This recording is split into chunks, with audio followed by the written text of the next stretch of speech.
Unwise Child by Randall Garrett. Chapter 1. The kids who tried to jump Mike the Angel were bright enough in a lot of ways, but they made a bad mistake when they tangled with Mike the Angel. They'd done their preliminary work well enough. They had cased the job thoroughly, and they had built the equipment to take care of it. Their mistake was not in their planning. It was in not taking Mike the Angel into account. There is a section of New York's Manhattan Island, down on the Lower West Side, that has been known for over a century as Radio Row. All through this section are stores, large and small, where every kind of electronic and sub-electronic device can be bought, ordered, or designed to order. There is even an old antique shop, known as Ye Quaint Old Electronics Shop, where you can buy such oddities as vacuum tube FM radios and 24-inch cathode ray television sets, and, if you want them, transmitters to match, so you can watch the antiques work.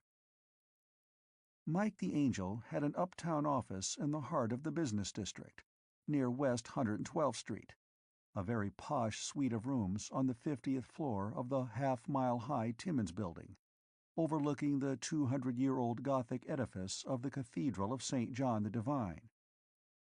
The glowing sign on the door of the suite said, very simply, M.R. Gabriel, Power Design. But once or twice a week, Mike the Angel liked to take off and prowl around Radio Row, just shopping around. Usually, he didn't work too late, but on this particular afternoon he'd been in his office until after 6 o'clock, working on some papers for the Interstellar Commission. So, by the time he got down to Radio Row, the only shop left open was Harry McDougal's. That didn't matter much to Mike the Angel, since Harry's was the place he had intended to go anyway. Harry McDougal's establishment was hardly more than a hole in the wall, a narrow, long hallway between two larger stores.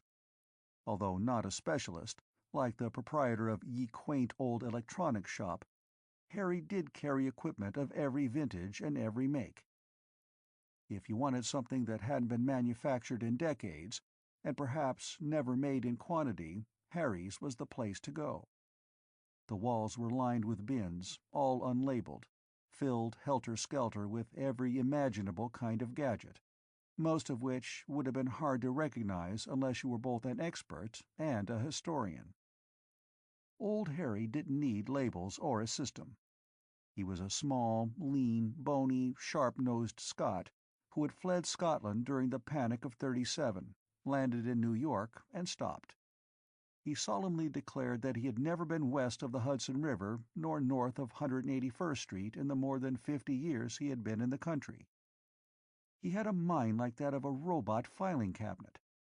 Ask him for a particular piece of equipment, and he'd squint one eye closed, stare at the end of his nose with the other, and say, "An M1993 Thermodyne Hexode, eh? Aye, I got one. Picked it up a couple of years back. Let me see now."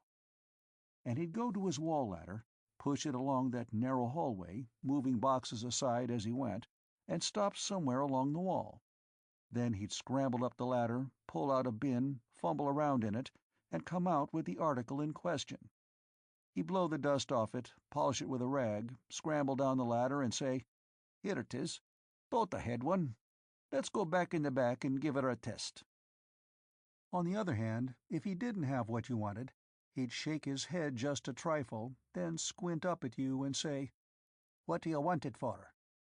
And if you could tell him what you planned to do with the piece you wanted, 9 times out of 10 he would come up with something else that would do the job as well or better. In either case, he always insisted that the piece be tested. He refused either to buy or sell something that didn't work.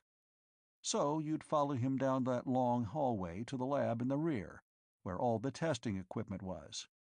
The lab, too, was cluttered, but in a different way. Out front, the stuff was dead. Back here, there was power coursing through the ionic veins and metallic nerves of the half-living machines. Things were labeled in neat, accurate script, not for old Harry's benefit, but for the edification of his customers, so they wouldn't put their fingers in the wrong places. He never had to worry about whether his customers knew enough to fend for themselves. A few minutes spent in talking was enough to tell Harry whether a man knew enough about the science and art of electronics and subelectronics to be trusted in the lab.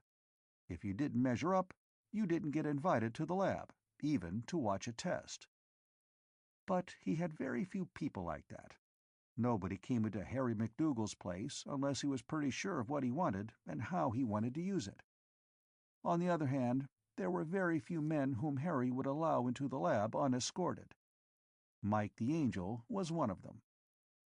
Meet Mike the Angel. Full name, Michael Raphael Gabriel.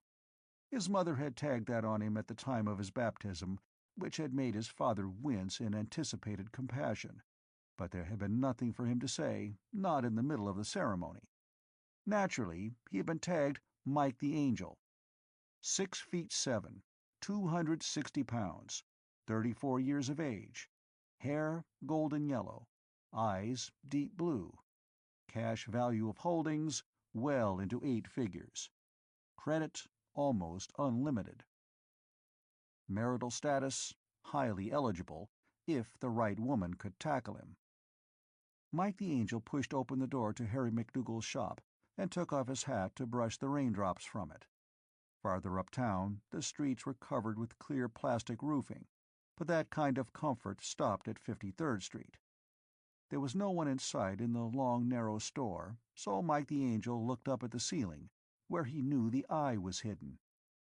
"Harry," he said. "I see you, lad," said a voice from the air. "You got here just in time. I'm closing up. Lock the door, would you?" "Sure, Harry." Mike turned around, pressed the locking switch, and heard it snap satisfactorily. "Okay, Mike," said Harry McDougal's voice. "Come on back. I hope you brought that bottle of scotch I asked for." Mike the Angel made his way back between the towering tiers of bins as he answered. "Sure did, Harry. When did I ever forget you?"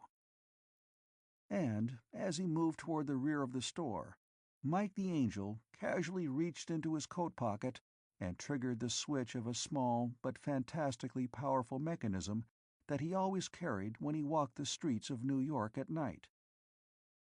He was headed straight into trouble, and he knew it. And he hoped he was ready for it. Chapter 2. Mike the Angel kept his hand in his pocket, his thumb on a little plate that was set in the side of the small mechanism that was concealed therein. As he neared the door, the little plate began to vibrate, making a buzz which could only be felt, not heard. Mike sighed to himself. Vibroblades were all the rage this season. He pushed open the rear door rapidly and stepped inside. It was just what he'd expected. His eyes saw, and his brain recorded the whole scene in the fraction of a second before he moved. In that fraction of a second, he took in the situation, appraised it, planned his strategy, and launched into his plan of action. Harry McDougal was sitting at his workbench, near the controls of the eye that watched the shop when he was in the lab. He was hunched over a little, his small bright eyes peering steadily at Mike the Angel from beneath shaggy, silvered brows. There was no pleading in those eyes, only confidence. Next to old Harry was a kid, 16, maybe 17. He had the J.D. stamp on his face, a look of cold, hard arrogance that barely concealed the uncertainty and fear beneath. One hand was at Harry's back, and Mike knew that the kid was holding a vibroblade at the old man's spine. At the same time, the buzzing against his thumb told Mike the Angel something else. There was a vibroblade much nearer his body than the one in the kid's hand. That meant that there was another young punk behind him. All this took Mike the Angel about 1/4 of a second to assimilate. Then he jumped. Had the intruders been adults, Mike would have handled the entire situation in a completely different way. Adults, unless they are mentally or emotionally retarded, do not usually react or behave like children. Adolescents can, do, and must, for the very simple reason that they have not yet had time to learn to react as adults. Had the intruders been adults, and had Mike the Angel behaved the way he did, he might conceivably have died that night. As it was, the kids never had a chance. Mike didn't even bother to acknowledge the existence of the punk behind him. He leapt, instead, straight for the kid in the dead-black suede zip-suit who was holding the vibroblade against Harry McDougal's spine. And the kid reacted exactly as Mike the Angel had hoped, prayed, and predicted he would. The kid defended himself. An adult, in a situation where he has one known enemy at his mercy and is being attacked by a second, will quickly put the first out of the way in order to leave himself free to deal with the second. There is no sense in leaving your flank wide open just to oppose a frontal attack. If the kid had been an adult, Harry McDougal would have died there and then. An adult would simply have slashed his vibroblade through the old man's spine and brought it to bear on Mike the Angel. But not the kid. He jumped back, eyes widening, to face his oncoming opponent in an open space. He was no coward, that kid, and he knew how to handle a vibroblade. In his own unwise, suicidal way, he was perfectly capable of proving himself. He held out the point of that shimmering white shaft, ready to parry any offensive thrust that Mike the Angel might make. If Mike had had a vibroblade himself, and if there hadn't been another punk at his back, Mike might have taken care of the kid that way. As it was, he had no choice but to use another way. He threw himself full on the point of the scintillating vibroblade. A vibroblade is a nasty weapon. Originally designed as a surgeon's tool, its special steel blade moves in and out of the heavy hilt at speeds from 200 to 2,000 vibrations per second, depending on the size and the use to which it is to be put.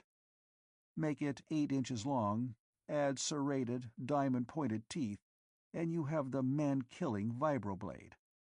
Its danger is in its power. That shivering blade can cut through flesh, cartilage, and bone with almost no effort. It's a knife with power steering. But that kind of power can be a weakness as well as a strength. The little gadget that Mike the Angel carried did more than just detect the nearby operation of a vibroblade. It was also a defense. The gadget focused a high-density magnetic field on any vibroblade that came anywhere within 6 inches of Mike's body. In that field, the steel blade simply couldn't move. It was as though it had been caught in a vice. The blade no longer vibrated. It had become nothing more than an overly fancy bread knife. The trouble was that the power unit in the heavy hilt simply wouldn't accept the fact that the blade was immovable. That power unit was in there to move something, and by heaven, something had to move. The hilt jerked and bucked in the kid's hand, taking skin with it. Then it began to smoke and burn under the overload. The plastic shell cracked, and hot copper and silver splattered out of it. The kid screamed as the molten metal burned his hand. Mike the Angel put a hand against the kid's chest and shoved. As the boy toppled backward, Mike turned to face the other boy. Only it wasn't a boy. She was wearing gold lip paint and had sprayed her hair blue, but she knew how to handle a vibroblade at least as well as her boyfriend had. Just as Mike the Angel turned, she lunged forward, aiming for the small of his back. And she too screamed as she lost her blade in a flash of heat. Then she grabbed for something in her pocket. Regretfully, Mike the Angel brought the edge of his hand down against the side of her neck in a paralyzing but not deadly rabbit punch. She dropped, senseless, and a small gun spilled out of the waist pocket of her zip-suit and skittered across the floor. Mike paused only long enough to make sure she was out, then he turned back to his first opponent. As he had anticipated, Harry McDougal had taken charge. The kid was sprawled flat on the floor, and old Harry was holding a shotgun in his hand. Mike the Angel took a deep breath. "Your trousers are on fire," said Harry. Mike yelped as he felt the heat, and he began slapping at the smoldering spots where the molten metal from the vibroblades had hit his clothing. He wasn't a fire. Modern clothing doesn't flame up, but it can get pretty hot when you splash liquid copper on it. "Damn," said Mike the Angel. "New suit, too." "You're a fast thinker, laddie," said old Harry. "You don't need to flatter me, Harry," said Mike the Angel. "When an old teetotaler like you asks a man if he's brought some scotch, the man's a fool if he doesn't know there's trouble afoot." He gave his leg a final slap and said, "What happened? Are there any more of them?" "Don't know. Might be." The old man waved at his control panel. "My instruments are working again." He gestured at the floor.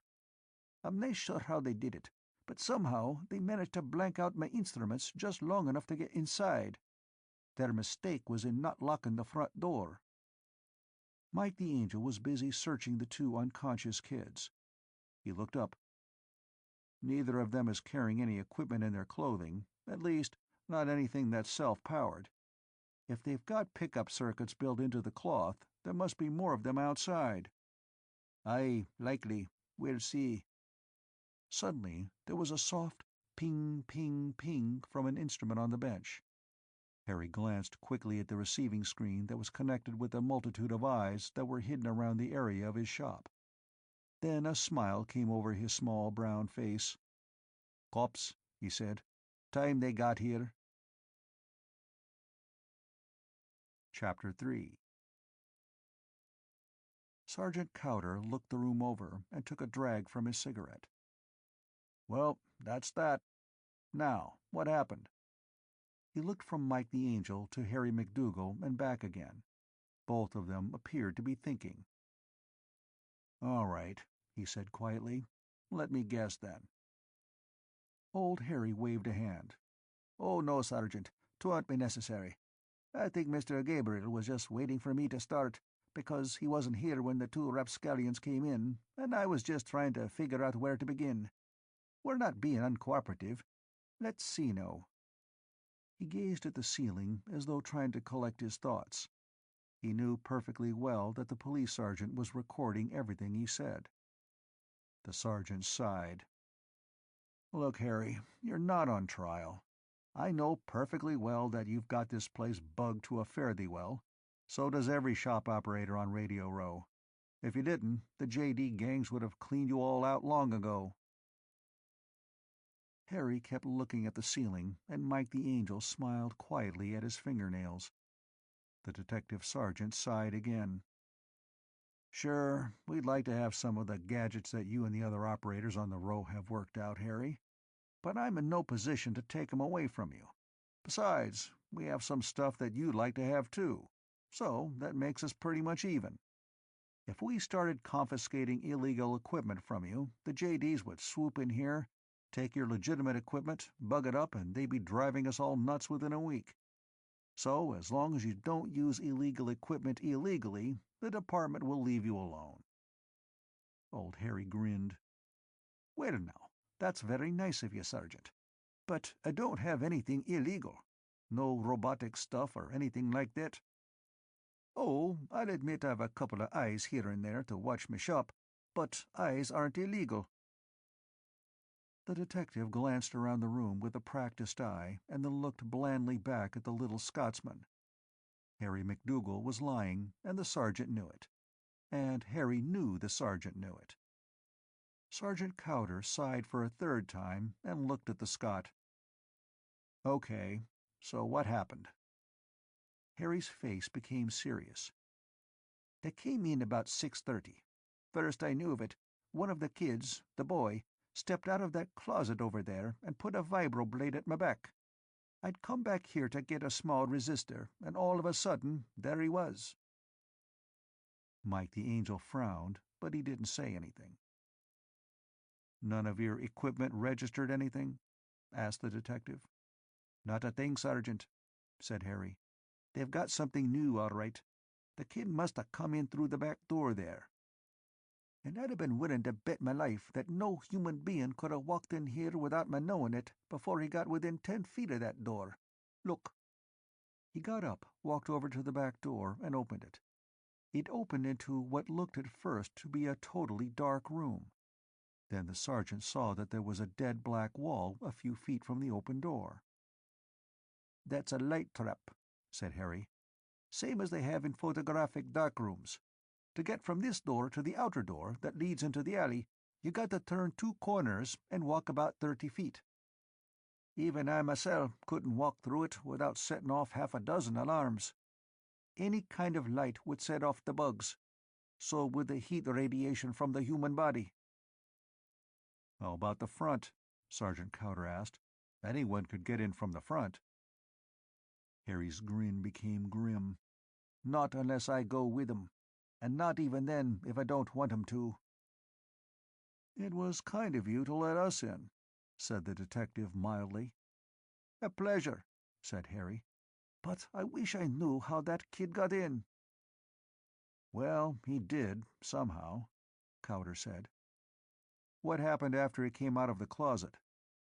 "He maybe let the girl in.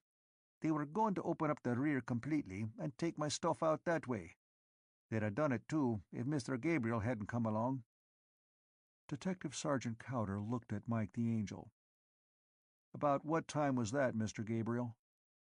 "About 6:35, Mike told him. "The kids probably hadn't been here more than a few minutes." Harry McDougal nodded in silent corroboration. "Then what happened?" asked the detective. Mike told him a carefully edited version of what had occurred, leaving out the existence of the little gadget he was carrying in his pocket. The sergeant listened patiently and unbelievingly through the whole recital. Mike the Angel grinned to himself. He knew what part of the story seemed queer to the cop. He was right. Cowder said, "Now, wait a minute. What caused those vibro blades to burn up that way?" "Must have been faulty," Mike the Angel said innocently. "Both of them?" Sergeant Cowder asked skeptically. "At the same time?" "Oh no. 30 seconds apart, I'd guess." "Very interesting. Very." He started to say something else, but a uniformed officer stuck his head in through the doorway that led to the front of the shop. "We combed the whole area, Sergeant. Not a soul around. But from the looks of the alley, there must have been a small truck parked in there not too long ago."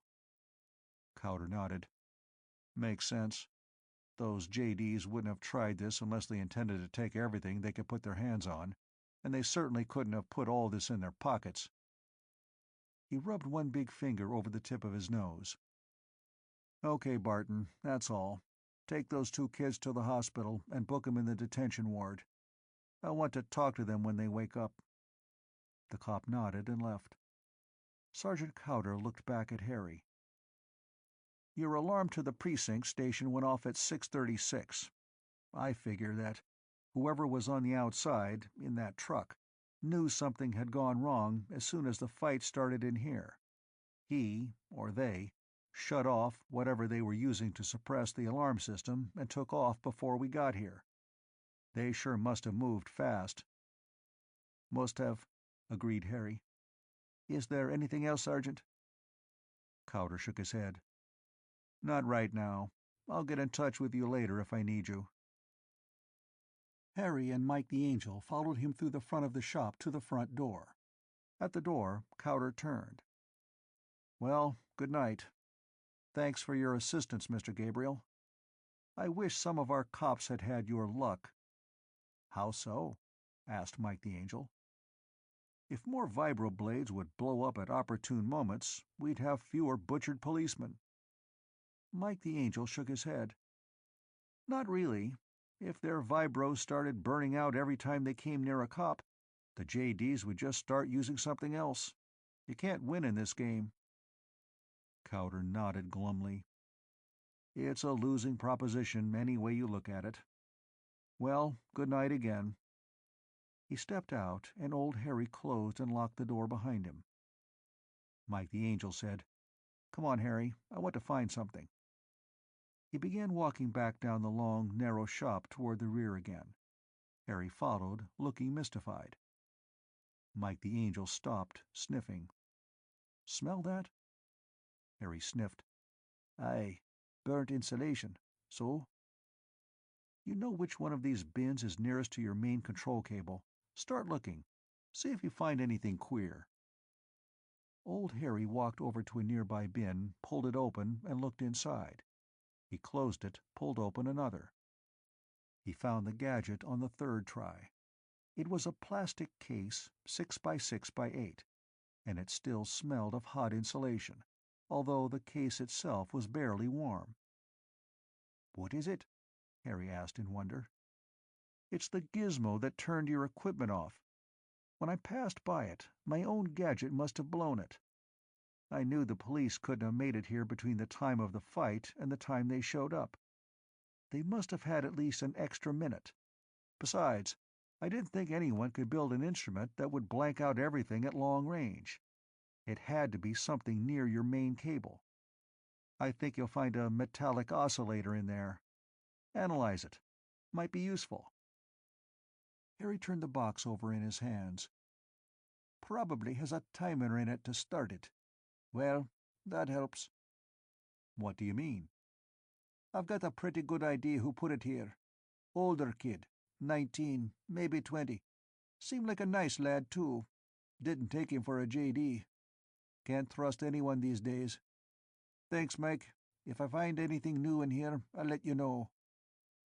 "Do that," said Mike the Angel.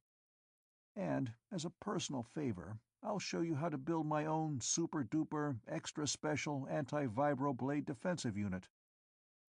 Old Harry grinned, crinkling up his wizened face in a mass of fine wrinkles. "You'd better think of a shorter name than that for it, laddie. I could probably build one in less time than it takes you to say it." "Want a bet?" "I'll bet you 20 I can do it in 24 hours. 20 it is, Harry. I'll sell you mine this time tomorrow for $20. Harry shook his head. "I'll trade you mine for yours, plus 20. Then his eyes twinkled.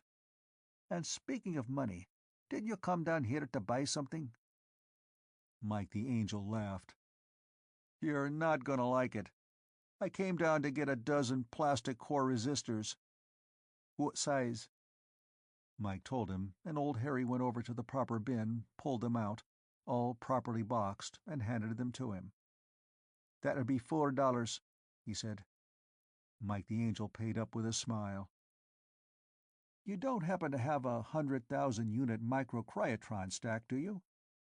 "Ain't supposed to," said Harry MacDougal. "If I did, I wouldn't sell it to you. But, as a matter of cold fact, I do happen to have one.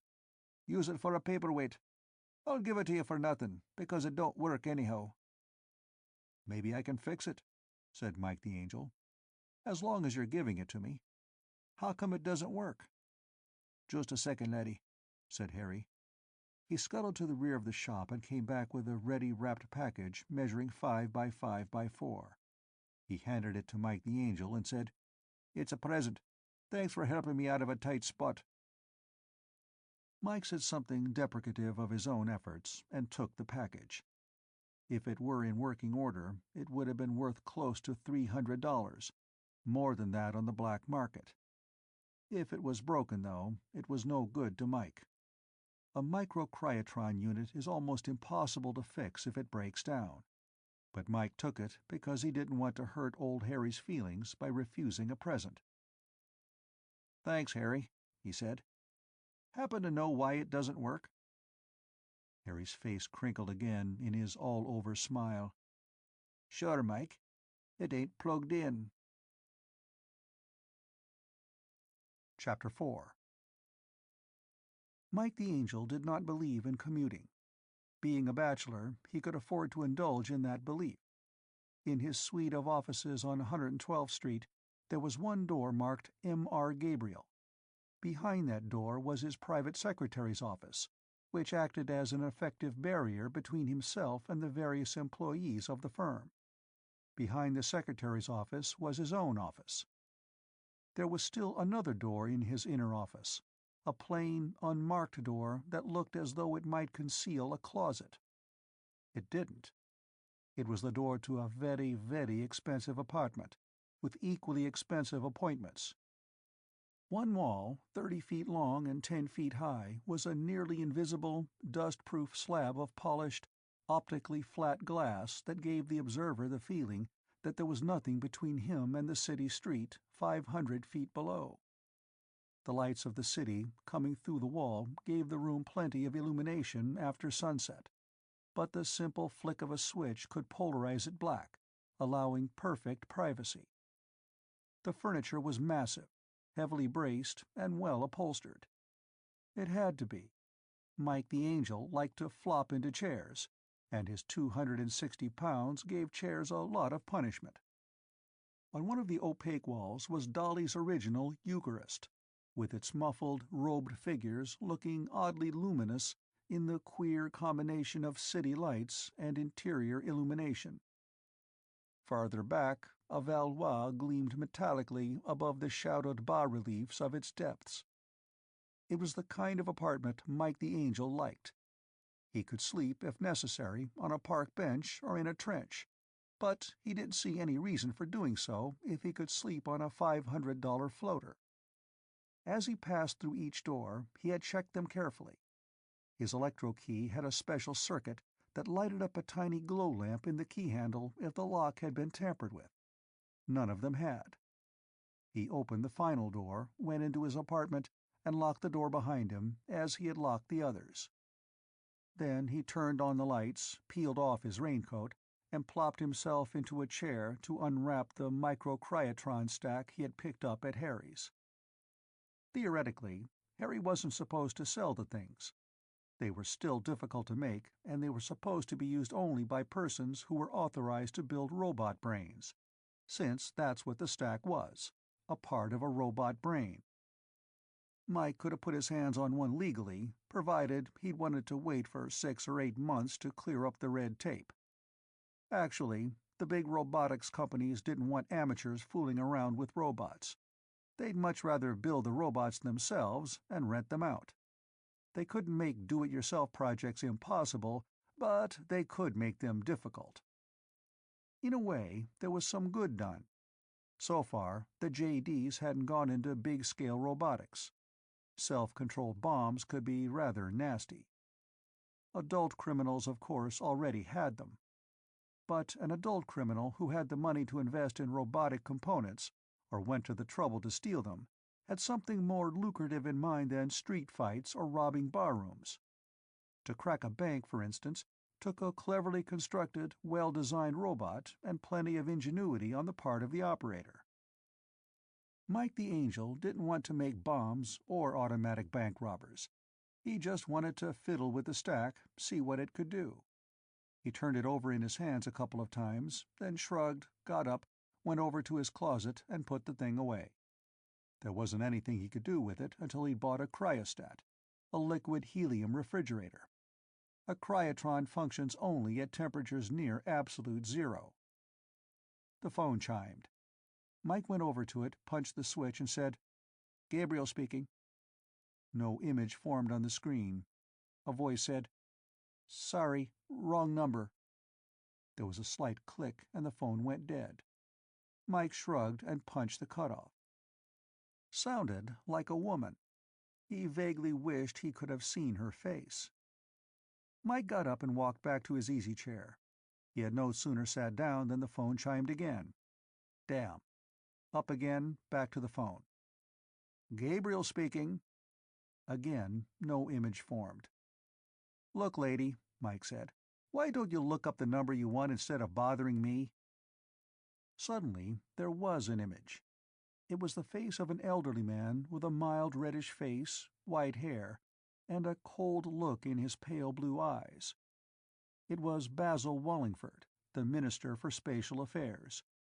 He said, "Mike, I wasn't aware that your position was such that you could afford to be rude to a portfolio of the Earth government." His voice was flat, without either anger or humor. "I'm not sure it is myself," admitted Mike the Angel, "but I do the best I can with the tools I have to work with.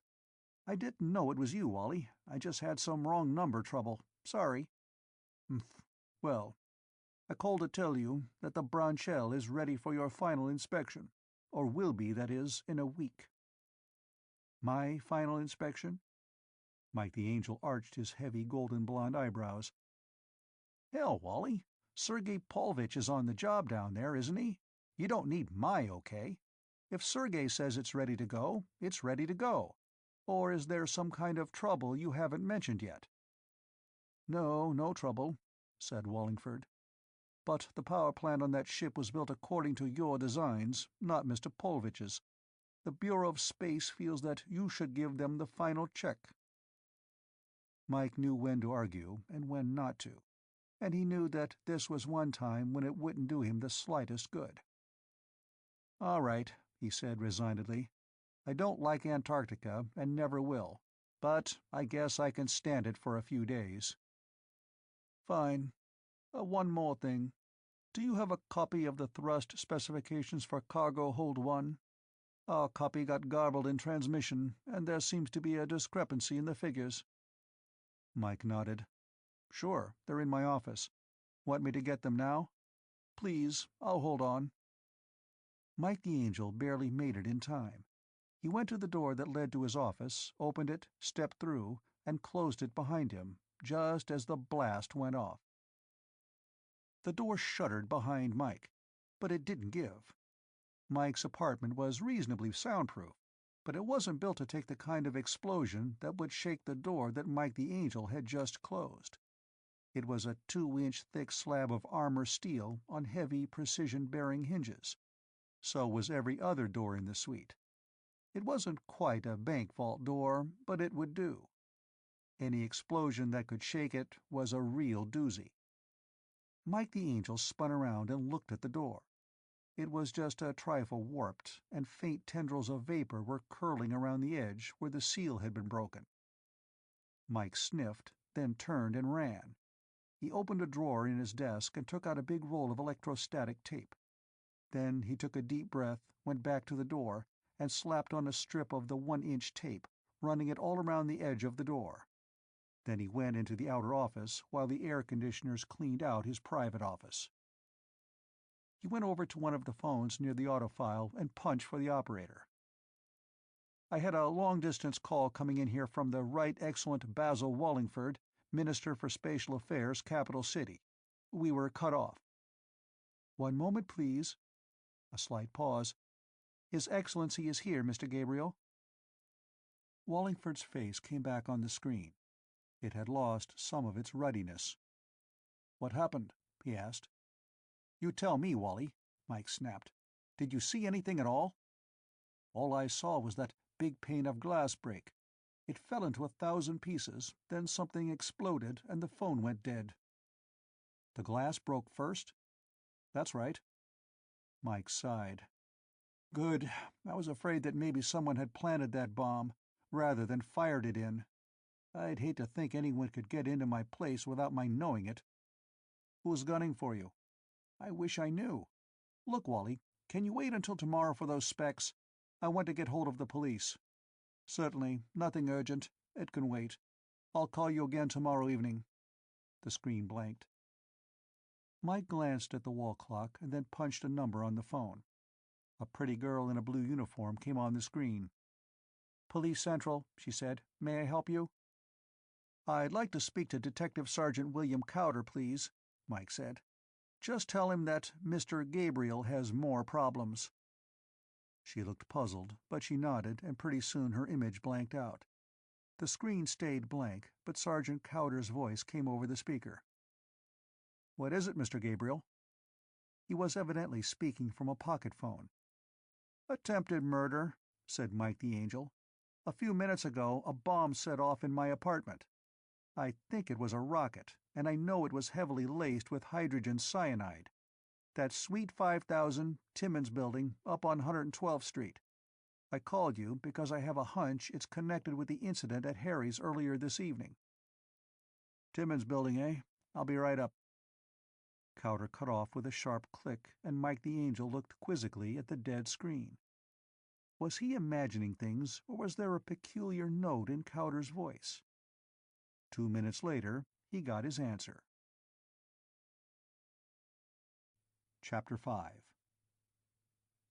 Mike the Angel was sitting behind his desk in his private office when the announcer chimed.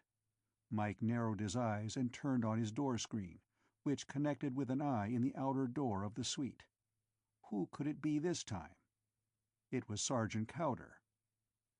"You got here fast," said Mike, thumbing the unlocker. "Come on back to my office." The sergeant came through the outer office while Mike watched him on the screen. Not until the officer finally pushed open the door to Mike's own office did Mike the Angel look up from the screen. "I repeat," said Mike, "you got here fast." "I wasn't far away," said Cowder. "Where's the damage?" Mike jerked a thumb toward the door to his apartment, still sealed with tape. "In there." "Have you been back in there yet?" "Nope," said Mike. "I didn't want to disturb anything. I figured maybe your lab boys could tell where the rocket came from." "What happened?" the cop asked. Mike told him, omitting nothing except the details of his conversation with Wallingford. "The way I see it," he finished, "whoever it was phoned me to make sure I was in the room and then went out and fired a rocket at my window." "What makes you think it was a JD?" Cowder asked. "Well, Sergeant, if I were going to do the job, I'd put my launcher in some place where I could see that my victim was inside without having to call him. But if I couldn't do that, I'd aim the launcher and set it to fire by remote control. Then I'd go to the phone, call him, and fire the rocket while he was on the phone. I'd be sure of getting him that way. The way it was done smacks of a kid's trick." Cowder looked at the door. "Think we can go in there now? The HCN ought to have cleared out by now." Mike stood up from behind his desk. "I imagine it's pretty clear. I checked the air conditioners, they're still working, and the filters are efficient enough to take care of an awful lot of hydrogen cyanide. Besides, the window is open. But shouldn't we wait for the lab men?" Cowder shook his head. "Not necessary. They'll be up in a few minutes, but they'll probably just confirm what we already know. Peel that tape off, will you?" Mike took his ionizer from the top of the desk, walked over to the door, and began running it over the tape. It fell off and slithered to the floor. As he worked, he said, "You think you know where the rocket was fired from?" "Almost positive," said Cowder. "We got a call a few minutes back from the Cathedral of St. John the Divine." The last of the tape fell off, and Mike opened the door. It didn't work easily, but it did open. The odor of bitter almonds was so faint that it might actually have been imagination. Cowder pointed out the shattered window at the gray spire of the cathedral. "There's your launching site.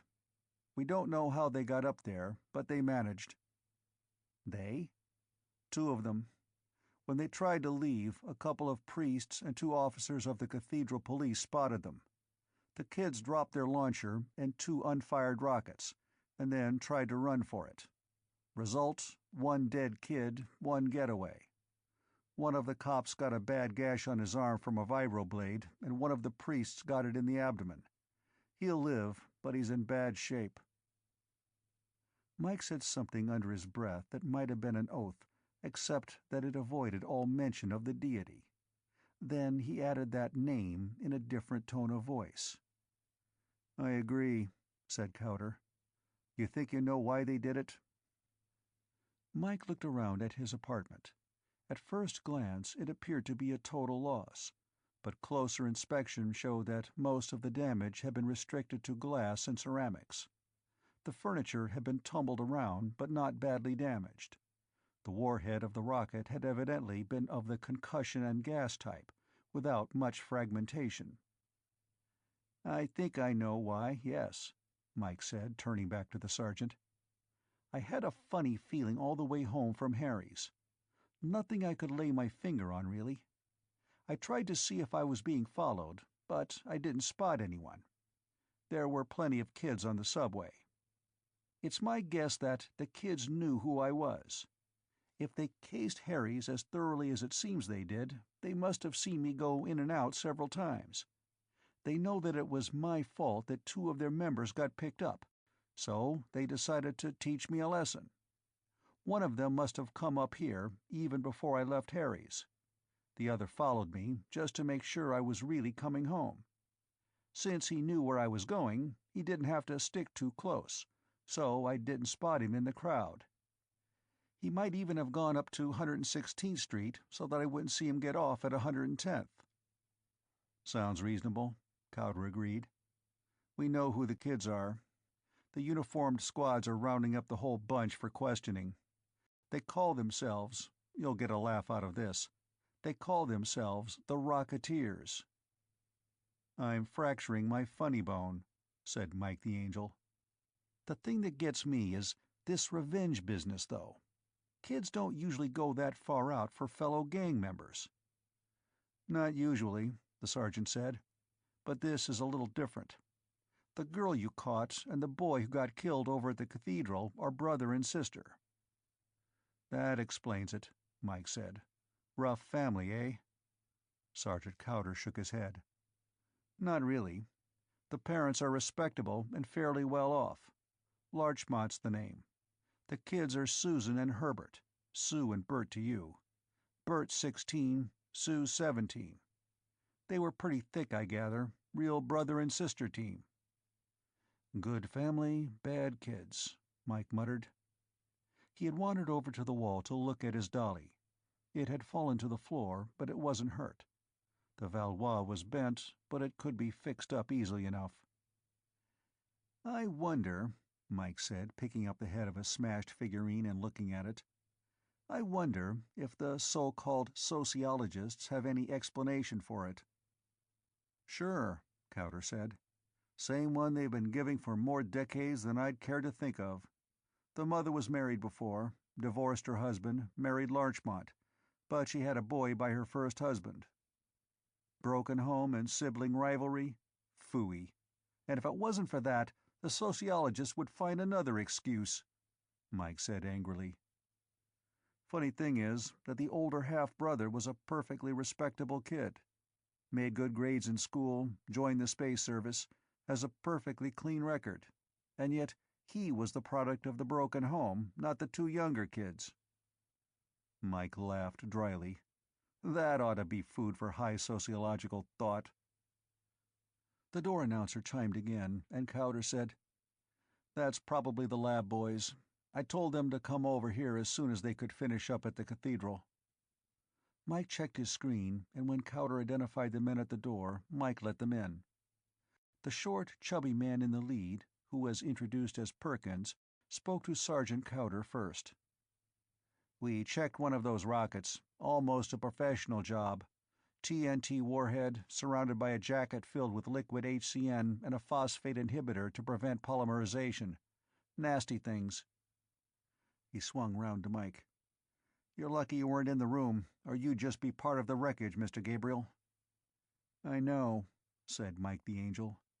Well, the room's all yours. It probably won't tell you much. Probably not, said Perkins, but we'll see. Come on, boys. Mike the Angel tapped Cowder on the shoulder. I'd like to talk to you for a minute. Cowder nodded, and Mike led the way back into his private office. He opened his desk drawer and took out the little pack that housed the workings of the vibroblade shield. That accident you were talking about, Sergeant, the one that made those vibroblades blow, remember? I got to thinking that maybe this could have caused it. I think that with a little more power, it might even vaporize a high-speed bullet. But I'd advise you to wear asbestos clothing. Cowder took the thing and looked at it. Thanks, Mr. Gabriel, he said honestly. Maybe the kids will go on to using something else if vibroblades don't work, but I think I prefer a rocket in the head to being carved by a vibro. To be honest, Mike said, I think the vibro is just a fad among the JDs now anyway. You know, if you're one of the real biggies, you carry a vibro. A year from now, it might be shotguns. But right now, you're chicken if you carry anything but a vibroblade.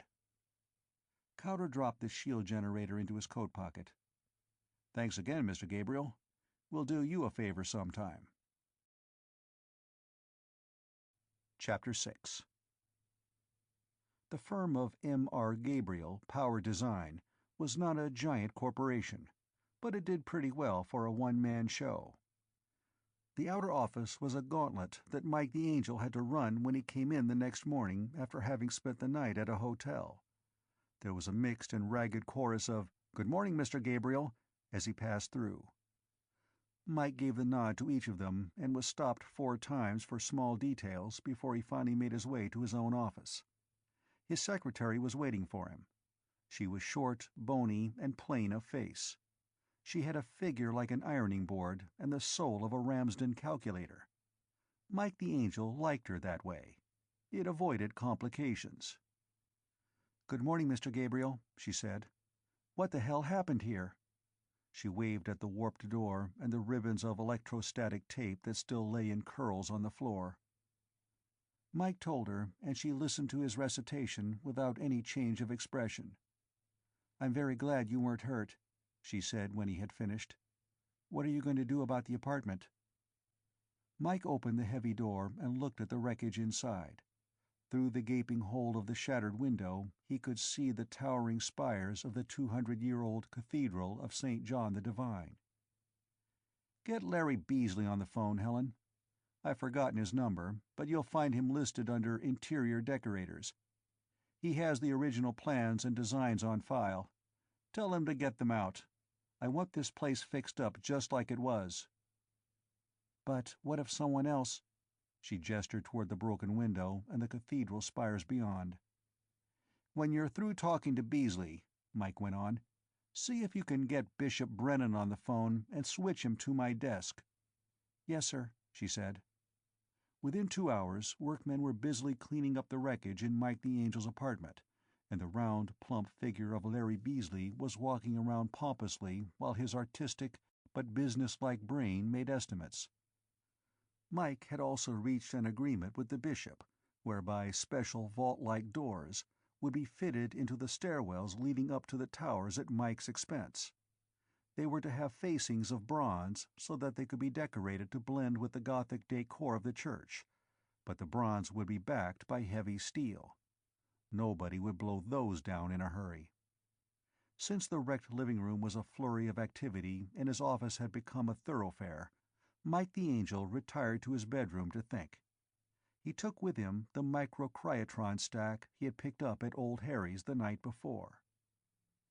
"For something that doesn't look like much," he said aloud to the stack, "you have caused me a hell of a lot of trouble."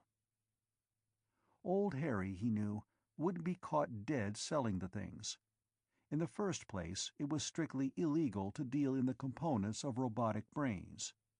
In the second place, they were so difficult to get, even on the black market, that the few that came into Old Harry's hands went into the defenses of his own shop. Mike the Angel had only wanted to borrow one to take a good look at it.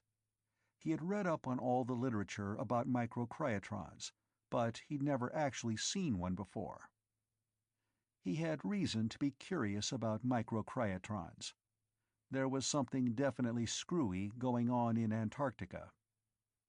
Nearly 2 years before, the UN government, in the person of Minister Wallingford himself, had asked Mike's firm, which meant Mike the Angel himself, to design the power drive and the thrust converters for a spaceship. On the face of it, there was nothing at all unusual in that. Such jobs were routine for M.R. Gabriel. But when the specifications arrived, Mike the Angel had begun to wonder what the devil was going on. The spaceship William Branchell was to be built on the surface of Earth, and yet it was to be a much larger ship than any that had ever before been built on the ground. Usually, an interstellar vessel that large was built in orbit around Earth, where the designers didn't have to worry about gravitational pull. Such a ship never landed, any more than an ocean liner was ever beached. Not on purpose, anyway. The passengers and cargo were taken up by smaller vessels and brought down the same way when the liner arrived at her destination. Aside from the tremendous energy required to lift such a vessel free of a planet's surface, there was also the magnetic field of the planet to consider. The drive tubes tended to wander and become erratic if they were forced to cut through the magnetic field of a planet. Therefore, question 1: Why wasn't the branch shell being built in space? Part of the answer, Mike knew, lay in the specifications for the construction of Cargo Hold 1. For one thing, it was huge. For another, it was heavily insulated. For a third, it was built like a tank for holding liquids. All very well and good. Possibly someone wanted to carry a cargo of cold lemonade or iced tea. That would be pretty stupid, maybe, but it wouldn't be mysterious. The mystery lay in the fact that Cargo Hold 1 had already been built. The branch shell was being built around it.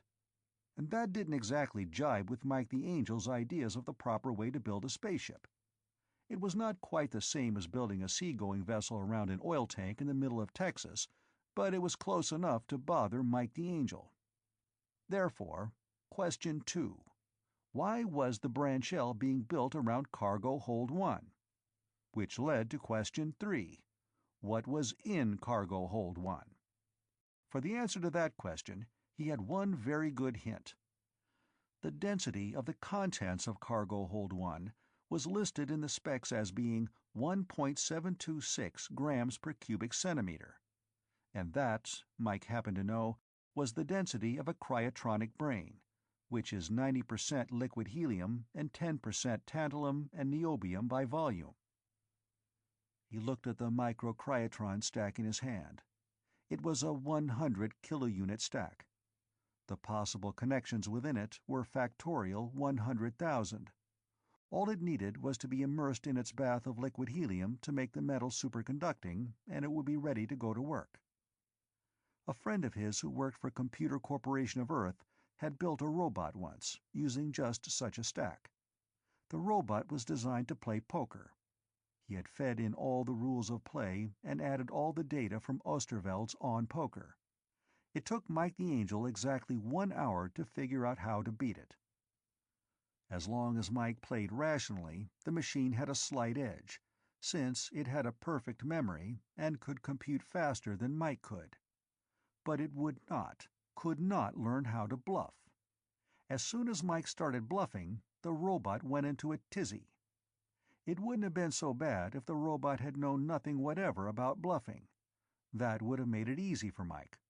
All he'd have to do was to keep on feeding in chips until the robot folded. But the robot did know about bluffing.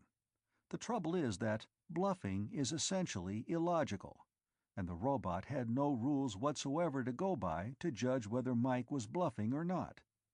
It finally decided to make its decisions by chance, judging by Mike's past performance at bluffing. When it did, Mike quit bluffing and cleaned it out fast. That caused such utter confusion in the random circuits that Mike's friend had had to spend a week cleaning up the robot's little mind.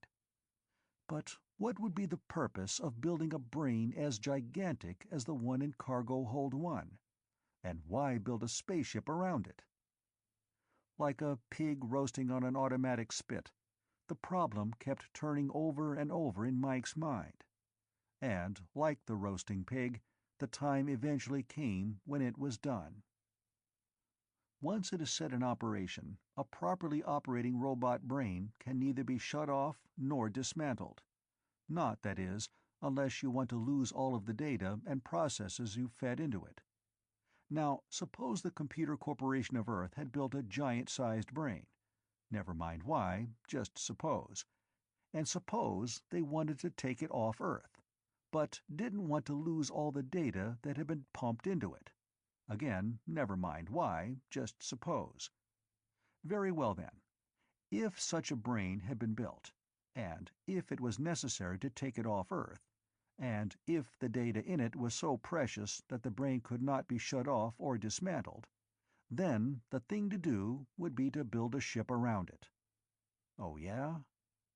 Mike the Angel stared at the microcryotron stack and asked, "Now, tell me, pal, just why would anyone want a brain that big? And what is so blasted important about it?" The stack said not a word. The phone chimed. Mike the Angel thumbed the switch, and his secretary's face appeared on the screen. "Minister Wallingford is on the line, Mr. Gabriel." "Put him on," said Mike the Angel. Basil Wallingford's ruddy face came on. "I see you're still alive," he said. "What in the bloody blazes happened last night?" Mike sighed and told him. "In other words," he ended up, "just the usual sort of JD stuff we have to put up with these days. Nothing new and nothing to worry about." "You almost got killed," Wallingford pointed out. "A miss is as good as a mile," Mike said with a cheerful inanity. "Thanks to your phone call, I was as safe as I'd been in my own home," he added with utter illogic. "You can afford to laugh," Wallingford said grimly. "I can't. I've already lost one man." Mike's grin vanished. "What do you mean? Who?" "Oh, nobody's killed," Wallingford said quickly. "I didn't mean that. But Jack Wong turned his car over yesterday at 170 miles an hour, and he's laid up with a fractured leg and a badly dislocated arm." "Too bad," said Mike. "One of these days that fool will kill himself racing." He knew Wong and liked him. They had served together in the space service when Mike was on active duty. "I hope not," Wallingford said. "Anyway, the matter I called you on last night. Can you get those specs for me?" "Sure, Wally. Hold on." He punched the hold button and rang for his secretary as Wallingford's face vanished. When the girl's face came on, he said, "Helen, get me the cargo specs on the William Branchell, Section 12, pages 66 to 74. The discussion, after Helen had brought the papers, lasted less than 5 minutes. It was merely a matter of straightening out some cost estimates, but since it had to do with the Branchell, and specifically with hold number 1, Mike decided he'd ask a question. "Wally, tell me, what in the hell is going on down there at Chilblain's base?" "They're building a spaceship," said Wallingford in a flat voice. It was Wallingford's way of saying he wasn't going to answer any questions, but Mike the Angel ignored the hint. "I'd sort of gathered that," he said dryly. "But what I want to know is, why is it being built around a cryotronic brain, the like of which I have never heard before?" Basil Wallingford's eyes widened, and he just stared for a full 2 seconds. "And just how did you come across that information, Golden Wings?" he finally asked. "It's right here in the specs," said Mike the Angel, tapping the sheaf of papers. "Ridiculous." Wallingford's voice seemed toneless. Mike decided he was in too deep now to back out. "It certainly is, Wally. It couldn't be hidden. To compute the thrust stresses, I had to know the density of the contents of cargo hold 1. And here it is, 1.726 grams per cubic centimeter. Nothing else that I know of has that exact density." Wallingford pursed his lips. "Dear me," he said after a moment. "I keep forgetting you're too bright for your own good." Then a slow smile spread over his face. "Would you really like to know?" "I wouldn't have asked otherwise," Mike said. "Fine, because you're just the man we need." Mike the Angel could almost feel the knife blade sliding between his ribs, and he had the uncomfortable feeling that the person who had stabbed him in the back was himself. "What's that supposed to mean, Wally?" "You are, I believe, an officer in the Space Service Reserve," said Basil Wallingford in a smooth, too oily voice. "Since the engineering officer of the Branchell, Jack Wong, is laid up in a hospital, I'm going to call you to active duty to replace him." Mike the Angel felt that ghostly knife twist, hard. "That's silly," he said. "I haven't been a ship's officer for 5 years." "You're the man who designed the power plant," Wallingford said sweetly. "If you don't know how to run her, nobody does." "My time per hour is worth a great deal," Mike pointed out. "The rate of pay for a Space Service officer," Basil Wallingford said pleasantly, "is fixed by law." "I can fight being called back to duty, and I'll win," said Mike. He didn't know how long he could play this game, but it was fun. "True," said Wallingford. "You can. I admit it. But you've been wondering what the hell that ship is being built for. You'd give your left arm to find out. I know you, Golden Wings, and I know how that mind of yours works. And I tell you this, unless you take this job, you'll never find out why the Branchell was built." He leaned forward, and his face loomed large in the screen. "And I mean absolutely never." For several seconds, Mike the Angel said nothing. His classically handsome face was like that of some Grecian god contemplating the universe, or an archangel contemplating eternity. Then he gave Basil Wallingford the benefit of his full, radiant smile. "I capitulate," he said. Wallingford refused to look impressed. "Damn right you do," he said, and cut the circuit. Chapter 7. 2 days later, Mike the Angel was sitting at his desk making certain that M.R. Gabriel power design would function smoothly while he was gone. Sergei Pulvich, his chief designer, could handle almost everything. Pulvich had once said, "Mike, the hell of working for a first-class genius is that a second-class genius doesn't have a chance." "You could start your own firm," Mike had said levelly. "I'll back you, Sergei, you know that." Sergei Pulvich had looked astonished. "Me? You think I'm crazy? Right now I'm a second-class genius working for a first-class outfit. You think I want to be a second-class genius working for a second-class outfit? Not on your life." Pulvich could easily handle the firm for a few weeks. Helen's face came on the phone. "There's a Captain Sir Henry Quill on the phone, Mr. Gabriel. Do you wish to speak to him?" "Black Bart?" said Mike. "I wonder what he wants." "Bart?" She looked puzzled. "He said his name was Henry." Mike grinned. "He always signs his name Captain Sir Henry Quill, Bart. And since he's the toughest old martinet this side of the Pleiades, the black part just comes naturally. I served under him 7 years ago. Put him on." In half a second the grim face of Captain Quill was on the screen. He was as bald as an egg. What little hair he did have left was meticulously shaved off every morning. He more than made up for his lack of cranial growth, however, by his great, shaggy, bristly brows, black as jet and firmly anchored to jutting supraorbital ridges. Any other man would have been proud to wear them as mustaches. "What can I do for you, Captain?" Mike asked, using the proper tone of voice prescribed for the genial businessman. "You can go out and buy yourself a new uniform," Quill growled. "Your old one isn't regulation anymore." Well, not exactly growled.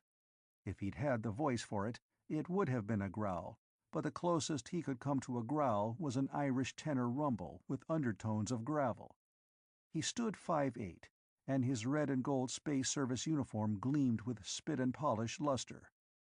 With his cap off, his bald head looked as though it too had been polished. Mike looked at him thoughtfully. "I see. So you're commanding the mystery tub, eh?" he said at last. "That's right," said the captain. "And don't go asking me a bunch of blasted questions. I've got no more idea of what the bloody thing's about than you. Maybe not as much." "I understand you designed her power plant?" He let it hang. If not exactly a leading question, it was certainly a hinting statement. Mike shook his head. "I don't know anything, Captain. Honestly, I don't." If Space Service regulations had allowed it, Captain Sir Henry Quill, Bart, would have worn a walrus mustache. And if he'd had such a mustache, he would have wuffled it then. As it was, he just blew out air, and nothing wuffled. "You and I are the only ones in the dark, then," he said. "The rest of the crew is being picked up from Chilblain's base. Pete Jeffers is first officer, in case you're wondering." "Oh, great," Mike the Angel said with a moan. "That means we'll be going in cold on an untried ship." Like Burnham Wood advancing on Dunsinane, Quill's eyebrows moved upward. Don't you trust your own designing? As much as you do, said Mike the Angel.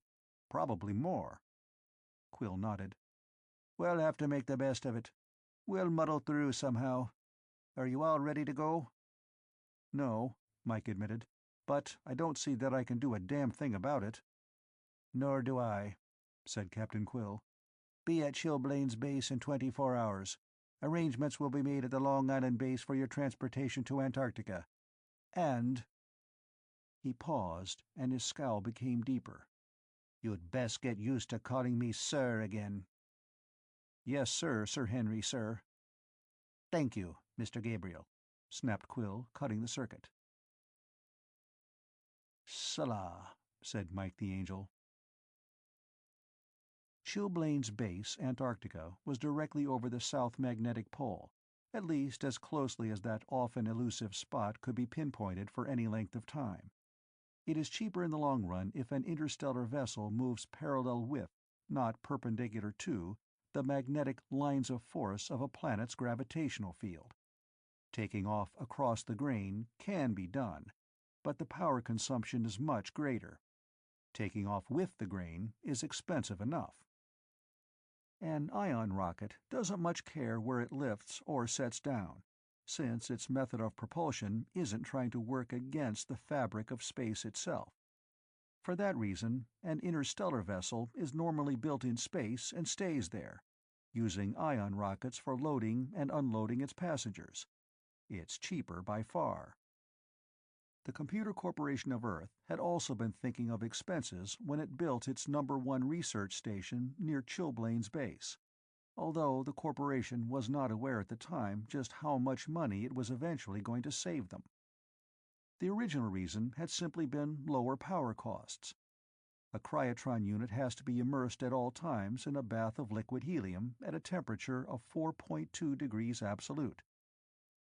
It is obviously much easier, and much cheaper, to keep several thousand gallons of helium at that temperature if the surrounding temperature is at 233 absolute, than if it is up around 290 or 300. That may not seem like much percentage-wise, but it comes out to a substantial saving in the long run. But power consumption or no, when CC of E found that Snookums either had to be moved or destroyed, it was mightily pleased that it had built Prime Station near Chilblain's base.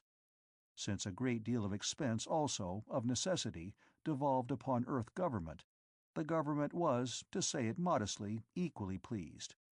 There was enough expense as it was. The scenery at Chilblain's base, so named by a wiseacre American Navy man back in the 20th century, was nothing to brag about. Thousands of square miles of powdered ice that has had nothing to do but blow around for 20 million years is not at all inspiring after the first few minutes, unless one is obsessed by the morbid beauty of cold death. Mike the Angel was not so obsessed. To him, the area surrounding Chilblain's base was just so much white hell, and his analysis was perfectly correct. Mike wished that it had been January, midsummer in the Antarctic, so there would have been at least a little dim sunshine. Mike the Angel did not particularly relish having to visit the South Pole in midwinter.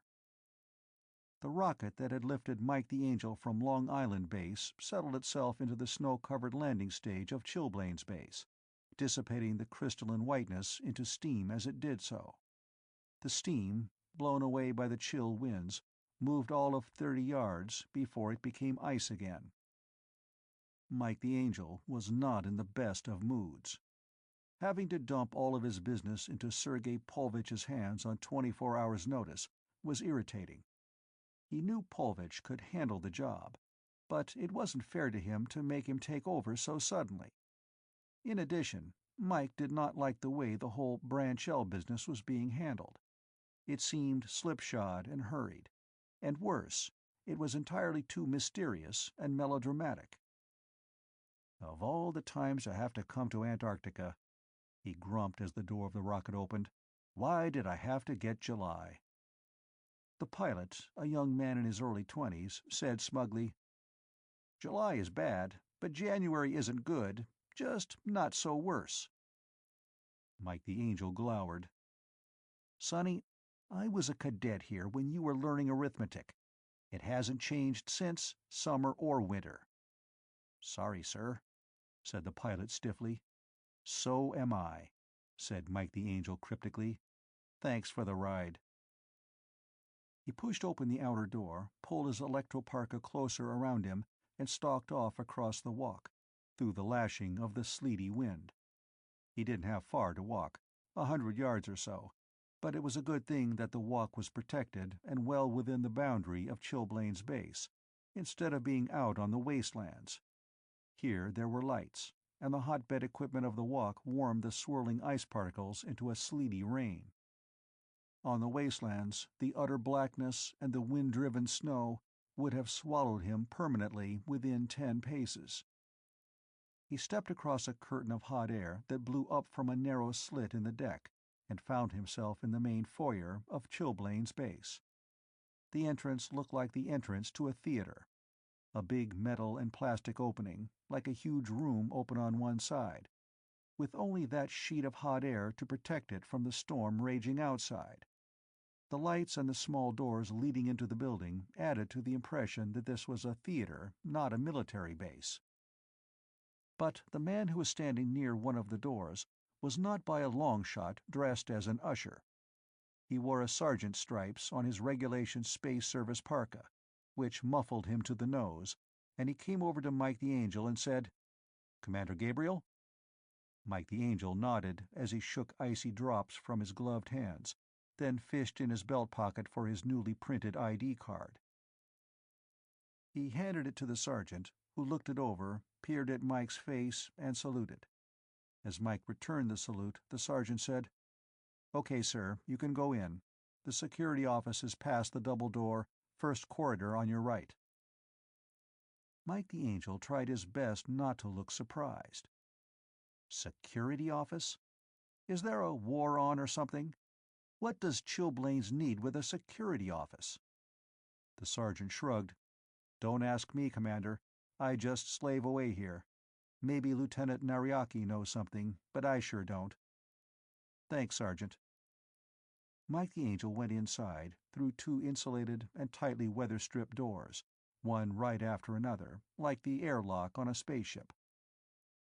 Once inside the warmth of the corridor, he unzipped his electro-parka, shut off the power, and pushed back the hood with its fog-proof faceplate.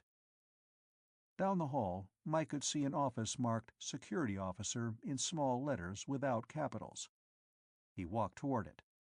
There was another guard at the door who had to see Mike's ID card before Mike was allowed in. Lieutenant Tokugawa Nariaki was an average-sized, sleepy-looking individual with a balding crew cut and a morose expression. He looked up from his desk as Mike came in, and a hopeful smile tried to spread itself across his face. "If you are Commander Gabriel," he said softly, "watch yourself. I may suddenly kiss you out of sheer relief." "Restrain yourself, then," said Mike the Angel, "because I'm Gabriel." Nariaki's smile became genuine. "So, good. The phone has been screaming at me every half hour for the past 5 hours. Captain Sir Henry Quill wants you." "He would," Mike said. "How do I get to him?" "You don't just yet," said Nariaki, raising a long, bony, tapering hand. "There are a few formalities which our guests have to go through." "Such as?" "Such as fingerprint and retinal patterns," said Lieutenant Nariaki. Mike cast his eyes to heaven in silent appeal, then looked back at the lieutenant. "Lieutenant, what is going on here? There hasn't been a security officer in the Space Service for 30 years or more. What am I suspected of? Spying for the corrupt and evil alien beings of Diomega Orionis 9? Nariaki's oriental face became morose again. "For all I know, you are. Who knows what's going on around here?" He got up from behind his desk and led Mike the Angel over to the fingerprinting machine. "Put your hands in here, Commander. That's it." He pushed a button, and while the machine hummed, he said, "Mine is an antiquated position, I'll admit. I don't like it any more than you do. Next thing, they'll put me to work polishing chainmail armor or make me commander of a company of musketeers. Or maybe they'll send me to the 18th Outer Mongolian Yak Artillery." Mike looked at him with narrowed eyes. "Lieutenant, do you actually mean that you really don't know what's going on here? Or are you just dummying up?" Nariaki looked at Mike. For the first time, his face took on the traditional blank, emotionless look of the placid Orient. He paused for long seconds, then said, "Some of both, Commander. But don't let it worry you. I assure you that within the next hour you'll know more about Project Brainchild than I've been able to find out in 2 years. Now put your face in here and keep your eyes open. When you can see the target spot, focus on it and tell me." Mike the Angel put his face in the rest for the retinal photos. The soft foam rubber adjusted around his face, and he was looking into blackness. He focused his eyes on the dim target circle and waited for his eyes to grow accustomed to the darkness. The security officer's voice continued, "All I do is make sure that no unauthorized person comes into Chillbrain's pace. Other than that, I have nothing but personal guesses and little trickles of confusing information, neither of which am I at liberty to discuss." Mike's irises had dilated to the point that he could see the dim dot in the center of the target circle, glowing like a dimly visible star. "Shoot," he said. There was a dazzling glare of light. Mike pulled his face out of the padded opening and blinked away the colored after-images. Lieutenant Nariaki was comparing the fresh fingerprints with the set he had had on file. "Well," he said, "you have Commander Gabriel's hands anyway. If you have his eyes, I'll have to concede that the rest of the body belongs to him too." "How about my soul?" Mike asked dryly. "Not my province, Commander," Nariaki said as he pulled the retinal photos out of the machine. "Maybe one of the chaplains would know." "If this sort of thing is going on all over Chillblains," said Mike the Angel, "I imagine the Office of Chaplains is doing a booming business in TS cards." The lieutenant put the retinal photos in the comparator, took a good look, and nodded. "You're you," he said. "Give me your ID card." Mike handed it over, and Nariaki fed it through a printer which stamped a complex seal in the upper left-hand corner of the card.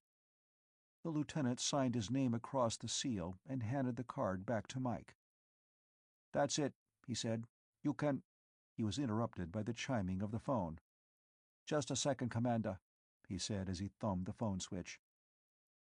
Mike was out of range of the TV pickup, and he couldn't see the face on the screen, but the voice was so easy to recognize that he didn't need to see the man. "Hasn't that triply madame rocket landed yet, Lieutenant? Where is Commander Gabriel?" Mike knew that Black Bart had already checked on the landing of the latest rocket. The question was rhetorical. Mike grinned. "Tell the old tyrant," he said firmly, "that I'll be along as soon as the security officer is through with me."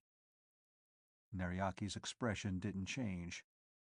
"You're through now, Commander, and—" "Tell that imitation Apollo to hop it over here fast," said Quill sharply. "I'll give him a lesson in tyranny." There was a click as the intercom shut off. Nariaki looked at Mike the Angel and shook his head slowly. "Either you're working your way toward a court-martial, or else you know where Black Bart has the body buried." "I should," said Mike cryptically. "I helped him bury it. How do I get to His Despotic Majesty's realm?" Nariaki considered. "It'll take you 5 or 6 minutes. Take the tubeway to stage 12. Go up the stairway to the surface and take the first corridor to the left. That'll take you to the loading dock for that stage. It's an open foyer like the one at the landing field, so you'll have to put your parka back on. Go down the stairs on the other side, and you'll be in Area K.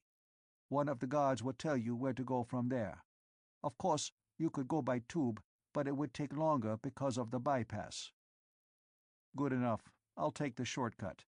See you, and thanks." Chapter 8. The underground tubeway shot Mike the Angel across 5 miles of track at high speed. Mike left the car at stage 12 and headed up the stairway and down the corridor to a heavy double door marked Freight Loading. He put on his parka and went through the door. The foyer was empty, and, like the one at the rocket landing, protected from the Antarctic blast only by a curtain of hot air. Outside that curtain, the light seemed to lose itself in the darkness of the bleak, snow-filled wastelands. Mike ignored the snowscape and headed across the empty foyer to the door marked Entrance. With a small E, Mike muttered to himself, I wonder if the sign painter ran out of full caps. He was 5 feet from the door when he heard the yell. "Help!" That was all, just the one word. Mike the Angel came to a dead halt and spun around. The foyer was a large room, about 50 by 50 in area and nearly 20 feet high. And it was quite obviously empty. On the open side, the sheet of hissing hot air was doing its best to shield the room from the 60 below zero blizzard outside. Opposite the air curtain was a huge sliding door, closed at the moment, which probably led to a freight elevator. There were only 2 other doors leading from the foyer, and both of them were closed. And Mike knew that no voice could come through those insulated doors. "Help!" Mike the Angel swung toward the air curtain. This time there was no doubt. Someone was out in that howling ice cloud, screaming for help. Mike saw the figure, dimly, fleetingly, obscured most of the time by the driving whiteness. Whoever it was looked as if he were buried to the waist in snow. Mike made a quick estimate. It was dark out there, but he could see the figure. Therefore, he would be able to see the foyer lights. He wouldn't get lost. Snapping down the faceplate of his parka hood, he ran through the protective updraft of the air curtain and charged into the deadly chill of the Antarctic blizzard. In spite of the electro-parka he was wearing, the going was difficult. The snow tended to plaster itself against his faceplate, and the wind kept trying to take him off his feet. He wiped a gloved hand across the faceplate. Ahead, he could still see the figure waving its arms. Mike slogged on. At 60 below, frozen H2O isn't slushy, by any means. It isn't even slippery. It's more like fine sand than anything else. Mike the Angel figured he had about 30 feet to go, but after he'd taken 8 steps, the arm-waving figure looked as far off as when he'd started. Mike stopped and flipped up his faceplate. It felt as though someone had thrown a handful of razor blades into his face. He winced and yelled, "What's the trouble?" Then he snapped the plate back into position. "I'm cold," came the clear, contralto voice through the howling wind. A woman, thought Mike. "I'm coming!" he bellowed, pushing on. 10 more steps. He stopped again. He couldn't see anyone or anything. He flipped up his faceplate. "Hey!" No answer. "Hey!" he called again. And still there was no answer.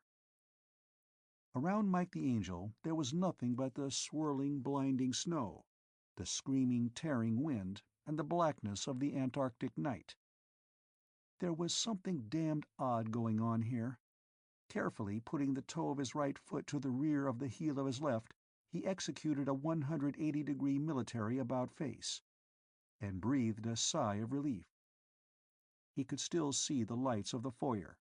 He had half suspected that someone was trying to trap him out here, and they might have turned off the lights. He swiveled his head around for one last look. He still couldn't see a sign of anyone. There was nothing he could do but head back and report the incident. He started slogging back through the gritty snow. He stepped through the hot air curtain and flipped up his faceplate. "Why did you go out in the blizzard?" said a clear, contralto voice directly behind him. Mike swung around angrily. "Look, lady, He stopped. The lady was no lady. A few feet away stood a machine. Vaguely humanoid in shape from the waist up, it was built more like a miniature military tank from the waist down. It had a pair of black sockets in its head, which Mike took to be TV cameras of some kind. It had grillwork on either side of its head, which probably covered microphones, and another grillwork where the mouth should be. There was no nose. "What the hell?" asked Mike the Angel, of no one in particular. "I'm Snookums," said the robot. "Sure you are," said Mike the Angel, backing uneasily toward the door. "You're Snookums. I couldn't fail not to disagree with you less." Mike the Angel didn't particularly like being frightened, but he had never found it a disabling emotion, so he could put up with it if he had to. But, given his choice, he would have much preferred to be afraid of something a little less unpredictable, something he knew a little more about. Something comfortable, like, say, a Bengal tiger or a Kodiak bear. "But I really am Snookums," reiterated the clear voice. Mike's brain was functioning in high gear, with overdrive added and the accelerator floorboarded. He'd been lured out onto the wastelands by this machine. It most definitely could be dangerous. The robot was obviously a remote control device. The arms and hands were of the Waldo type, used to handle radioactive materials in a hot lab. 4-jointed figures and an opposed thumb, metal duplicates of the human hand. But who was on the other end? Who was driving the machine? Who was saying those inane things over the speaker that served the robot as a mouth? It was certainly a woman's voice. Mike was still moving backward, toward the door. The machine that called itself Snookums wasn't moving toward him, which was some consolation, but not much. The thing could obviously move faster on those treads than Mike could on his feet, especially since Mike was moving backward. "Would you mind explaining what this is all about, miss?" asked Mike the Angel. He didn't expect an explanation. He was stalling for time. "I am not a miss," said the robot. "I am Snookums." "Whatever you are, then," said Mike. "Would you mind explaining?" "No," said Snookums. "I wouldn't mind." Mike's fingers, groping behind him, touched the door handle, but before he could grasp it, it turned and the door opened behind him. It hit him full in the back, and he stumbled forward a couple of steps before regaining his balance. A clear contralto voice said, "Oh, I'm so sorry." It was the same voice as the robot's. Mike the Angel swung around to face the second robot. This time it was a lady. "I'm sorry," she repeated. She was all wrapped up in an electro-parka, but there was no mistaking the fact that she was both human and feminine. She came on through the door and looked at the robot. "Snookums, what are you doing here?" "I was trying an experiment, Leda," said Snookums. "This man was just asking me about it. I just wanted to see if he would come if I called help. He did, and I want to know why he did." The girl flashed a look at Mike. "Would you please tell Snookums why you went out there? Please, don't be angry or anything. Just tell him." Mike was beginning to get the picture. "I went because I thought I heard a human being calling for help, and it sounded suspiciously like a woman." "Oh," said Snookums, sounding a little downhearted. If a robot can be said to have a heart— "The reaction was based, then, upon a misconception. That makes the data invalid. I'll have to try again." "That won't be necessary, Snookums," the girl said firmly. "This man went out there because he thought a human life was in danger. He would not have done it if he had known it was you, because he would have known that you were not in any danger. You can stand much lower temperatures than a human being can, you know." She turned to Mike. "Am I correct in saying that you wouldn't have gone out there if you'd known Snookums was a robot?" "Absolutely correct," said Mike the Angel fervently. She looked back at Snookums. "Don't try that experiment again. It is dangerous for a human to go out there, even with an electroparka. You might run the risk of endangering human life." "Oh, dear," said Snookums. "I'm sorry, Leda. There was real anxiety in the voice. "That's all right, honey," the girl said hurriedly.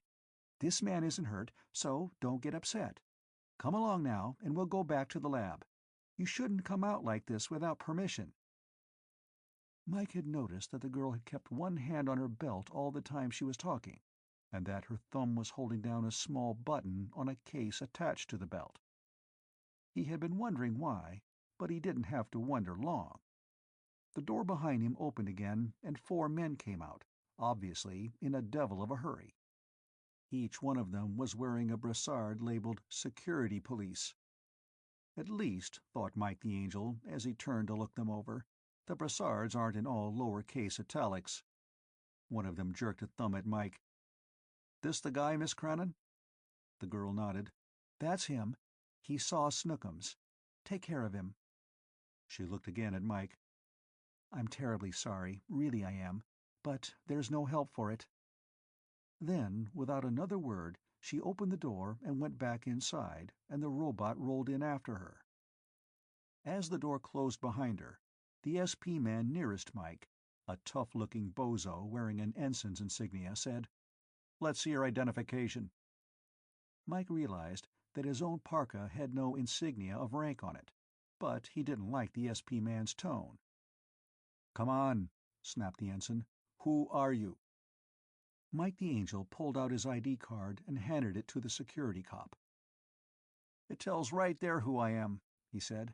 "That is, if you can read." The man glared and jerked the card out of Mike's hand, but when he saw the emblem that Lieutenant Nariaki had stamped on it, his eyes widened. He looked up at Mike. "I'm sorry, sir. I didn't mean—" "That tears it," interrupted Mike. "That absolutely tears it. In the past 3 minutes, I have been apologized to by a woman, a robot, and a cop. The next thing, a penguin will walk in here, tip his top hat, and abase himself while he mutters obsequiously in Penguinese. Just what the devil is going on around this place?" The 4 SP men were trying hard not to fidget. "Just security precautions, sir," said the ensign uncomfortably. "Nobody but those connected with Project Brainchild are supposed to know about Snookums. If anyone else finds out, we're supposed to take them into protective custody." "I'll bet you're widely loved for that," said Mike. "I suppose the gadget at Miss What's-Her-Name's belt was an alarm to warn you of impending disaster?" "Miss Crannon. Yes, sir. Everybody on the project carries those around. Also, Miss Crannon carries a detector for following Snookums around. She sort of is keeper, you know." "No," said Mike the Angel. "I do not know. But I intend to find out. I'm looking for Captain Quill. Where is he?" The 4 men looked at each other, then looked back at Mike. "I don't know, Commander," said the ensign. "I understand that several new men have come in today, but I don't know all of them. You'd better talk to Dr. Fitzhugh." "Such are the beauties of security," said Mike the Angel. "Where can I find this Dr. Fitzhugh?" The security man looked at his wristwatch. "He's down in the cafeteria now, sir. It's coffee time, and Doc Fitzhugh is as regular as a satellite orbit." "I'm glad you didn't say clockwork," Mike told him. "I've had enough dealings with machines today. Where is this coffee haven?" The ensign gave directions for reaching the cafeteria, and Mike pushed open the door marked Entrance. He had to pass through another inner door, guarded by another pair of SP men who checked his ID card again. Then he had to ramble through hallways that went off at queer angles to each other, but he finally found the cafeteria. He nabbed the first passerby and asked him to point out Dr. Fitzhugh. The passerby was obliging. He indicated a smallish, elderly man who was sitting by himself at one of the tables. Mike made his way through the tray-carrying hordes that were milling about, and finally ended up at the table where the smallish man was sitting. "Dr. Fitzhugh?" Mike offered his hand. "I'm Commander Gabriel. Minister Wallingford appointed me engineering officer of the Branch L." Dr. Fitzhugh shook Mike's hand with apparent pleasure. "Oh, yes. Sit down, Commander. What can I do for you?" Mike had already peeled off his electro-parka. He hung it over the back of a chair and said, "Mind if I grab a cup of coffee, Doctor? I've just come from topside, and I think the cold has made its way clean to my bones." He paused. "Would you like another cup?" Dr. Fitzhugh looked at his watch. "I have time for one more, thanks." By the time Mike had returned with the cups, he had recalled where he had heard the name Fitzhugh before. "It just occurred to me," he said as he sat down. "You must be Dr. Morris Fitzhugh." Fitzhugh nodded. "That's right." He wore a perpetually worried look, which made his face look more wrinkled than his 50 years of age would normally have accounted for. Mike was privately of the opinion that if Fitzhugh ever really tried to look worried, his ears would meet over the bridge of his long nose. "I've read a couple of your articles in the journal," Mike explained, "but I didn't connect the name until I saw you. I recognized you from your picture." Fitzhugh smiled, which merely served to wrinkle his face even more. Mike the Angel spent the next several minutes feeling the man out. Then he went on to explain what had happened with Snookums out in the foyer, which launched Dr. Fitzhugh into an explanation. "He didn't want help, of course. He was merely conducting an experiment.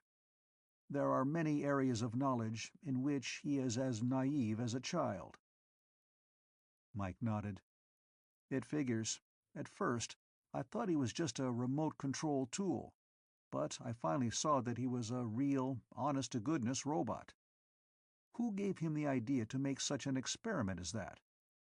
"No one at all," said Dr. Fitzhugh. "He's built to make up his own experiments." Mike the Angel's classic face regarded the wrinkled one of Dr. Fitzhugh. His own experiments? But a robot?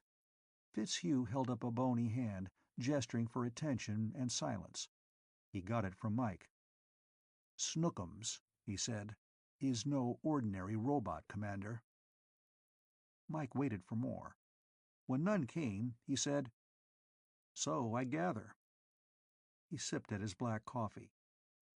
"That machine I saw is actually a remote-control tool, isn't it? Snookum's actual brain is in Cargo Hold 1 of the William Branch L." "That's right." Dr. Fitzhugh began reaching into various pockets about his person. He extracted a tobacco pouch, a briar pipe, and a jet flame lighter. Then he began speaking as he went through the pipe smoker's ritual of filling, tamping, and lighting. "Snookums," he began, "is a self-activating, problem-seeking computer with input and output sensory and action mechanisms analogous to those of a human being." He pushed more tobacco into the bowl of his pipe with a bony forefinger. "He's as close to being a living creature as anything man has yet devised." "What about the synth cells they're making at Boston Med?" Mike asked, looking innocent. Fitzhugh's contour map face wrinkled up even more. "I should have said living intelligence," he corrected himself. "He's a true robot, in the old original sense of the word. An artificial entity that displays almost every function of a living, intelligent creature. And, at the same time, he has the accuracy and speed that is normal to a cryotron computer." Mike the Angel said nothing while Fitzhugh fired up his lighter and directed the jet of flame into the bowl and puffed up gray clouds of smoke, which obscured his face. While the roboticist puffed, Mike let his gaze wander idly over the other people in the cafeteria. He was wondering how much longer he could talk to Fitzhugh before Captain Quill began. And then he saw the redhead. There is never much point in describing a really beautiful girl. Each man has his own ideas of what it takes for a girl to be pretty, or fascinating, or lovely, or almost any other adjective that can be applied to the noun girl. But beautiful is a cultural concept, at least as far as females are concerned, and there is no point in describing a cultural concept. It's one of those things that everybody knows, and descriptions merely become repetitious and monotonous. This particular example filled, in every respect, the definition of beautiful according to the culture of the white Americo-European subclass of the human race of Anno Domini 2087. The elements and proportions and symmetry fit almost perfectly into the ideal mold. It is only necessary to fill in some of the minor details which are allowed to vary without distorting the ideal. She had red hair and blue eyes, and was wearing a green zip-suit. And she was coming toward the table where Mike and Dr. Fitzhugh were sitting. "Such a tremendous number of elements," Dr. Fitzhugh was saying, "that it was possible, and necessary, to introduce a certain randomity within the circuit choices themselves. Ah, hello, Leda, my dear." Mike and Fitzhugh rose from their seats. "Leda, this is Commander Gabriel, the engineering officer of the Brainchild," said Fitzhugh. "Commander, Miss Leda Crannon, our psychologist." Mike had been allowing his eyes to wander over the girl, inspecting her ankles, her hair, and all vital points of interest between. But when he heard the name Crannon, his eyes snapped up to meet hers. He hadn't recognized the girl without her parka, and wouldn't have known her name if the SP ensign hadn't mentioned it. Obviously, she didn't recognize Mike at all, but there was a troubled look in her blue eyes. She gave him a puzzled smile. "Haven't we met, Commander?" Mike grinned. "Hey, that's supposed to be my line, isn't it?" She flashed him a warm smile, then her eyes widened ever so slightly. "Your voice. You were the man on the foyer. The one—" "The one whom you called copper on," finished Mike agreeably. "But please don't apologize. You've more than made up for it." Her smile remained. She evidently liked what she saw. "How was I to know who you were?" "It might have been written on my pocket handkerchief," said Mike the Angel, "but Space Service officers don't carry pocket handkerchiefs." "What?" The puzzled look had returned. "Nemmine," said Mike. "Sit down, won't you?" "Oh, I can't, thanks. I came to get Fitz. A meeting of the research board has been called, and afterward we have to give a lecture or something to the officers of the Brainchild." "You mean the Branchell?" Her smile became an impish grin. "You call it what you want. To us, it's the Brainchild." Dr. Fitzhugh said, "Will you excuse us, Commander? We'll be seeing you at the briefing later." Mike nodded. "I'd better get on my way, too. I'll see you." But he stood there as Leda Crannon and Dr. Fitzhugh walked away.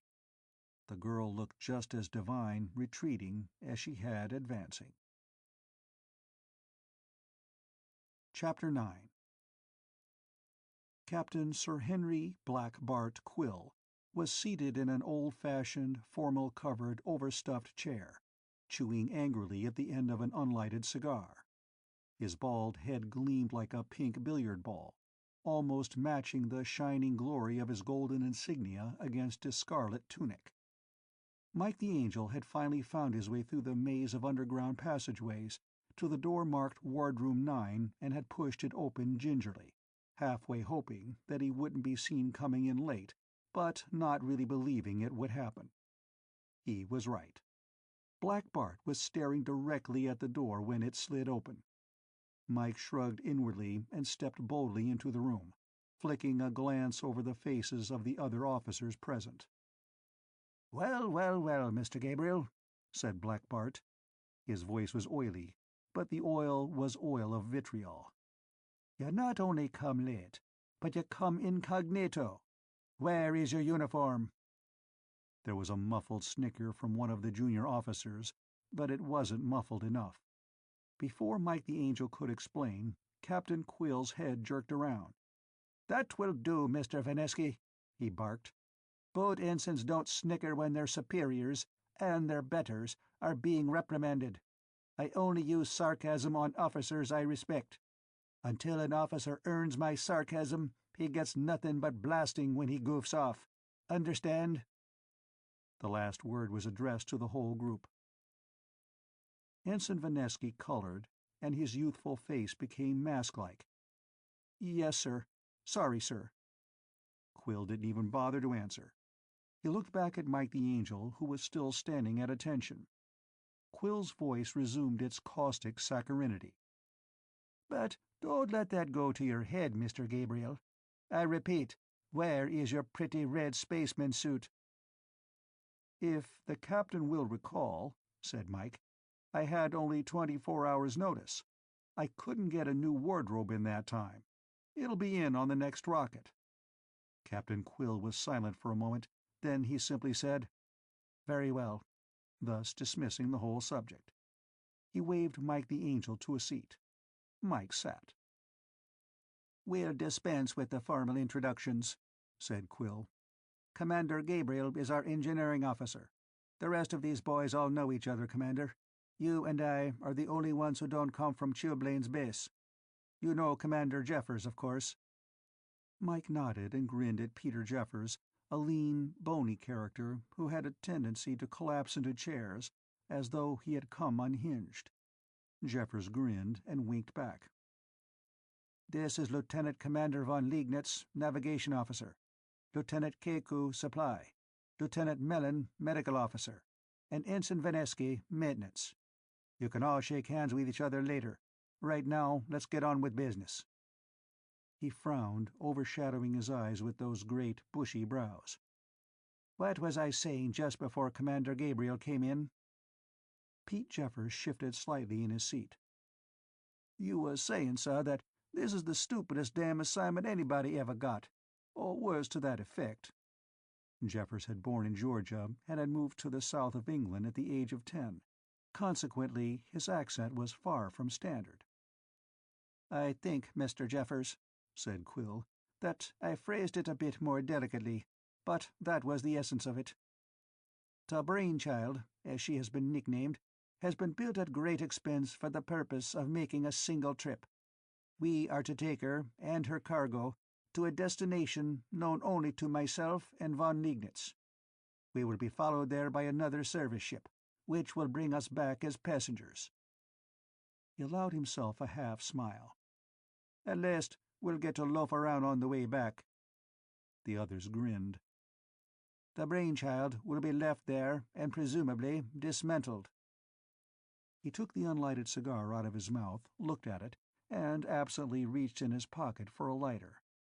The deeply tanned young man who had been introduced as Lieutenant Keku had just lighted a cigarette, so he proffered his own flame to the captain. Quill puffed his cigar alight absently and went on. "It isn't going to be easy. We won't have a chance to give the ship a shakedown cruise, because once we take off we might as well keep going, which we will. You all know what the cargo is. Cargo Hold 1 contains the greatest single robotic brain ever built. Our job is to make sure it gets to our destination in perfect condition." "Question, sir," said Mike the Angel.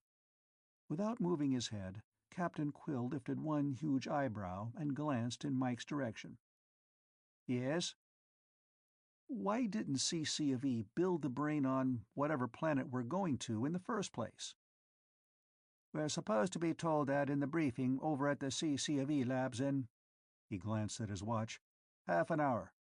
But I think we can all get a little advance information. Most of you men have been around here long enough to have some idea of what's going on, but I understand that Mr. Vanesky knows somewhat more about robotics than most of us. Do you have any light to shed on this, Mr. Vanesky?" Mike grinned to himself without letting it show on his face. The skipper was letting the boot ensign redeem himself after the faux pas he'd made. Vanesky started to stand up, but Quill made a slight motion with his hand, and the boy relaxed. "It's only a guess, sir," he said, "but I think it's because the robot knows too much." Quill and the others looked blank, but Mike narrowed his eyes imperceptibly. Vanesky was practically echoing Mike's own deductions. "I mean, well, look, sir," Vanesky went on, a little flustered. "They started to build that thing 10 years ago. 8 years ago they started teaching it. Evidently, they didn't see any reason for building it off Earth then. What I mean is, something must have happened since then to make them decide to take it off Earth. If they spent all this much money to get it away, that must mean that it's dangerous somehow." "If that's the case," said Captain Quill, "why don't they just shut the thing off?" "Well," Vanesky spread his hands, "I think it's for the same reason. It knows too much, and they don't want to destroy that knowledge." "Do you have any idea what that knowledge might be?" Mike the Angel asked. "No, sir, I don't. But whatever it is, it's dangerous as hell." The briefing for the officers and men of the William Brand Shell, the Brainchild, was held in a lecture room at the laboratories of the Computer Corporation of Earth's big Antarctic base. Captain Quill spoke first, warning everyone that the project was secret and asking them to pay the strictest attention to what Dr. Morris Fitzhugh had to say. Then Fitzhugh got up, his face ridged with nervousness. He assumed the air of a university professor, launching himself into his speech as though he were anxious to get through it in a given time without finishing too early. "I'm sure you're all familiar with the situation," he said, as though apologizing to everyone for telling them something they already knew, the apology of the learned man who doesn't want anyone to think he's being overly proud of his learning. "I think, however, we can all get a better picture if we begin at the beginning and work our way up to the present time. The original problem was to build a computer that could learn by itself. An ordinary computer can be forcibly taught.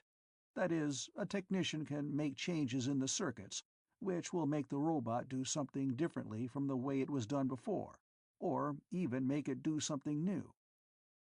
But what we wanted was a computer that could learn by itself, a computer that could make the appropriate changes in its own circuits without outside physical manipulation. It's really not as difficult as it sounds.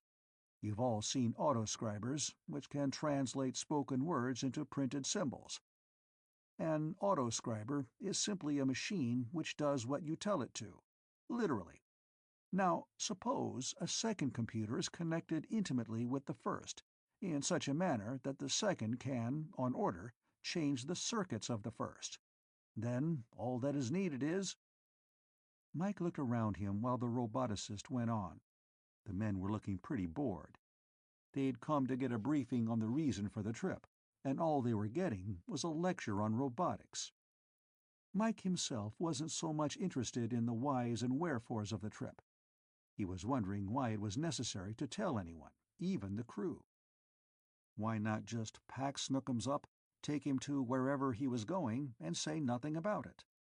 Why explain it to the crew? "Thus," continued Fitzhugh, "it became necessary to incorporate into the brain a physical analog of Lagerloch's principle. Learning is a result of inelastic collision. I won't give it to you symbolically, but the idea is simply that an organism learns only if it does not completely recover from the effects of an outside force imposed upon it. If it recovers completely, it's just as it was before. Consequently, it hasn't learned anything. The organism must change." He rubbed the bridge of his nose and looked out over the faces of the men before him. A faint smile came over his wrinkled features. "Some of you, I know, are wondering why I am boring you with this long recital. Believe me, it's necessary. I want all of you to understand that the machine you'll have to take care of is not just an ordinary computer. Every man here has had experience with machinery, from the very simplest to the relatively complex. You know that you have to be careful of the kind of information, the kind of external force, you give a machine. If you aim a spaceship at Mars, for instance, and tell it to go through the planet, it might try to obey, but you'd lose the machine in the process." A ripple of laughter went through the men. They were a little more relaxed now, and Fitzhugh had regained their attention. "And you must admit," Fitzhugh added, A spaceship which was given that sort of information might be dangerous." This time the laughter was even louder. "Well then," the roboticist continued, "if a mechanism is capable of learning, how do you keep it from becoming dangerous, or destroying itself? That was the problem that faced us when we built Snookums. So we decided to apply the famous 3 laws of robotics propounded over a century ago by a brilliant American biochemist and philosopher. Here they are. 1. A robot may not injure a human being, nor, through inaction, allow a human being to come to harm. 2. A robot must obey the orders given it by human beings, except where such orders would conflict with the first law. 3. A robot must protect its own existence, as long as such protection does not conflict with the first or second law." Fitzhugh paused to let his words sink in. Then, "Those are the ideal laws, of course. Even their propounder pointed out that they would be extremely difficult to put into practice. A robot is a logical machine, but it becomes somewhat of a problem even to define a human being. Is a 5-year-old competent to give orders to a robot? If you define him as a human being, then he can give orders that might wreck an expensive machine. On the other hand, if you don't define the 5-year-old as human, then the robot is under no compulsion to refrain from harming the child." He began delving into his pockets for smoking materials as he went on. "We took the easy way out. We solved that problem by keeping Snookums isolated. He has never met any animal except adult human beings. It would take an awful lot of explaining to make him understand the difference between, say, a chimpanzee and a man. Why should a hairy pelt and a relatively low intelligence make a chimp non-human? After all, some men are pretty hairy, and some are moronic. Present company excepted." More laughter. Mike's opinion of Fitzhugh was beginning to go up. The man knew when to break pedantry with humor. "Finally," Fitzhugh said, when the laughter had subsided, "we must ask what is meant by protecting his own existence. Frankly, we've been driven frantic by that one. The little humanoid, caterpillar-track mechanism that we all tend to think of as Snookums isn't really Snookums, any more than a human being is a hand or an eye. Snookums wouldn't actually be threatening his own existence unless his brain, now in the hold of the William Brand shell, is destroyed." As Dr. Fitzhugh continued, Mike the Angel listened with about half an ear. His attention, and the attention of every man in the place, had been distracted by the entrance of Leda Crannon. She stepped in through a side door, walked over to Dr. Fitzhugh, and whispered something in his ear. He nodded, and she left again. Fitzhugh, when he resumed his speech, was rather more hurried in his delivery. "The whole thing can be summed up rather quickly. Point 1. Snookum's brain contains the information that 8 years of hard work have laboriously put into it. That information is more valuable than the whole cost of the William Brand shell. It's worth billions. So the robot can't be disassembled, or the information would be lost. Point 2. Snookum's mind is a strictly logical one, but it is operating in a more than logical universe. Consequently, it is unstable. Point 3. Snookums was built to conduct his own experiments. To forbid him to do that would be similar to beating a child for acting like a child. It would do serious harm to the mind. In Snookum's case, the randomity of the brain would exceed optimum, and the robot would become insane. Point 4. Emotion is not logical. Snookums can't handle it, except in a very limited way." Fitzhugh had been making his points by tapping them off on his fingers with the stem of his unlighted pipe. Now he shoved the pipe back in his pocket and clasped his hands behind his back. "It all adds up to this. Snookums must be allowed the freedom of the ship. At the same time, every one of us must be careful not to push the wrong buttons, as it were. So here are a few don'ts. Don't get angry with Snookums.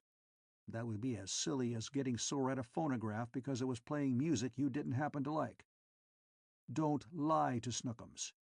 If your lies don't fit in with what he knows to be true, and they won't, believe me, he will reject the data. But it would confuse him, because he knows that humans don't lie. If Snookums asks you for data, qualify it, even if you know it to be true. Say, there may be an error in my knowledge of this data, but to the best of my knowledge. Then go ahead and tell him. But if you absolutely don't know the answer, tell him so. Say, I don't have that data, Snookums. Don't, unless you are— He went on, but it was obvious that the officers and crew of the William Branch shell weren't paying the attention they should. Every one of them was thinking dark gray thoughts.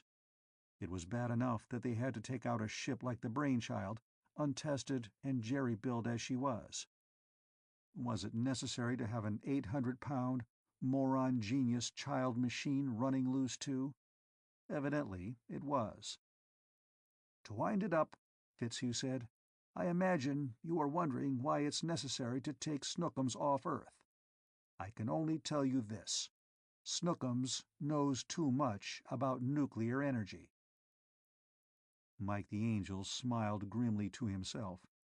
Ensign Vanesky had been right. Snookums was dangerous, not only to individuals, but to the whole planet. Snookums, too, was a juvenile delinquent. Chapter 10. The Brainchild lifted from Antarctica at exactly 2100 hours Greenwich time. For 3 days, the officers and men of the ship had worked as though they were the robots instead of their passenger, or cargo, depending on your point of view. Supplies were loaded, and the great engine generators checked and rechecked. The ship was ready to go less than 2 hours before takeoff time. The last passenger aboard was Snookums, although, in a more proper sense, he had always been aboard. The little robot rolled up to the elevator on his treads and was lifted into the body of the ship. Miss Cranon was waiting for him at the airlock, and Mike the Angel was standing by. Not that he had any particular interest in watching Snookums come aboard, but he did have a definite interest in Leda Cranon. "Hello, honey," said Miss Cranon as Snookums rolled into the airlock. "Ready for your ride?" "Yes, Leda," said Snookums in his contralto voice. He rolled up to her and took her hand. "Where is my room?" "Come along, I'll show you in a minute. Do you remember Commander Gabriel?" Snookums swiveled his head and regarded Mike. "Oh, yes. He tried to help me." "Did you need help?" Mike growled in spite of himself. "Yes, for my experiment. And you offered help. That was very nice. Leda says it is nice to help people." Mike the Angel carefully refrained from asking Snookums if he thought he was people. For all Mike knew, he did. Mike followed Snookums and Leda Cranon down the companionway. "What do you do today, honey?" asked Leda. "Mostly I answered questions for Dr. Fitzhugh," said Snookums. "He asked me 38 questions. He said I was a great help. I'm nice, too." "Sure you are, darling," said Miss Cranon. "Ye gods," muttered Mike the Angel. "What's the trouble, Commander?" the girl asked, widening her blue eyes. "Nothing," said Mike the Angel, looking at her innocently with eyes that were equally blue. "Not a single solitary thing. Snookums is a sweet little tyke, isn't he?" Leda Cranon gave him a glorious smile. "I think so, and a lot of fun, too." Very seriously, Mike patted Snookums on his shiny steel skull. "How old are you, little boy?" Leda Cranon's eyes narrowed, but Mike pretended not to notice while Snookums said, 8 years, 2 months, 1 day, 7 hours, 33 minutes, and 10 seconds. But I am not a little boy. I am a robot." Mike suppressed an impulse to ask him if he had informed Leda Cranon of that fact. Mike had been watching the girl for the past 3 days, at least when he'd had the time to watch, and he'd been bothered by the girl's maternal attitude toward Snookums. She seemed to have wrapped herself up entirely in the little robot. Of course, that might simply be her method of avoiding Mike the Angel, but Mike didn't quite believe that. "Come along to your room, dear," said Leda. Then she looked again at Mike. "If you'll wait just a moment, Commander," she said rather stiffly, "I'd like to talk to you." Mike the Angel touched his forehead in a gentlemanly salute. "Later, perhaps, Miss Cranon. Right now, I have to go to the power section to prepare for takeoff. We're really going to have fun lifting this brute against a full Earth G without rockets." "Later, then," she said evenly, and hurried off down the corridor with Snookums. Mike headed the other way with a sigh of relief. As of right then, he didn't feel like being given an ear-reaming lecture by a beautiful redhead. He beetled it toward the power section. Chief Powerman's mate, Malthouse, was probably the only man in the crew who came close to being as big as Mike the Angel. Malthouse was 2 inches shorter than Mike's 6'7", but he weighed in at 290. As a powerman, he was tops, and he gave the impression that, as far as power was concerned, he could have supplied the ship himself by turning the crank on a hand generator. But neither Mike nor Malthouse approached the size of the supply officer, Lieutenant Keku. Keku was an absolute giant, 6'8", 350 pounds, and very little of it fat.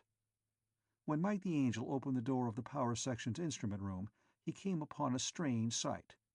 Lieutenant Keku and Chief Malthouse were seated across a table from each other, each with his right elbow on the table, their right hands clasped. The muscles in both massive arms stood out beneath the scarlet tunics. Neither man was moving. "Games, children?" asked Mike gently. Whap! The chief's arm slammed to the table with a bang that sounded as if the table had shattered. Malthouse had allowed Mike's entrance to distract him, while Lieutenant Keku had held out just an instant longer. Both men leapt to their feet, Malthouse valiantly trying not to nurse his bruised hand. "Sorry, sir," said Malthouse. "We were just—" "Never mind, I saw. Who usually wins?" Mike asked. Lieutenant Keku grinned. "Usually he does, Commander. All this beef doesn't help much against a guy who really has pull, and Chief Malthouse has it."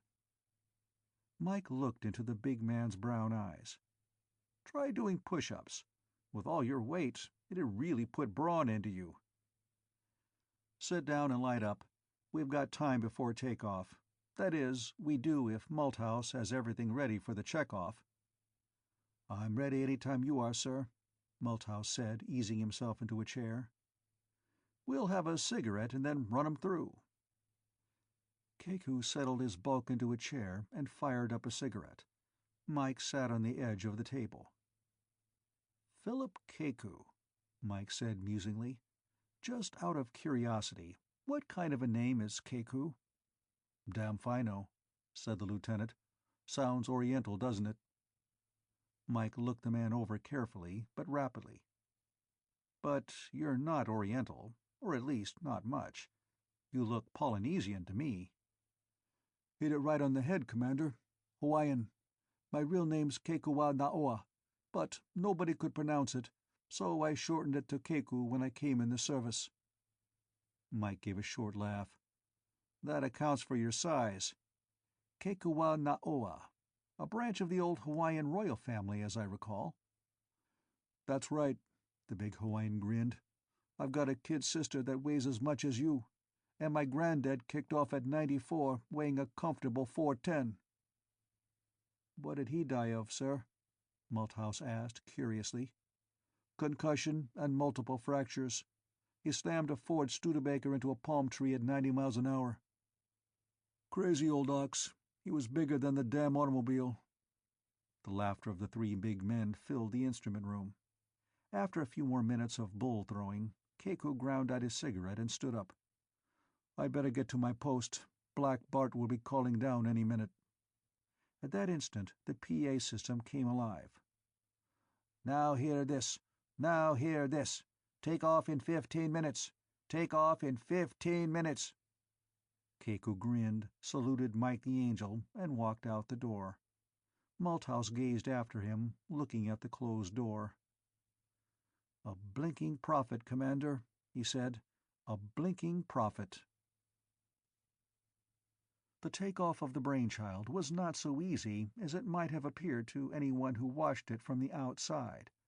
As far as the exterior observers were concerned, it seemed to lift into the air with a loud thrumming noise, like a huge elevator rising in an invisible shaft. It had been built in a deep pit in the polar ice, built around the huge cryotronic stack that was Snook'em's brain. As it rose, electric motors slid back the roof that covered the pit, and the howling Antarctic winds roared around it. Unperturbed, it went on rising. Inside, Mike the Angel and Chief Malthouse watched worriedly as the meters wiggled their needles dangerously close to the overload mark.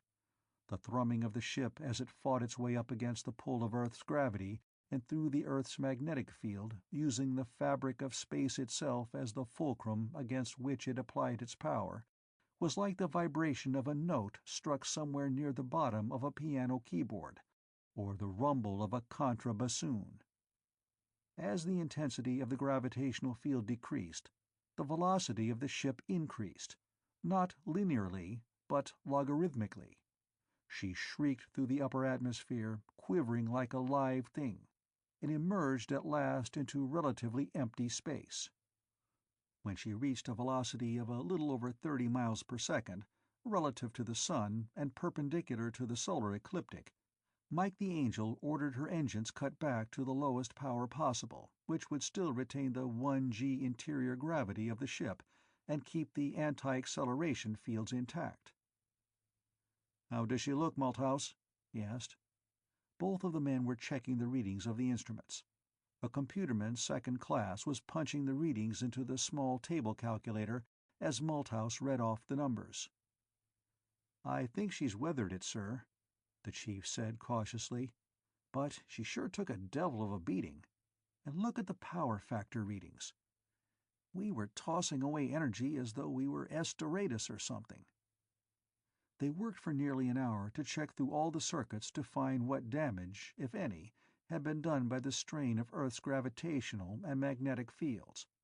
All in all, the Brainchild was in pretty good shape. A few circuits needed retuning, but no replacements were necessary. Malthouse, who had been understandably pessimistic about the ship's ability to lift herself from the surface of even a moderate-sized planet like Earth, looked with new respect upon the man who had designed the power plant that had done the job. Mike the Angel called the bridge and informed Captain Quill that the ship was ready for full acceleration. Under control from the bridge, the huge ship yawed until her nose, and thus the line of thrust along her longitudinal axis, was pointed toward her destination. "Full acceleration, Mr. Gabriel," said Captain Quill over the intercom. Mike the Angel watched the meters climb again as the ship speared away from the sun at an ever-increasing velocity. Although the apparent internal acceleration remained at a cozy 1G, the acceleration in relation to the sun was something fantastic. When the ship reached the velocity of light, she simply disappeared, as far as external observers were concerned. But she still kept adding velocity with her tremendous acceleration. Finally, her engines reached their performance peak. They could drive the Brainchild no faster. They simply settled down to a steady growl and pushed the ship at a steady velocity through what the mathematicians termed null space. The Brainchild was on her way. Chapter 11. "What I want to know," said Lieutenant Keku, "is what kind of ship is this?" Mike the Angel chuckled, and Lieutenant Mellon, the medical officer, grinned rather shyly. But young Ensign Vanesky looked puzzled. "What do you mean, sir?" he asked the huge Hawaiian. They were sitting over coffee in the officers' wardroom. Captain Quill, First Officer Jeffers, and Lieutenant Commander von Liegnitz were on the bridge, and Dr. Fitzhugh and Leda Crannon were down below, giving Snookums lessons. Mike looked at Lieutenant Keku, waiting for him to answer Vanesky's question. "What do I mean? Just what I said, Mr. Vanesky. I want to know what kind of ship this is. It is obviously not a warship, so we can forget that classification. It is not an expeditionary ship. We're not outfitted for exploratory work. Is it a passenger vessel, then? No, because Dr. Fitzhugh and Miss Crannon are listed as civilian technical advisors, and are therefore legally part of the crew. I'm wondering if it might be a cargo vessel, though." "Sure it is," said Ensign Vanesky. "That brain in Cargo Hold 1 is cargo, isn't it?" "I'm not certain," Keku said thoughtfully, looking up at the overhead, as if the answer might be etched there in the metal.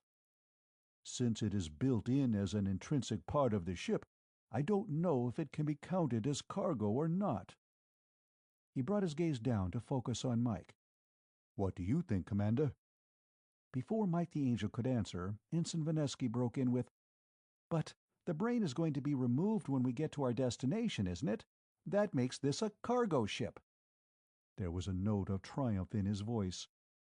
Lieutenant Keku's gaze didn't waver from Mike's face, nor did he say a word.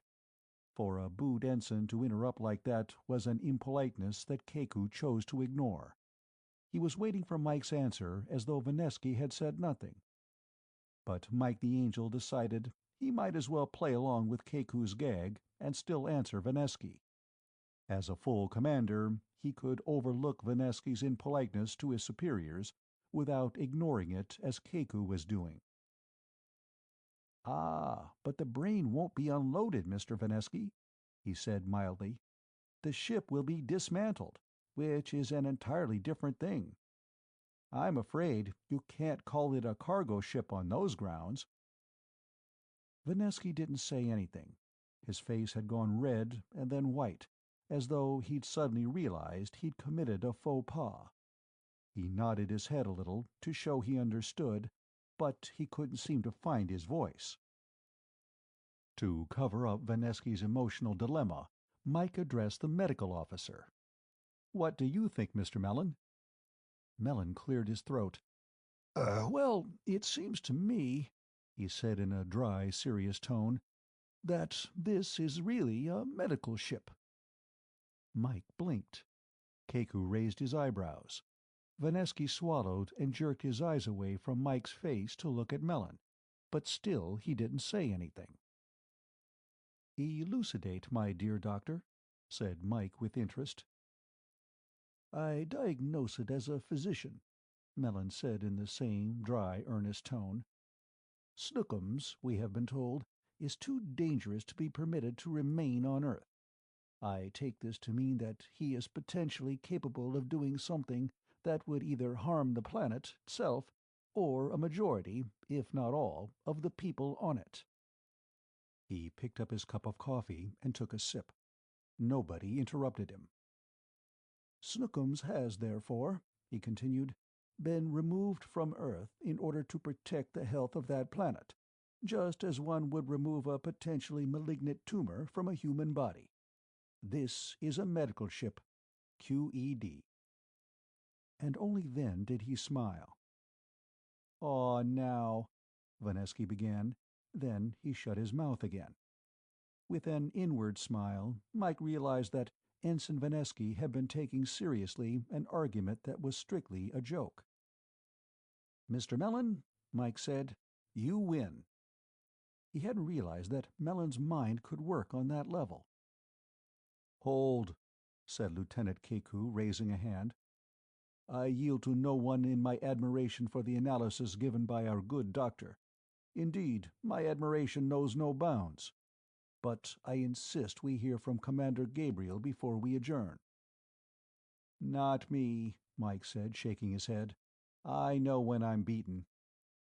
He'd been going to suggest that the Brainchild was a training ship, from Snookum's learning periods, but that seemed rather obvious and puerile now. He glanced at his watch, saw the time, and stood up. Excuse me, gentlemen. I have things to do." He had an appointment to talk to Leda Crannon, but he had no intention of broadcasting it.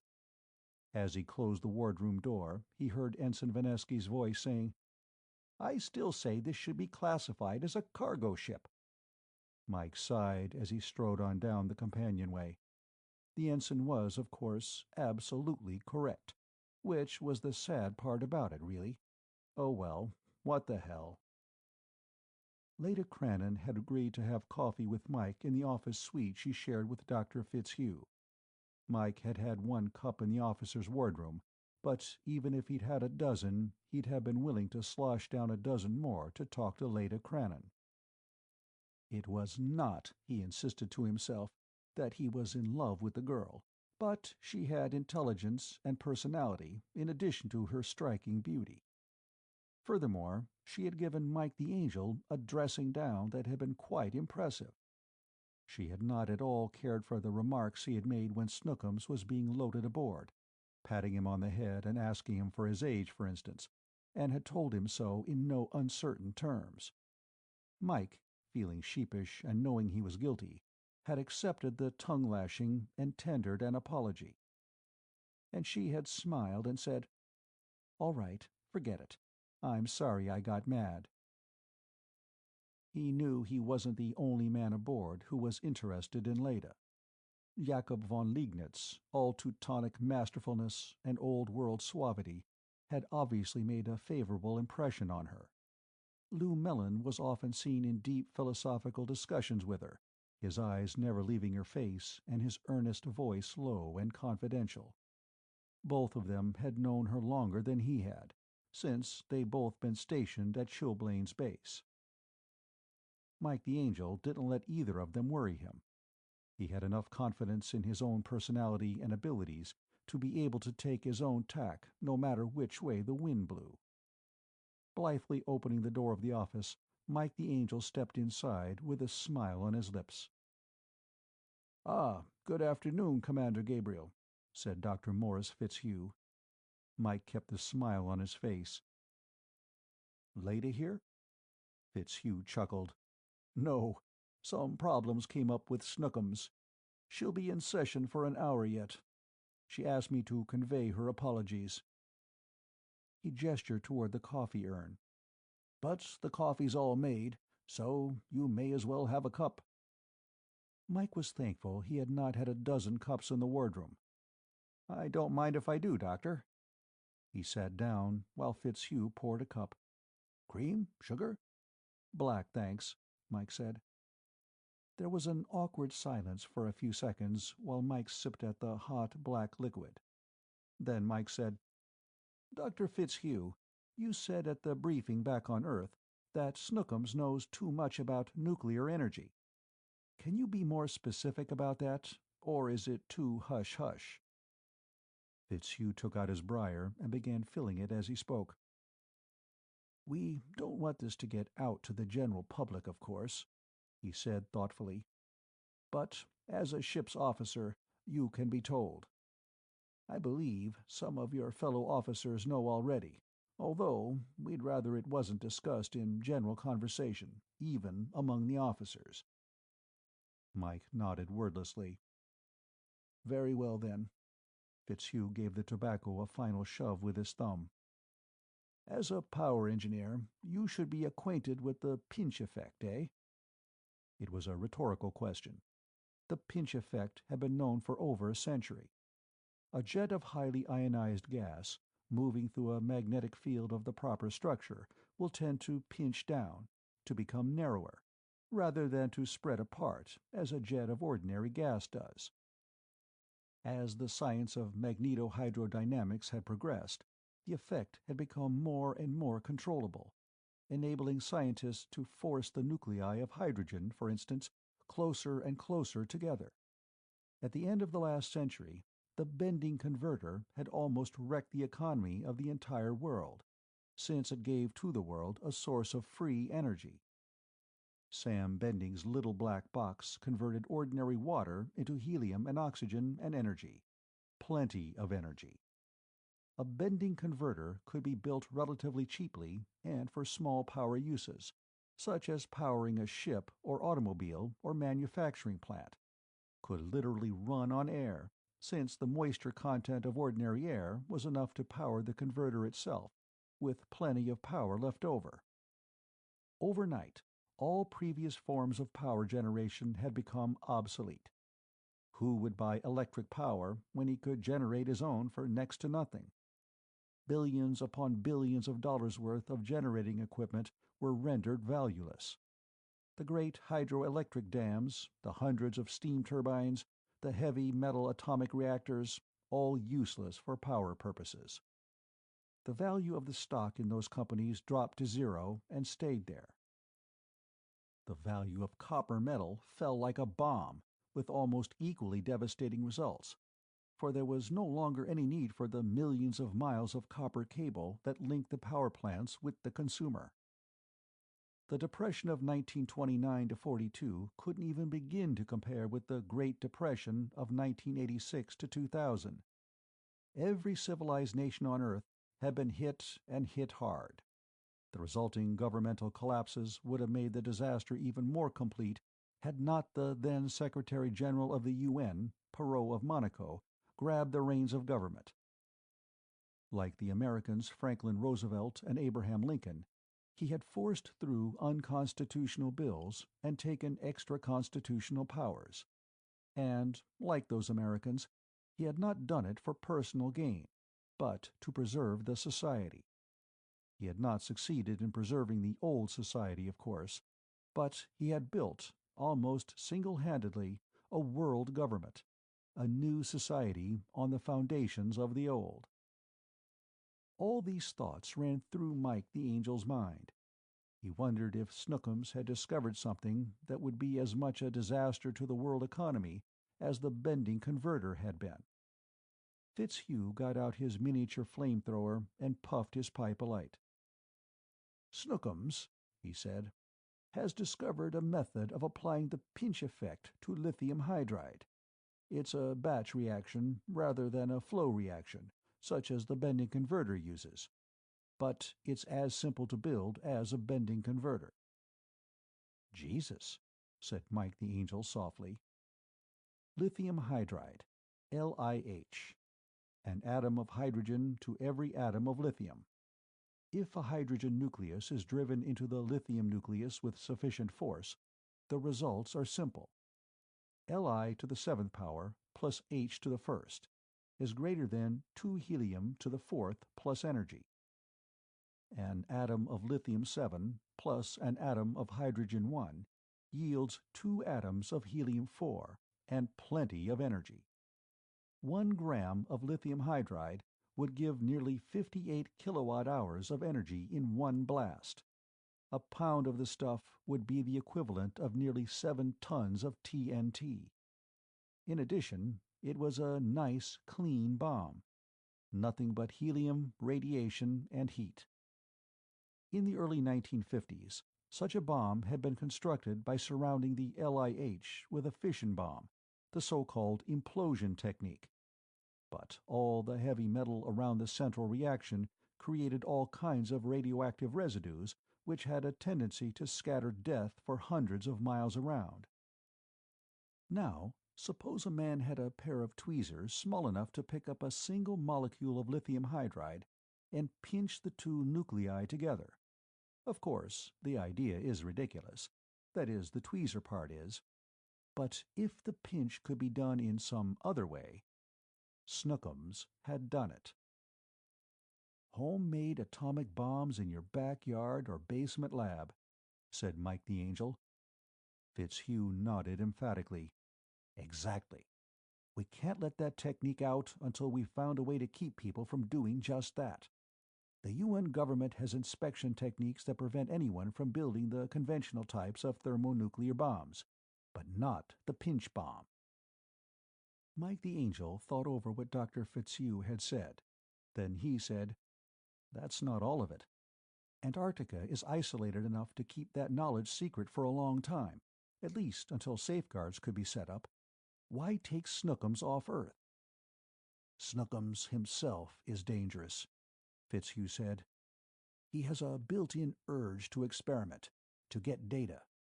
We can keep him from making experiments that we know will be dangerous by giving him the data, so that the urge doesn't operate. But if he's on the track of something totally new, well, you can see what we're up against. He thoughtfully blew a cloud of smoke. We think he may be on the track of the total annihilation of matter. A dead silence hung in the air. The ultimate superatomic bomb.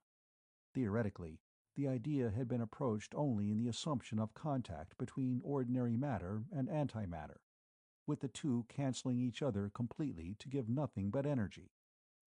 Such a bomb would be nearly 50,000 times as powerful as the lithium hydride pinch bomb. That much energy, released in a few millimicroseconds, would make the standard H-bomb look like a candle flame on a foggy night. The LIH pinch bomb could be controlled. By using just a little of the stuff, it would be possible to limit the destruction to a neighborhood, or even a single block. A total annihilation bomb would be much harder to control. The total annihilation of a single atom of hydrogen would yield over 1,000th of an erg, and matter just doesn't come in much smaller packages than that. "You see," said Fitzhugh, "we had to get him off Earth." "Either that or stop him from experimenting," Mike said. "And I assume that wouldn't be good for Snookums." "To frustrate Snookums would be to destroy all the work we have put into him. His circuits would tend to exceed optimum randomity, and that would mean, in human terms, that he would be insane, and therefore worthless. As a machine, Snookums is worth $18 billion. The information we have given him, plus the deductions and computations he has made from that information, is worth—" He shrugged his shoulders. "Who knows? How can a price be put on knowledge?" Chapter 12. The William Branchell, dubbed Brainchild, fled Earth at ultralight velocity, while officers, crew, and technical advisors settled down to routine. The only thing that disturbed that routine was one particular restless part of the ship's cargo. Snookums was a snoop. Cut off from the laboratories which had been provided for his special work at Chilblains, he proceeded to interest himself in the affairs of the human beings which surrounded him. Until his 7th year, he had been confined to the company of only a small handful of human beings. Even while the William Branchell was being built, he hadn't been allowed any more freedom than was absolutely necessary to keep him from being frustrated. Even so, he had developed an interest in humans. Now he was being allowed full rein in his data-seeking circuits, and he chose to investigate, not the physical sciences, but the study of mankind. Since the proper study of mankind is man, Snookums proceeded to study the people on the ship. Within 3 days the officers had evolved a method of Snookums evasion. Lieutenant Commander Jakob von Liegnitz sat in the officers' wardroom of the Brainchild and shuffled a deck of cards with expert fingers. He was a medium-sized man, 5'11" or so, with a barrel chest, broad shoulders, and a narrow waist and lean hips. His light brown hair was worn rather long, and its straight strands seemed to cling tightly to his skull. His gray eyes had a perpetual half-squint that made him look either sleepy or angry, depending on what the rest of his broad face was doing. He dealt himself out a board of 4 cards up, and had gone through about half the pack when Mike the Angel came in with Lieutenant Keku. "Hello, Jake," said Keku. "What's to do?" "Get out 2 more decks," said Mike the Angel, "and we can all play solitaire." Von Liegnitz looked up sleepily. "I could probably think of duller things, Mike, but not just immediately. How about bridge?" "We'll need a 4th," said Keku. "How about Pete?" Mike the Angel shook his head. "Black Bart is sleeping, taking his beauty nap. So Pete has the duty. How about young Vanesky? He's not a bad partner." "He's out too," said von Liegnitz. "He also is on duty." Mike the Angel lifted an inquisitive eyebrow. "Something busted? Why should the maintenance officer be on duty right now?" "He is maintaining," said von Liegnitz with deliberate dignity, "peace and order around here. He is now performing the duty of Answerman-in-Chief. He is very good at it." Mike grinned. "Snookums?" Von Liegnitz scooped the cards off the table and began shuffling them. "Exactly. As long as Snookums gets his questions answered, he keeps himself busy. Our young boot ensign has been assigned to the duty of keeping that mechanical peeping Tom out of our hair for an hour. By then, it will be lunchtime." He cleared his throat. "We still need a fourth." "If you ask me," said Lieutenant Kiku, "we need a fifth. Let's play poker instead." Yakov von Liegnitz nodded and offered the cards for a cut. "Deal 'em," said Mike the Angel. A few minutes less than an hour later, Ensign Vinesky slid open the door to the wardroom and was greeted by a triune chorus of hellos. "Sirs," said Vinesky with pseudo-formality, "I have done my duty, exhausting as it was. I demand satisfaction." Lieutenant Keku, upon seeing Mike the Angel dealt a second 8, flipped over his up cards and folded. "Satisfaction?" he asked the ensign. Vinesky nodded. "One hand of showdown for 5 clams. I have been playing encyclopedia for that hunk of animated machinery for an hour. That's above and beyond the call of duty." "Raise a half," said Mike the Angel. "Call," said von Liegnitz. "3/8," said Mike, flipping his whole card. Von Liegnitz shrugged, folded his cards, and watched solemnly while Mike pulled in the pot. "Vinesky wants to play showdown for a 5er," said Keku. Mike the Angel frowned at the ensign for a moment, then relaxed and nodded.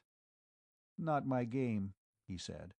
"But if the answerman wants a chance to catch up, it's okay with me." The 4 men each tossed a 5 spot into the center of the table and then cut for deal. Mike got it and started dealing.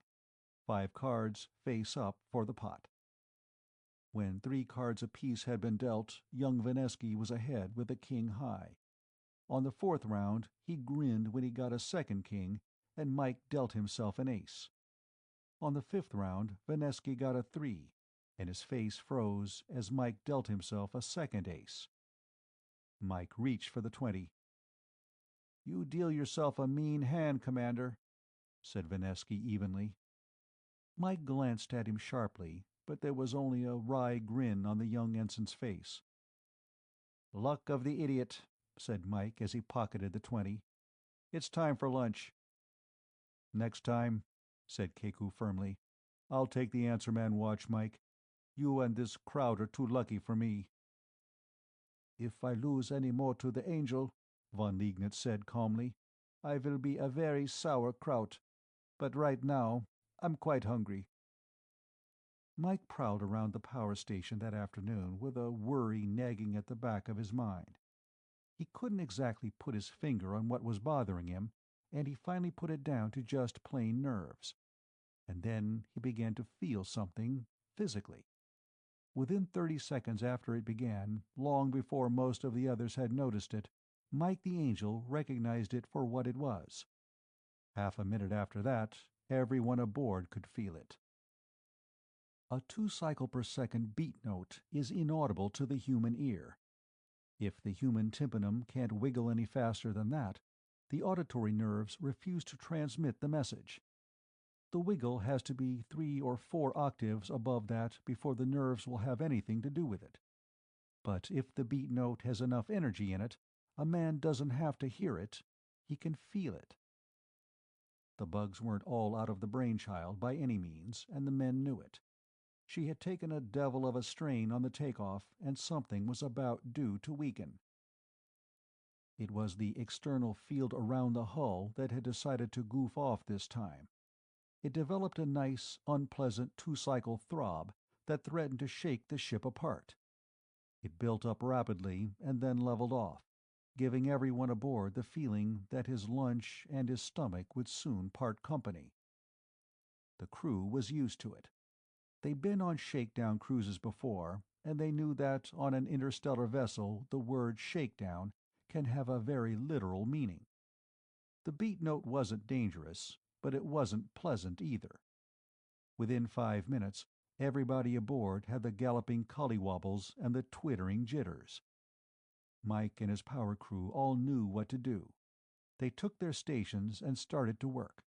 They had barely started when Captain Quill's voice came over the intercom. "Power station, this is the bridge. How long before we stop this beat note?" "No way of telling, sir," said Mike without taking his eyes off the meter bank. "Check A77, he muttered in an aside to Malthouse. "Can you give me a prognosis?" persisted Quill. Mike frowned. This wasn't like Black Bart. He knew what the prognosis was as well as Mike did. "Actually, sir, there's no way of knowing. The old Gainsway shook like this for 8 days before they spotted the tubes that were causing a 4-cycle beat." "Why can't we spot it right off?" Quill asked. Mike got it then. Fitzhugh was listening in. Quill wanted Mike the Angel to substantiate his own statements to the roboticist. "There are 16 generator tubes in the hull, 2 at each end of the 4 diagonals of an imaginary cube surrounding the ship. At least 2 of them are out of phase. That means that every one of them may have to be balanced against every other one, and that would make 120 checks. It will take 10 minutes if we hit it lucky and find the bad tubes in the first 2 tries, and about 20 hours if we hit it on the last try. That, of course, is presuming that there are only 2 out. If there are 3—" He let it hang. Mike grinned as Dr. Morris Fitzhugh's voice came over the intercom, confirming his diagnosis of the situation. "Isn't there any other way?" asked Fitzhugh worriedly. "Can't we stop the ship and check them so that we won't be subjected to this?" "Afraid not," answered Mike. "In the first place, cutting the external field would be dangerous, if not deadly. The abrupt deceleration wouldn't be good for us, even with the internal field operating. In the second place, we couldn't check the field tubes if they weren't operating. You can't tell a bad tube just by looking at it. They'd still have to be balanced against each other, and that would take the same amount of time as it is going to take anyway, and with the same effects on the ship. I'm sorry, but we'll just have to put up with it." "Well, for heaven's sake, do the best you can," Fitzhugh said in a worried voice. "This beat is shaking Snookum's brain. God knows what damage it may do unless it's stopped within a very few minutes." "I'll do the best I can," said Mike the Angel carefully. "So will every man in my crew. But about all anyone can do is wish us luck and let us work." "Yes," said Dr. Fitzhugh slowly. "Yes, I understand. Thank you, Commander." Mike the Angel nodded curtly and went back to work. Things weren't bad enough as they were. They had to get worse. The brainchild had been built too fast, and in too unorthodox a manner. The steady 2-cycle throb did more damage than it would normally have done aboard a non-experimental ship. 12 minutes after the throb started, a feeder valve in the pre-induction energy chamber developed a positive feedback oscillation that threatened to blow out the whole pre-induction stage unless it was damped. The search for the out-of-phase external field tubes had to be dropped while the more dangerous fall was tackled. Malthouse plugged in an emergency board and began to compensate by hand while the others searched frantically for the trouble. Hand compensation of feeder valve oscillation is pure intuition. If you wait until the meter showed that damping is necessary, it may be too late. You have to second-guess the machine and figure out what's coming before it happens and compensate then. You not only have to judge time, but magnitude. Overcompensation is ruinous too. Malthouse, the chief powerman's mate, sat behind the emergency board, a vernier dial in each hand and both eyes on an oscilloscope screen. His red, beefy face was corded and knotted with tension, and his skin glistened with oily perspiration.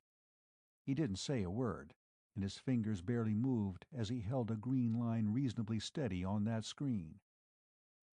Mike the Angel, using unangelic language in a steady, muttering stream, worked to find the circuit that held the secret of the ruinous feedback tendency, while other powermen plugged and unplugged meter jacks, flipped switches, and juggled tools. In the midst of all this, in rolled Snookums. Whether Snookums knew that his own existence was in danger is problematical. Like the human brain, his own had no pain or sensory circuits within it. In addition, his knowledge of robotics was small. He didn't even know that his brain was in cargo hold 1. He thought it was in his head, if he thought about it at all.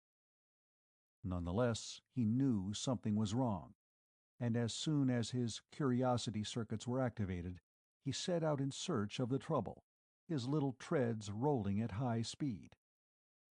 Leda Crannon saw him heading down a companionway and called after him. "Where are you going, Snookums?" "Looking for Data," answered Snookums, slowing a little. "Wait, I'll come with you." Leda Crannon knew perfectly well what effect the throb might have on Snookum's brain, and when something cracked, she wanted to see what effect it might have on the behavior of the little robot. Like a hound after a fox, she followed him through the corridors of the ship. Up companionways and down, in and out of storerooms, staterooms, control rooms, and washrooms, Snookum scurried, oblivious to the consternation that sometimes erupted at his sudden appearance. At certain selected spots, Snookums would stop, put his metal arms on floors and walls, pause, and then go zooming off in another direction with Leda Crannon only paces behind him, trying to explain to crewmen as best she could. If Snookums had been capable of emotion, and Leda Crannon was not as sure as the roboticists that he wasn't, she would have sworn that he was having the time of his life. 17 minutes after the throb had begun, Snookums rolled into power section and came to a halt. Something else was wrong. At first, he just stopped by the door and soaked in data. Mike's muttering, the clipped staccato conversation of the power crew, the noises of the tools, the deep throb of the ship itself, the underlying oddness of the engine vibrations, all these were fed into his microphonic ears. The scene itself was transmitted to his brain and recorded. The cryotronic maze in the depths of the ship chewed the whole thing over. Snookums acted. Leda Crannon, who had lost ground in trying to keep up with Snookum's whirling treads, came to the door of power section too late to stop the robot's entrance. She didn't dare call out, because she knew that to do so would interrupt the men's vital work. All she could do was lean against the door jamb and try to catch her breath.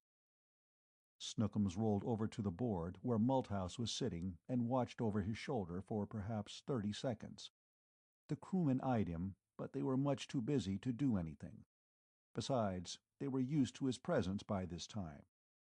Then, in one quick tour of the room, Snookums glanced at every meter in the place.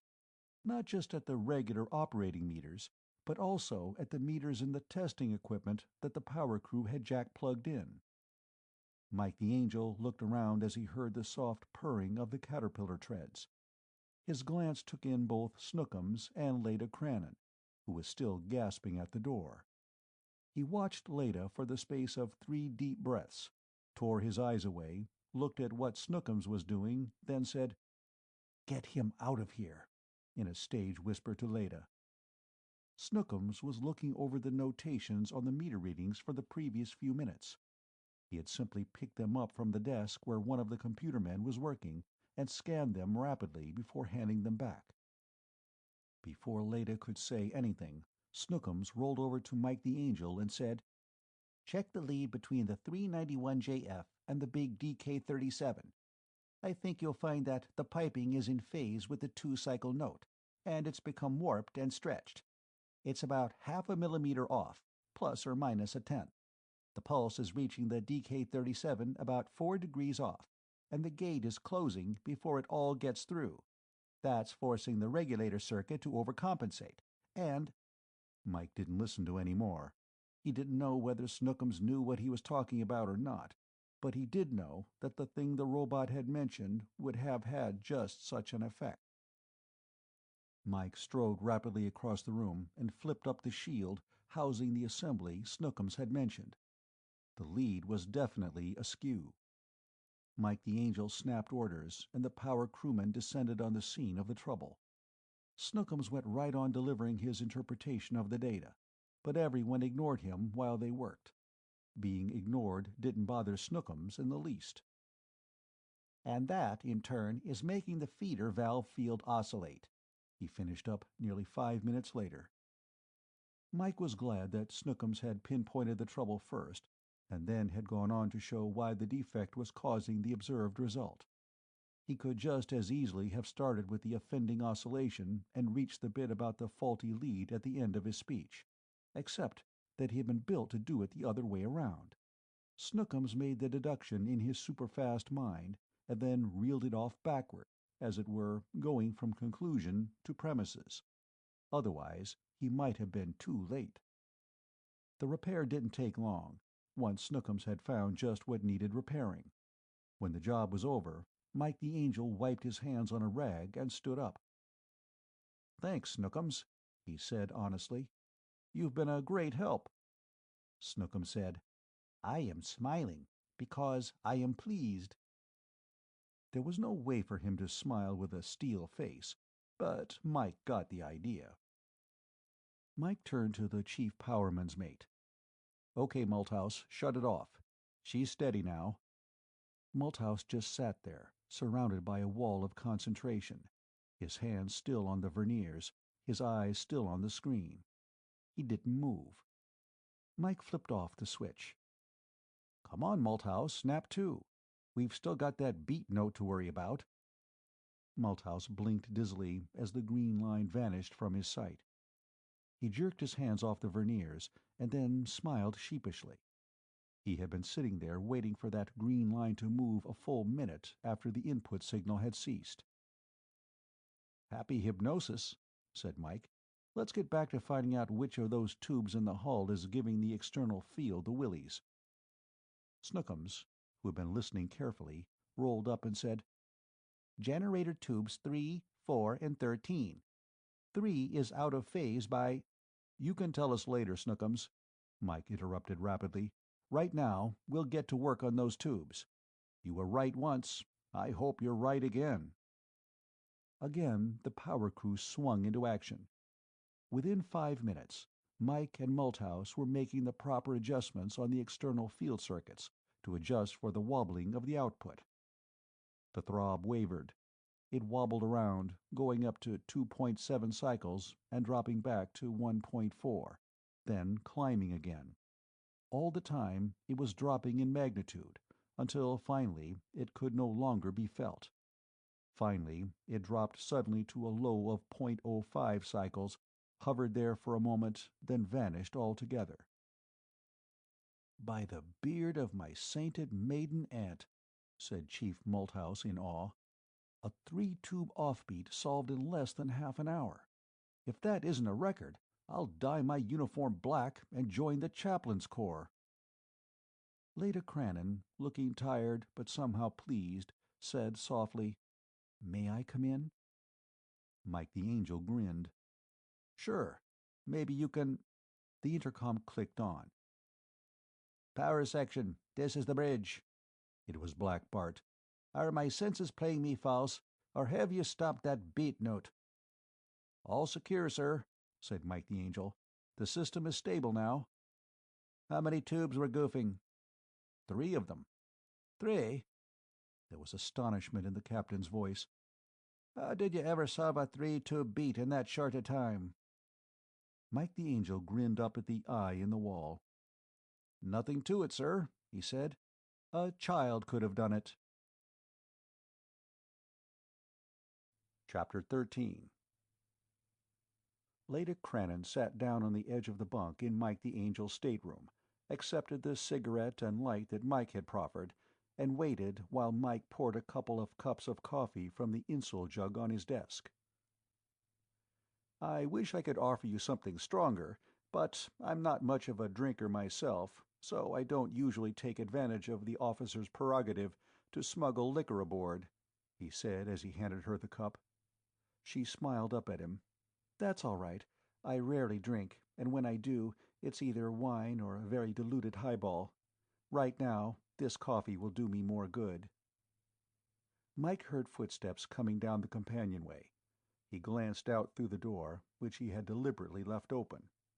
Ensign Vanesky walked by, glanced in, grinned, and went on his way. The kid had good sense, Mike thought. He hoped any other passers-by would stay out while he talked to Leda.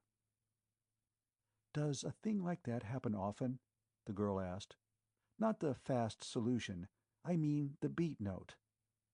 "No," said Mike the Angel. "Once the system is stabilized, the tubes tend to keep each other in line. But because of that very tendency, an offbeat tube won't show itself for a while. The system tries to keep the bad ones in phase in spite of themselves, but eventually one of them sort of rebels, and that frees any of the others that are offbeat, so the bad ones all show at once and we can spot them. When we get all the bad ones adjusted, the system remains stable for the operating life of the system." "And that's the purpose of a shakedown cruise?" "One of the reasons," agreed Mike. "If the tubes are going to act up, they'll do it in the first 500 operating hours, except in unusual cases. That's one of the things that bothered me about the way this crate was hashed together." Her blue eyes widened. "I thought this was a well-built ship." "Oh, it is, all things considered. It isn't dangerous, if that's what you're worried about, but it sure as the devil is expensively wasteful." She nodded and sipped at her coffee. "I know that, but I don't see any other way it could have been done." "Neither do I, right off the bat," Mike admitted. He took a good swallow of the hot liquid in his cup and said, "I wanted to ask you two questions. First, what was it that Snookums was doing just before he came into the power section? Black Bart said he'd been galloping all over the ship, with you at his heels." Her infectious smile came back. "He was playing seismograph. He was simply checking the intensity of the vibrations at different points in the ship. That gave him part of the data he needed to tell you which of the tubes were acting up." "I'm beginning to think," said Mike, "that we'll have to start building a big brain aboard every ship. That is, if we can learn enough about such monsters from Snookums." "What was the other question?" Leda asked. "Oh, well, I was wondering just why you are connected with this project. What does a psychologist have to do with robots, if you'll pardon my ignorance?" This time she laughed softly, and Mike thought dizzily of the gay chiming of silver bells. He clamped down firmly on the romantic wanderings of his mind as she started her explanation. "I'm a specialist in child psychology, Mike. Actually, I was hired as an experiment, or rather, as the result of a wild guess that happened to work. You see, the first 2 times Snookum's brain was activated, the circuits became disoriented." "You mean," said Mike the Angel, "they went nuts?" She laughed again. "Don't let Fitz hear you say that. He'll tell you that the circuits exceeded their optimum randomity limit." Mike grinned, remembering the time he had driven a robot-brained Daffy by bluffing it at poker. "How did that happen?" "Well, we don't know all the details, but it seems to have something to do with the slow recovery rate that's necessary for learning. Do you know anything about Lagergloc's principle?" "Fitzhugh mentioned something about it in the briefing we got before takeoff. Something about a bit of learning being an inelastic rebound." "That's it. You take a steel ball, for instance, and drop it on a steel plate from a height of 3 or 4 feet. It bounces, almost perfect elasticity. The next time you drop it, it does the same thing. It hasn't learned anything. But if you drop a lead ball, it doesn't bounce as much, and it will flatten at the point of contact. The next time it falls on that flat side, its behavior will be different. It has learned something. Mike rubbed the tip of an index finger over his chin. These illustrations are analogues of the human mind? That's right. Some people have minds like steel balls. They can learn, but you have to hit them pretty hard to make them do it. On the other hand, some people have minds like glass balls. They can't learn at all. If you hit them hard enough to make a real impression, they simply shatter. All right. Now, what has this got to do with you and Snookums? Patience, boy, patience, Leda said with a grin. Actually, the lead ball analogy is much too simple. An intelligent mind has to have time to partially recover, you see. Hit it with too many shocks, one right after another, and it either collapses or refuses to learn, or both. The first 2 times the brain was activated, the roboticists just began feeding data into the thing as though it were an ordinary computing machine. They were forcing it to learn too fast. They weren't giving it time to recover from the shock of learning. Just as in the human being, there is a difference between a robot's brain and a robot's mind. The brain is a physical thing, a bunch of cryotrons in a helium bath. But the mind is the sum total of all the data and reaction patterns and so forth that have been built into the brain or absorbed by it. The brain didn't have an opportunity to recover from the learning shocks when the data was fed in too fast, so the mind cracked. It couldn't take it. The robot went insane. Each time, the roboticists had to deactivate the brain, drain it of all data, and start over. After the second time, Dr. Fitzhugh decided they were going about it wrong, so they decided on a different tack. "I see," said Mike the Angel. "It had to be taught slowly, like a child." "Exactly," said Leda. "And who would know more about teaching a child than a child psychologist?" she added brightly. Mike looked down at his coffee cup, watching the slight wavering of the surface as it broke up the reflected light from the glow panels. He had invited this girl down to his stateroom, he told himself, to get information about Snookums. But now he realized that information about the girl herself was far more important. "How long have you been working with Snookums?" he asked, without looking up from his coffee. "Over 8 years," she said. Then Mike looked up. "You know, you hardly look old enough. You don't look much older than 25. She smiled, a little shyly, Mike thought. "As Snookum says, you're nice. I'm 26. "And you've been working with Snookum since you were 18? "Uh-huh." She looked, very suddenly, much younger than even the 25 Mike had guessed at. She seemed to be more like a somewhat bashful teenager who had been educated in a convent. "I was what they call an exceptional child. My mother died when I was 7, and Dad, well, he just didn't know what to do with a baby girl, I guess. He was a kind man, and I think he really loved me, but he just didn't know what to do with me. So when the test showed I was brighter than average, he put me in a special school in Italy. Said he didn't want my mind cramped by being forced to conform to the mental norm. Maybe he even believed that himself. And, too, he didn't approve of public education. He had a lot of odd ideas. Anyway, I saw him during summer vacations and went to school the rest of the year. He took me all over the world when I was with him, and the instructors were pretty wonderful people. I'm not sorry that I was brought up that way. It was just a little different from the education that most children have, but it gave me a chance to use my mind." "I know the school," said Mike the Angel. "That's the one under the Cesare Alfieri Institute in Florence?" "That's it. Did you go there?" There was an odd, eager look in her eyes. Mike shook his head. "Nope, but a friend of mine did. Ever know a guy named Paulvitch?" She squealed with delight, as though she'd been playfully pinched. "Sergei? You mean Sergei Paulvitch, the Fiend of Florence?" She pronounced the name properly, Sergei, instead of Serge, as too many people were prone to do. "Sounds like the same man," Mike admitted, grinning. "As evil-looking as Satanas himself?" "That's Sergei, all right. Half the girls were scared of him, and I think all the boys were. He's about 3 years older than I am, I guess." "Why call him Sir Gay?" Mike asked. "Just because of his name?" "Partly, and partly because he was always such a gentleman.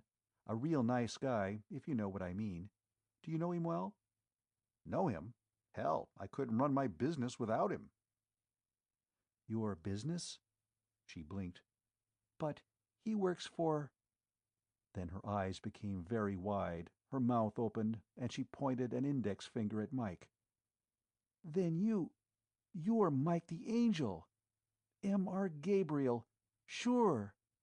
She started laughing. "I never connected it up. My golly, I thought you were just another Space Service commander. Mike the Angel. Well, I'll be darned." She caught her breath. "I'm sorry. I was just so surprised, that's all.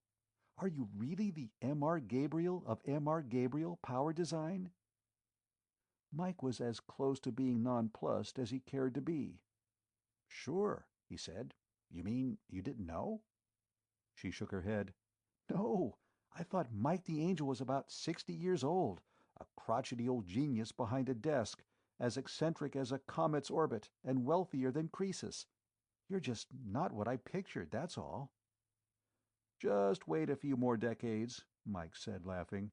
"I'll try to live up to my reputation." "So, you're Sergei's boss. How is he? I haven't seen him since I was 16. "He's grown a beard," said Mike. "No." "Fact." "My God, how horrible!" She put her hand over her eyes in mock horror. "Let's talk about you," said Mike. "You're much prettier than Sergei Pulvitch." "Well, I should hope so. But really, there's nothing to tell. I went to school. B.S. at 14, M.S. at 16, Ph.D. at 18. Then I went to work for C.C. of E., and I've been there ever since. I've never been engaged, I've never been married, and I'm still a virgin. Anything else?" "No runs, no hits, no errors," said Mike the Angel. She grinned back impishly. "I haven't been up to bat yet, Commander Gabriel." "Then I suggest you grab some sort of club to defend yourself, because I'm going to be in there pitching." The smile on her face faded, to be replaced by a look that was neither awe nor surprise, but partook of both. "You really mean that, don't you?"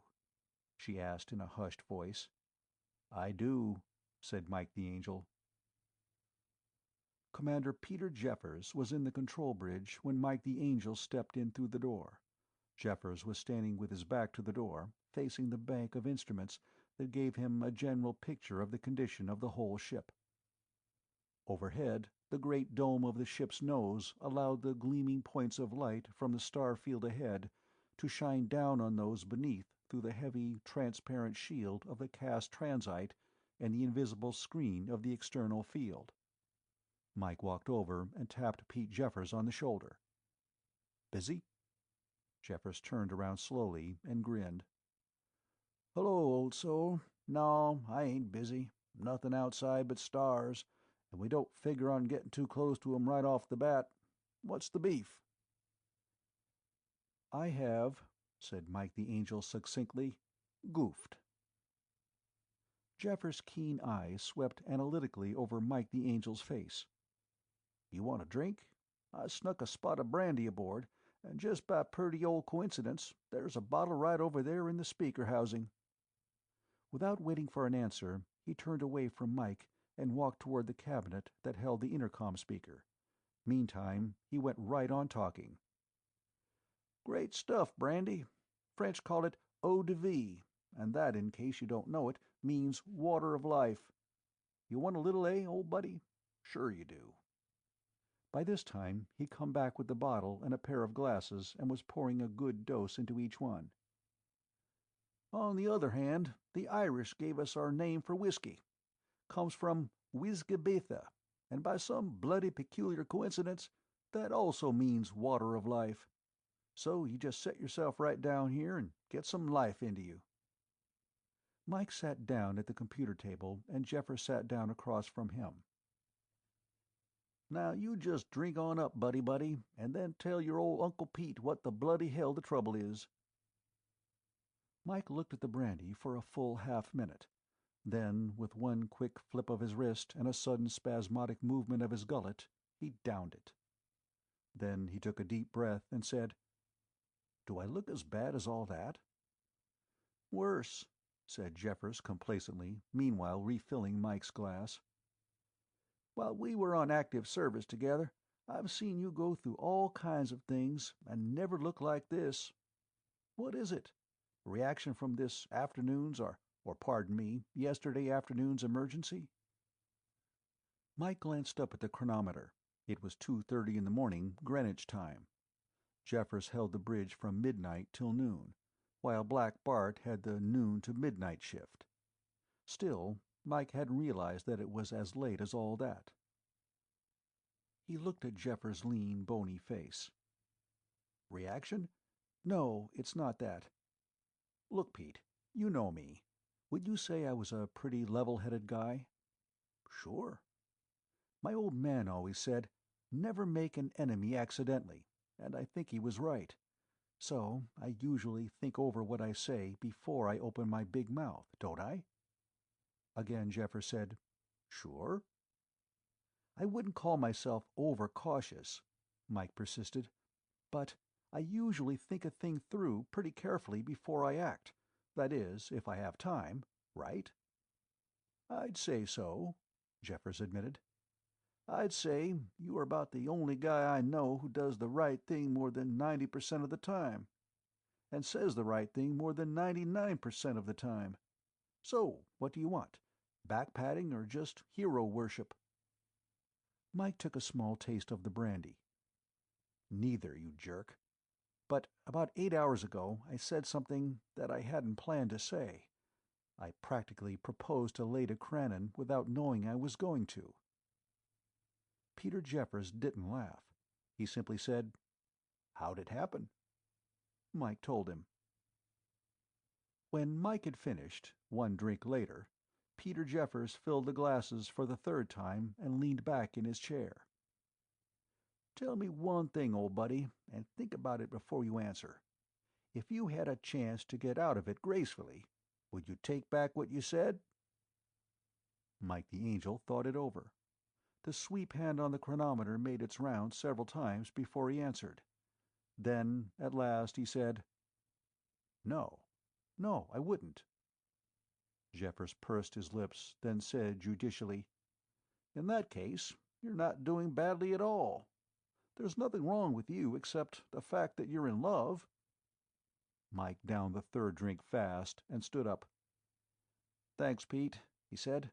"That's what I was afraid of." "Wait just one stinking minute," said Jeffers firmly. "Sit down." Mike sat. "What do you intend to do about it?" Jeffers asked. Mike the Angel grinned at him. "What the hell else can I do but woo and win the wench?" Jeffers grinned back at him. "I reckon you know you got competition, huh?" "You mean Jake von Liegnitz?" Mike's face darkened. "I have the feeling he's looking for something that doesn't include a marriage certificate." "Love sure makes a man sound noble," said Jeffers philosophically. "If you mean that all he wants is to get Leda into the sack, you're probably right. Normal reaction, I'd say. Can't blame Jake for that." "I don't," said Mike. "But that doesn't mean I can't spike his guns." "Course not. Again, a normal reaction." "What about Lou Mellon?" Mike asked. "Lou?"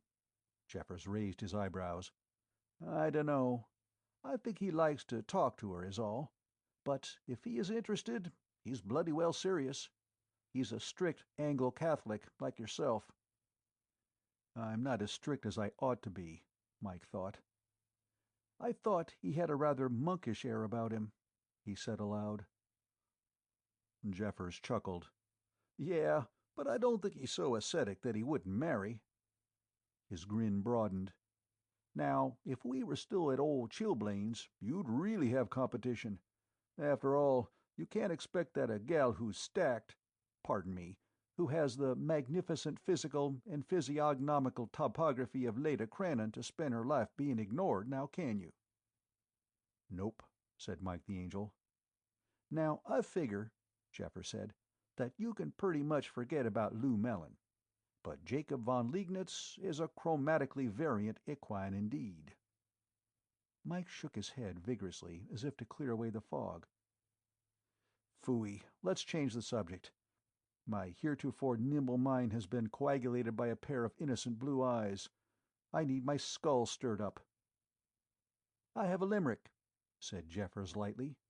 "It's about a young spaceman named Mike, who said, 'I can do as I like.' And to prove his bright quip, he took a round trip, clear to Sirius B on a bike." Or, the tale of the pirate Black Bart, whose head was as hard as his heart. When he found— "Enough!" Mike the Angel held up a hand. "That distillate of fine old grape has made us both silly. Good night. I'm going to get some sleep." He stood up and winked at Jeffers. "And thanks for listening, while I bent your ear."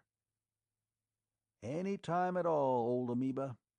And if you ever feel you need some advice from an old married man, why, you just trot right round, and I'll give you plenty of bad advice." "At least you're honest," Mike said. "Night."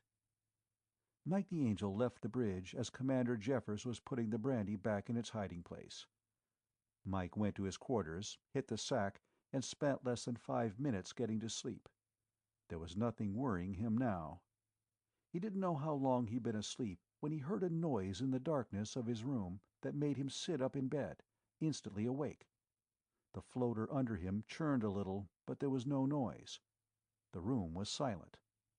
In the utter blackness of the room, Mike the Angel could see nothing, and he could hear nothing but the all-pervading hum of the ship's engines. But he could still feel and smell. He searched back in his memory, trying to place the sound that had awakened him. It hadn't been loud, merely unusual. It had been a noise that shouldn't have been made in the stateroom. It had been a quiet sound, really, but for the life of him, Mike couldn't remember what it had sounded like.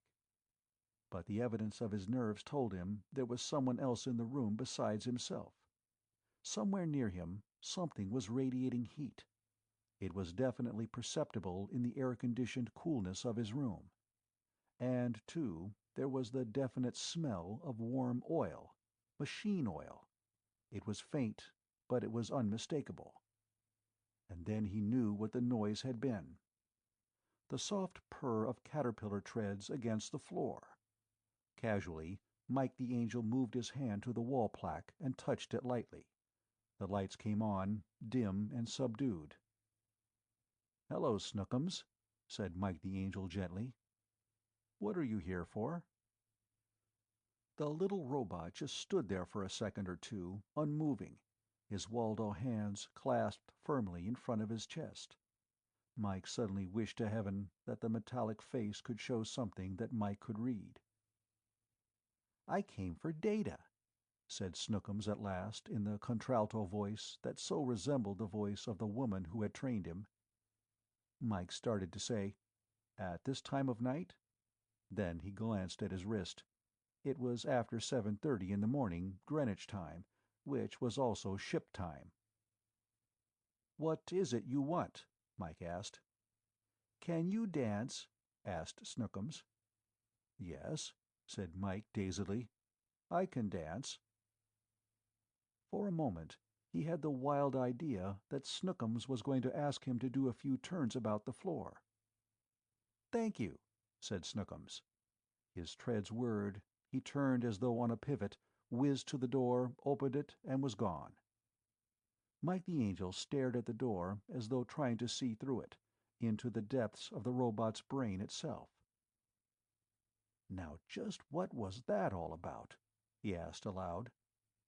In the padded silence of the stateroom, there wasn't even an echo to answer him. Chapter 14. Mike the Angel spent the next 3 days in a pale blue funk, which he struggled valiantly against, at least to prevent it from becoming a deep blue. There was something wrong aboard the Brainchild, and Mike simply couldn't quite figure what it was. He found that he wasn't the only one who had been asked peculiar questions by Snookums. The little robot seemed to have developed a sudden penchant for asking seemingly inane questions. Lieutenant Keku reported with a grin that Snookums had asked him if he knew who Commander Gabriel really was. "What did you say?" Mike had asked. Keku had spread his hands and said, "I gave him the usual formula about not being positive of my data. Then I told him that you were known as Mike the Angel and were well known in the power field." Malthouse reported that Snookums had wanted to know what their destination was. The chief's only possible answer, of course, had been, "I don't have that data, Snookums." Dr. Morse Fitzhugh had become more worried-looking than usual, and had confided to Mike that he, too, wondered why Snookums was asking such peculiar questions. "All he'll tell me," the roboticist had reported, wrinkling up his face, "was that he was collecting data. But he flatly refused, even when ordered, to tell me what he needed the data for." Mike stayed away from Leda Cranon as much as possible. Shipboard was no place to try to conduct a romance. Not that he deliberately avoided her in such a manner as to give offense, but he tried to appear busy at all times. She was busy too. Keeping herd on Snookums was becoming something of a problem. She had never attempted to watch him all the time. In the first place, it was physically impossible. In the second place, she didn't think Snookums would develop properly if he were to be kept under constant supervision. But now, for the first time, she didn't have the foggiest notion of what was going on inside the robot's mind, and she couldn't find out. It puzzled and worried her, and between herself and Dr. Fitzhugh, there were several long conferences on Snookum's peculiar behavior.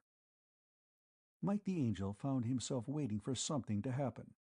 He hadn't the slightest notion what it was that he was waiting for, but he was as certain of its coming as he was of the fact that the Earth was an oblate spheroid. But he certainly didn't expect it to begin the way it did. A quiet evening bridge game is hardly the place for a riot to start. Pete Jeffers was pounding the pillow in his stateroom. Captain Quill was on the bridge, checking through the log. In the officer's wardroom, Mike the Angel was looking down at 2 hands of cards, wondering whether he'd make his contract. His own hand held the ace, 9, 7 of spades, the 10, 6, 2 of hearts, the jack, 10, 9, 4, 3, and deuce of diamonds, and the 8 of clubs. Vanesky, his partner, had bid a club.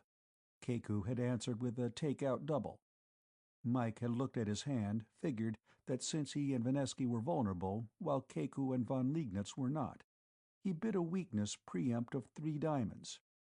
Von Liegnitz passed, and Vanesky had answered back with 5 diamonds. Keku and Mike had both passed, and von Liegnitz had doubled. Now Mike was looking at Vanesky's dummy hand. No spades. The ace, queen, 5, and 4 of hearts. The queen, 8, 7, and 6 of diamonds. And the ace, king, 7, 4, and 3 of clubs. And von Liegnitz had led the 3 of hearts. It didn't look good. His opponent had the ace and king of trumps, and with von Liegnitz's heart lead, it looked as though he might try to finesse on the king of hearts. Still, there might be another way out. Mike threw in the ace from the dummy. Keku tossed in his 7, and Mike threw in his own deuce. He took the next trick with the ace of clubs from dummy, and the singleton 8 in his own hand. The one after that came from dummy too. It was the king of clubs, and Mike threw in the heart 6 from his own hand. From dummy, he led the 3 of clubs. Keku went over it with a jack, but Mike took it with his deuce of diamonds. He led the 7 of spades to get back in dummy so he could use up those clubs. Dummy took the trick with the 6 of diamonds and led out with the 4 of clubs. Mike figured that Keku must, absolutely must, have the king of hearts. Both his take-out double and von Liegnitz's heart lead pointed toward the king in his hand. Now if— Vanesky had moved around behind Mike to watch the play. Not one of them noticed Lieutenant Lou Mellon, the medical officer, come into the room. That is, they knew he had come in, but they had ignored him thereafter. He was such a colorless non-entity that he simply seemed to fade into the background of the walls once he had made his entrance. Mike had taken 7 tricks, and, as he had expected, lost the 8th to von Liegnitz' 5 of diamonds. When the German led the 9 of hearts, Mike knew he had the game. He put in the queen from dummy, Keku tossed in his king triumphantly, and Mike topped it with his lowly 4 of diamonds. If, as he suspected, his opponent's ace and king of diamonds were split, he would get them both by losing the next trick and then make a clean sweep of the board. He threw in his 9 of diamonds. He just happened to glance at von Liegnitz as the navigator dropped his king. Then he lashed out with one foot, kicking at the leg of von Liegnitz's chair. At the same time, he yelled, "Jake, duck!" He was almost too late. Mellon, his face contorted with a mixture of anger and hatred, was standing just behind Jakob von Liegnitz.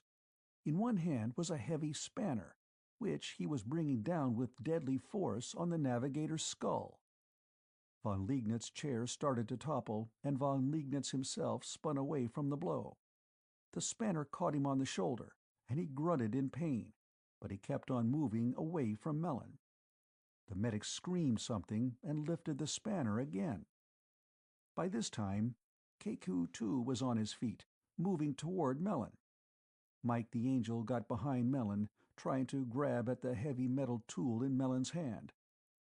Mellon seemed to sense him, for he jumped sideways, out of Mike's way, and kicked backward at the same time, catching Mike on the shin with his heel.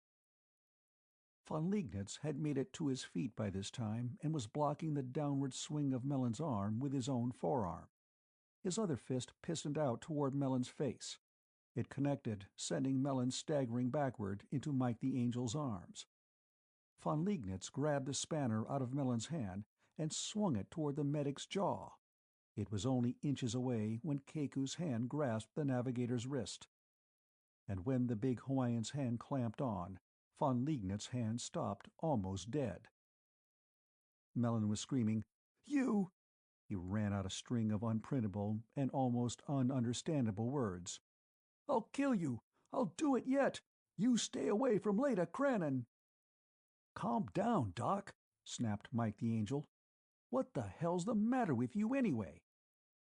Von Liegnitz was still straining, trying to get away from Keku to take another swipe at the medic, but the huge Hawaiian held him easily. The navigator had lapsed into his native German, and most of it was unintelligible, except for an occasional reference to various improbable combinations of animal life. But Mellon was paying no attention. "You! I'll kill you! Lecher! Dirty-minded, filthy—" he went on. Suddenly, unexpectedly, he smashed his heel down on Mike's toe. At least he tried to. He'd have done it if the toe had been there when his heel came down, but Mike moved it just 2 inches and avoided the blow. At the same time, though, Mellon twisted, and Mike's forced shift of position lessened his leverage on the man's shoulders and arms. Mellon almost got away. One hand grabbed the wrench from von Liegnitz, whose grip had been weakened by the paralyzing pressure of Keku's fingers. Mike had no choice but to slam a hard left into the man's solar plexus. Mellon collapsed like an unoccupied overcoat. By this time, von Liegnitz had quieted down. "Let go, Keku," he said. "I'm all right." He looked down at the motionless figure on the deck. "What the hell do you suppose was eating him?" he asked quietly. "How's your shoulder?" Mike asked. "Hurts like the devil, but I don't think it's busted." "But why did he do it?" he repeated. "Sounds to me," said Keku dryly, "that he was nutty jealous of you. He didn't like the times you took Leda Cranon to the base movies while we were at Chilblains." Jakob von Liegnitz continued to look down at the smaller man in wonder. "Lieber Gott," he said finally. "I only took her out a couple of times. I knew he liked her, but—" He stopped. "The guy must be off his bearings." "I smelled liquor on his breath," said Mike. "Let's get him down to his stateroom and lock him in until he sobers up. I'll have to report this to the captain. Can you carry him, Keku?" Keku nodded and reached down. He put his hands under Melon's armpits, lifted him to his feet, and threw him over his shoulder. "Good," said Mike the Angel. "I'll walk behind you and clop him one if he wakes up and gets wise." Vanesky was standing to one side, his face pale, his expression blank. Mike said, "Jake, you and Vanesky go up and make the report to the captain. Tell him we'll be up as soon as we've taken care of Melon."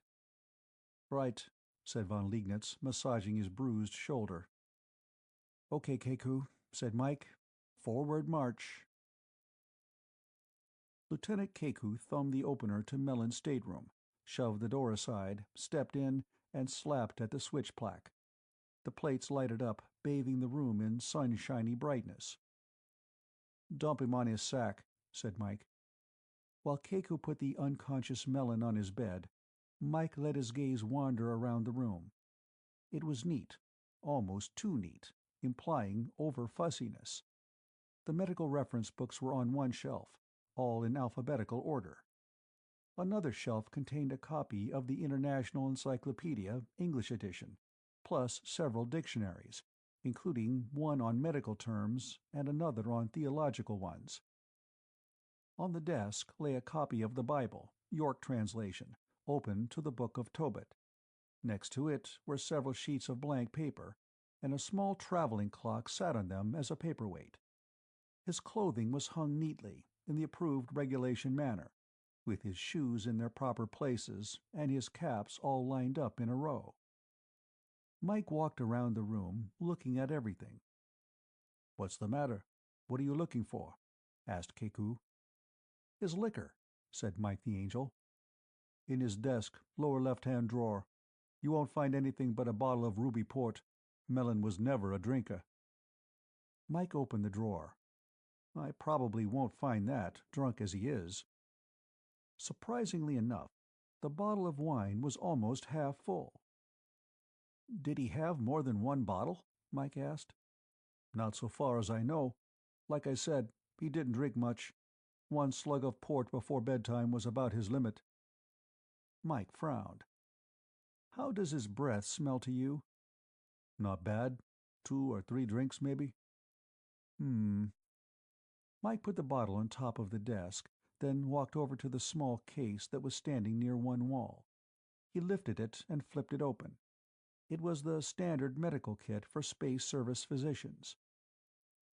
The intercom speaker squeaked once before Captain Quill's voice came over it. "Master Gabriel?" "Yes, sir," said Mike without turning around. There were no eyes in the private quarters of the officers and crew. "How is Mr. Mallon?" A space service physician's doctorate is never used as a form of address. 3 out of 4 space service officers have a doctor's degree of some kind, and there's no point in calling 75% of the officers doctor. Mike glanced across the room. Keku had finished stripping the little physician to his underclothes and had put a cover over him. "He's still unconscious, sir, but his breathing sounds all right." "How's his pulse?" Keku picked up Melon's left wrist and applied his fingers to the artery while he looked at his wristwatch. Mike said, "We'll check it, sir. Wait a few seconds." 15 seconds later, Keku multiplied by 4 and said, 104, and rather weak. "You'd better get hold of the physician's mate," Mike told Quill. "He's not in good condition, either mentally or physically." "Very well. As soon as the mate takes over, you and Mr. Keku get up here. I want to know what the devil has been going on aboard my ship." "You are bloody well not the only one," said Mike the Angel. Chapter 15. Midnight, ship time. And, as far as the laws of simultaneity would allow, it was midnight in Greenwich, England.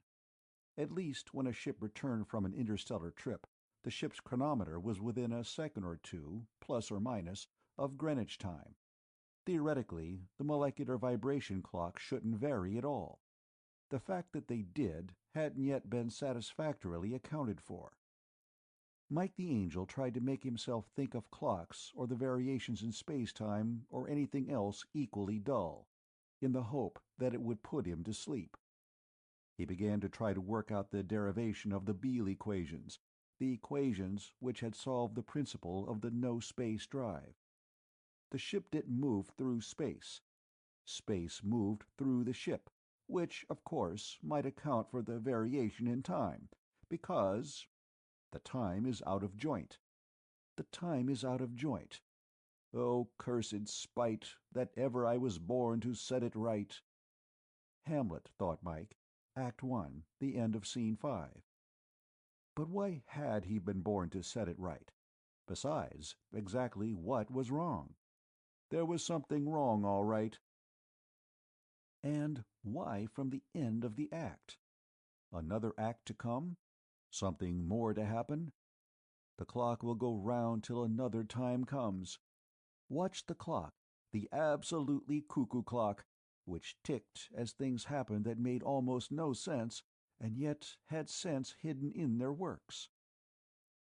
The good old cuckoo clock. Somewhere is Ikemen in Lewdly Sing Cuckoo. The melon is ripe and climbing Jacob's ladder, and both of them playing Follow the Leda. And where were they heading? Toward some destination in the general direction of the constellation Cygnus. The transformation equations work fine on an interstellar ship. Would they work on a man? Wouldn't it be nice to be able to transform yourself into a swan? Cygnus the swan. And we'll all play Follow the Leda. Somewhere in there, Mike the Angel managed to doze off. He awoke suddenly, and his dream of being a huge black swan vanished, shattered into nothingness. This time it had not been a sound that had awakened him. It had been something else, something more like a cessation of sound, a dying sigh. He reached out and touched the switch plaque. Nothing happened. The room remained dark. The room was strangely silent. The almost soundless vibration of the engines was still there, but the air conditioners. The air in the stateroom was unmoving, static. There was none of the faint breeze of moving air. Something had gone wrong with the low-power circuits. Now, how the hell could that happen? Not by accident, unless the accident were a big one. It would take a tremendous amount of coincidence to put all three of the interacting systems out of order at once. And they all had to go at once to cut the power from the low-load circuits. The standard tap and the first and second standby taps were no longer tapping power from the main generators. The intercom was gone, too, along with the air conditioners, the lights, and half a dozen other sub-circuits. Mike the Angel scrambled out of bed and felt for his clothing, wishing he had something as prosaic as an old-fashioned match, or even a flame-type cigarette lighter. He found his lighter in his belt pocket as he pulled on his uniform. He jerked it out and thumbed it.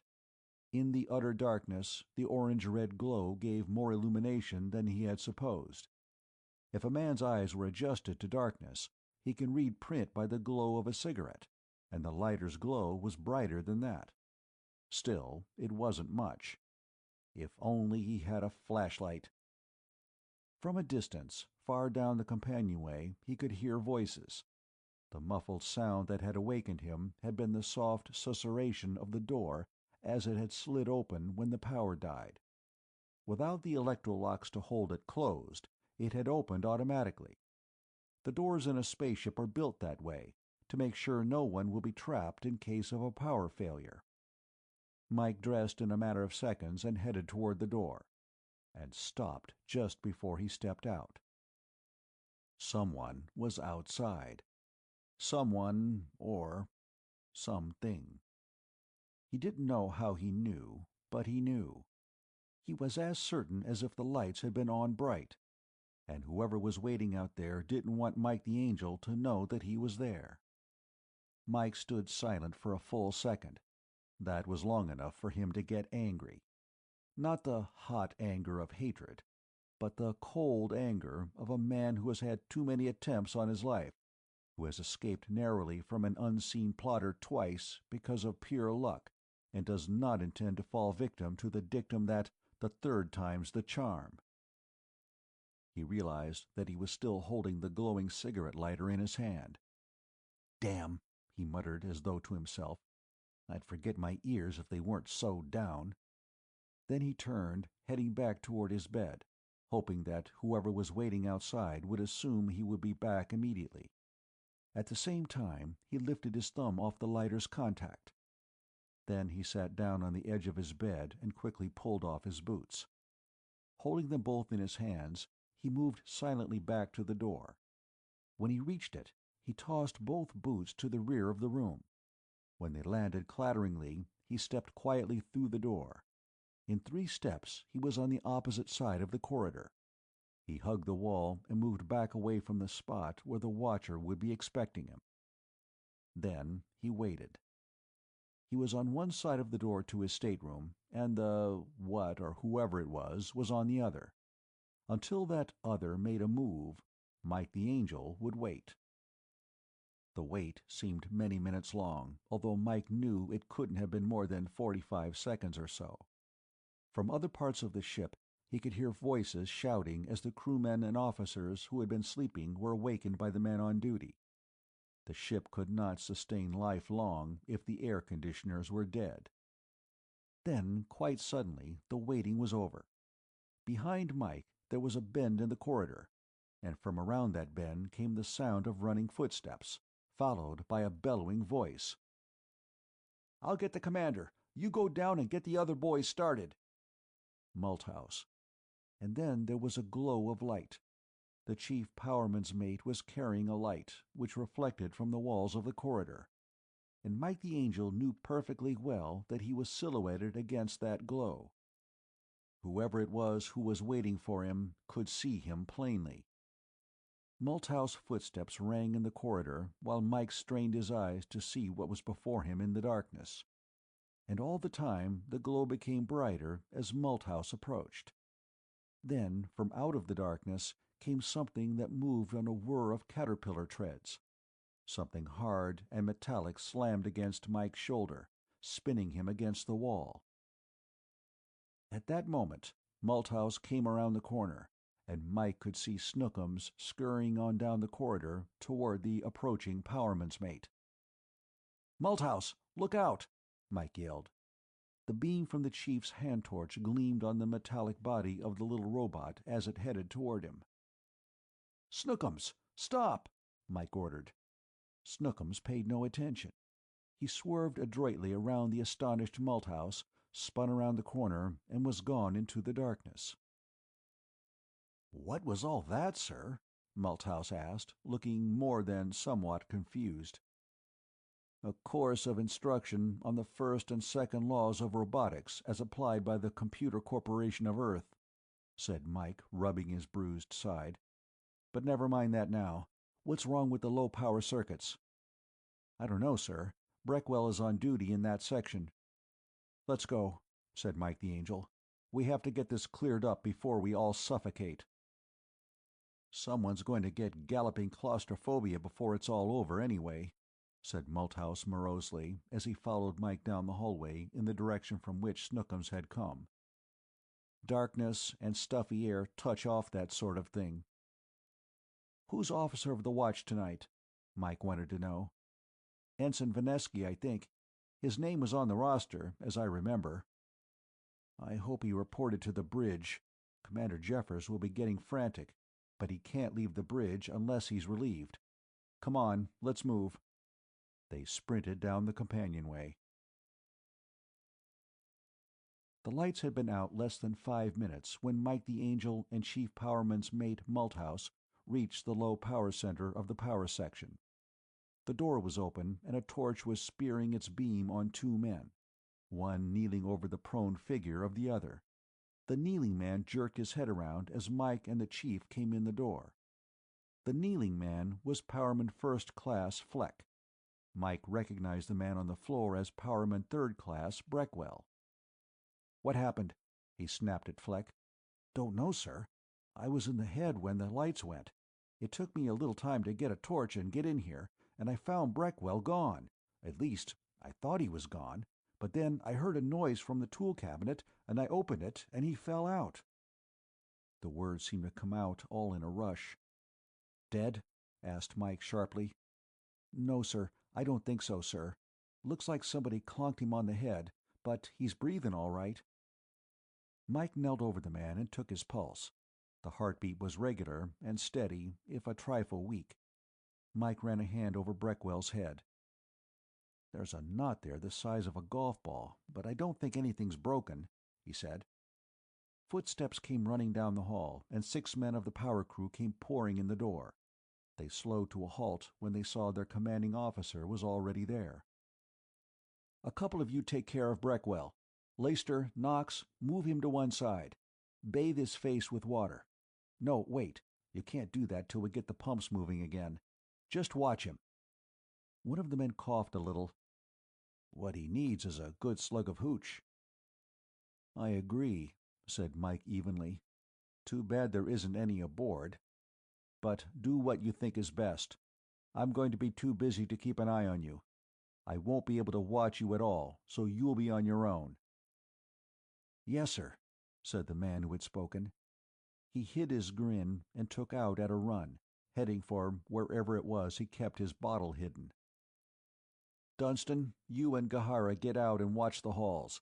If any other officer comes this way, sing out." "Yes, sir," came the twin chorus. More footsteps pounded toward them, and the remaining men of the power crew arrived. "All right, now let's take a look at these circuits," said Mike.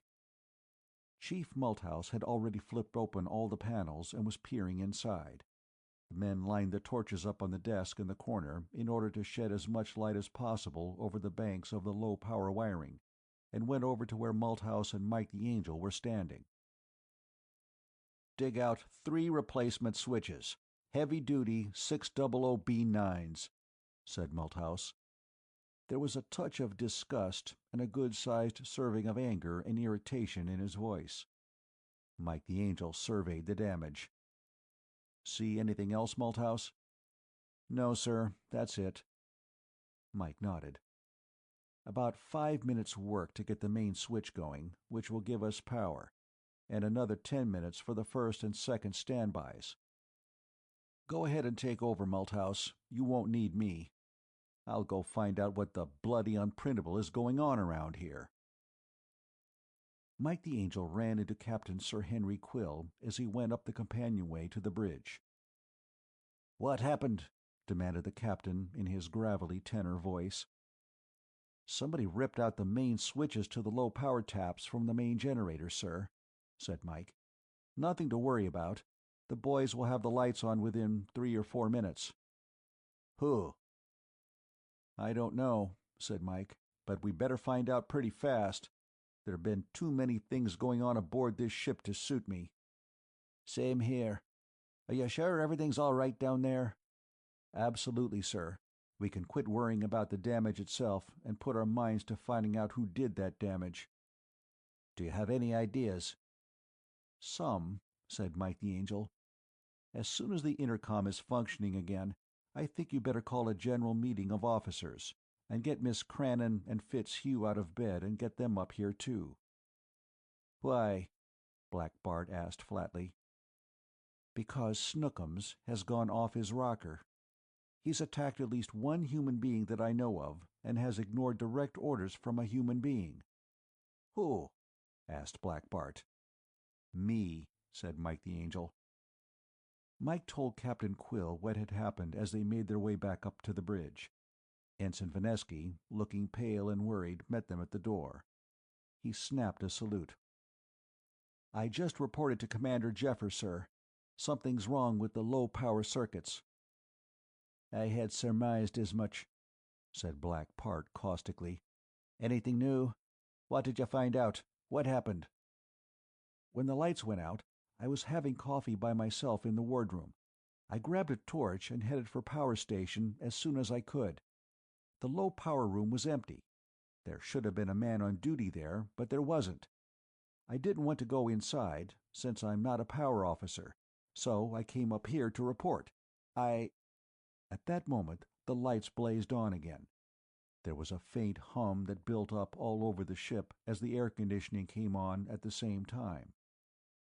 "All right, Mr. Vinesky," said Black Bart. "Get below and take care of things. There's a man hurt down there, so be ready to take him to sickbay when the physician's mate gets there. We don't have a medic in any condition to take care of people, so he'll have to do. Hop it." As Vinesky left, Black Bart preceded Mike into the bridge. Pete Jeffers was on the intercom. As Mike and the captain came in, he was saying, "All right, I'll notify the officer of the watch and we'll search the ship. He can't hide very long." Then, without waiting to say anything to Mike or Quill, he jabbed at another button. "Mr. von Liegnitz, Jake." "Ja? Huh? What is it?" came a fuzzy voice from the speaker. "You all right?" "Me? Sure. I was asleep. Why?" "Be on your toes, sleepyhead. Just got word that Mellon has escaped from his stateroom. He may try to take another crack at you." "I'll watch it," said von Liegnitz, his voice crisp now. "Okay." Jeffers sighed and looked up. "As soon as the power came on, the physician's mate was on the intercom. Mellon isn't in his stateroom." "Oh, wonderful," growled Captain Quill. "We now have one insane robot and one insane human running loose on this ship. I'm glad we didn't bring any gorillas with us." "Somehow, I think I'd be safer with a gorilla," said Mike the Angel. "According to the physician's mate, Mellon is worse than just nuts," said Jeffers quietly. "He says he loaded Mellon full of dope to make him sleep, and that the man's got no right to be walking around at all." "He must have gotten out while the doors were open," said Captain Quill. He rubbed the palm of his hand over the shiny pinkness of his scalp. His dark, shaggy brows were down over his eyes, as though they had been weighted with lead. "Mr. Jeffers," he said abruptly, "break out the stun guns. Issue one to each officer and one to each chief non-com. Until we get this straightened out, I'm declaring a state of emergency." Chapter 16. Mike the Angel hefted the heavy stun gun in his right fist, feeling its weight without really noticing it. He knew damned good and well it wouldn't be of any use against Snookums. If Mellon came at him, the supersonic beam from the gun would affect his nerves the same way an electric current would, and he'd collapse unconscious but relatively unharmed. But Mike doubted seriously that it would have any effect at all on the metal body of the robot. It is as difficult to jolt the nerves of a robot as it is to blind an oyster. Snookums did have sensory devices that enabled him to tell what was going on around him, but they were not nerves in the ordinary sense of the word, and a stun gun certainly wouldn't have the same effect. He wondered just what effect it would have, if any. He was going down the main ladder, actually a long spiral stairway that led downward from the bridge. Behind him were Chief Malthouse, also armed with a stun gun, and 4 members of the power crew, each armed with a heavy spanner. Mike or the Chief could take care of Mellon. It would be the crew's job to take care of Snookums. "Smash his treads and his Waldos," Mike had told him. "But only if he attacks. Before you try anything else, give him an order to halt. If he keeps on coming, start swinging." And to Chief Malthouse, "If Mellon jumps me, fire that stun gun only if he's armed with a knife or a gun. But if you do have to fire at Mellon, don't wait to get in a good shot. Just go ahead and knock us both out. I'd rather be asleep than dead, okay?" Malthouse had agreed. "The same goes for me, Commander, and the rest of the boys." So down the ladder they went. Mike hoped there'd be no fighting at all. He had the feeling that everything was all wrong somehow, and that any use of stun guns or spanners would just make everything worse. His wasn't the only group looking for Snookums and Melon. Lieutenant Keku had another group, and Commander Jeffers had a third. Lieutenant Commander von Liegnitz was with Captain Quill on the bridge. Melon had already attacked von Liegnitz once. The captain didn't want them mixing it up again. Captain Quill's voice came suddenly from a speaker in the overhead. "Miss Crennan and Dr. Fitzhugh have just spoken to me," he said in his brisk tenor. "Snookums is safe in his own room. I have outlined what has happened, and they're trying to get information from Snookums now. Lieutenant Melon is still missing." "One down," said Chief Malthouse. There was relief in his voice. "Let's see if we can find the other one," said Mike the Angel. They went down perhaps 3 more steps, and the speakers came to life again. "Where the chief physician's mate report to Commander Jeffers in the maintenance tool room. Lieutenant Keku, dismiss your men to quarters and report to the bridge.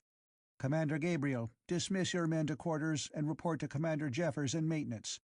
All chief non-coms report to the ordnance room to turn in your weapons. All enlisted men return to your posts or to quarters." Mike the Angel holstered his stun gun.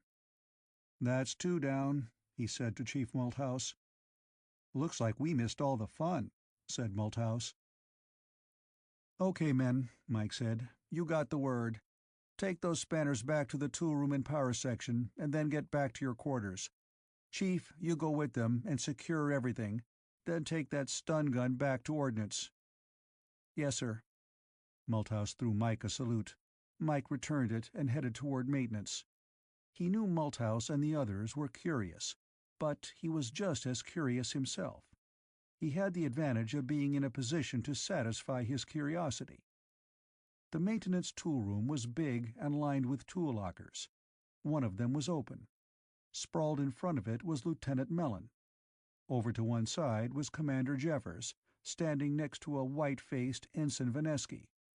Nearby were a chief non-com and 3 enlisted men. "Hello, Mike," Pete Jeffers said as Mike the Angel came in. "What happened, Pete?" Mike asked. Jeffers gestured at the sprawled figure on the floor. "We came in here to search. We found him.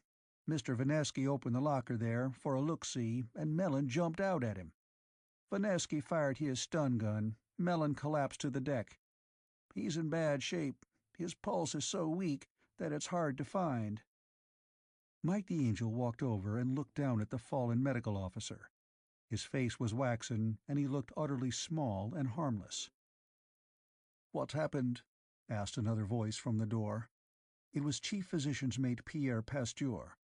He was a smallish man, well-rounded, pleasant-faced, and inordinately proud of his name. He couldn't actually prove that he was really descended from the great Louis, but he didn't allow people to think otherwise. Like most C-Phys-Ms, he had a Doctor of Medicine degree, but no internship in the Space Service. He was working toward his commission. "We've got a patient for you," said Jeffers. "Better look him over, Chief." Chief Pasteur walked over to where Melon lay and took his stethoscope out of his little black bag. He listened to Melon's chest for a few seconds, then he pried open an eyelid and looked closely at an eye. "What happened to him?" he asked without looking up. "Got hit with a beam from a stun gun," said Jeffers. "How did he fall? Did he hit his head?" "I don't know. Maybe." He looked at Ensign Vanesky. "Did he, Mr. Vanesky? He was right on top of you. I was across the room." Vanesky swallowed. "I don't know.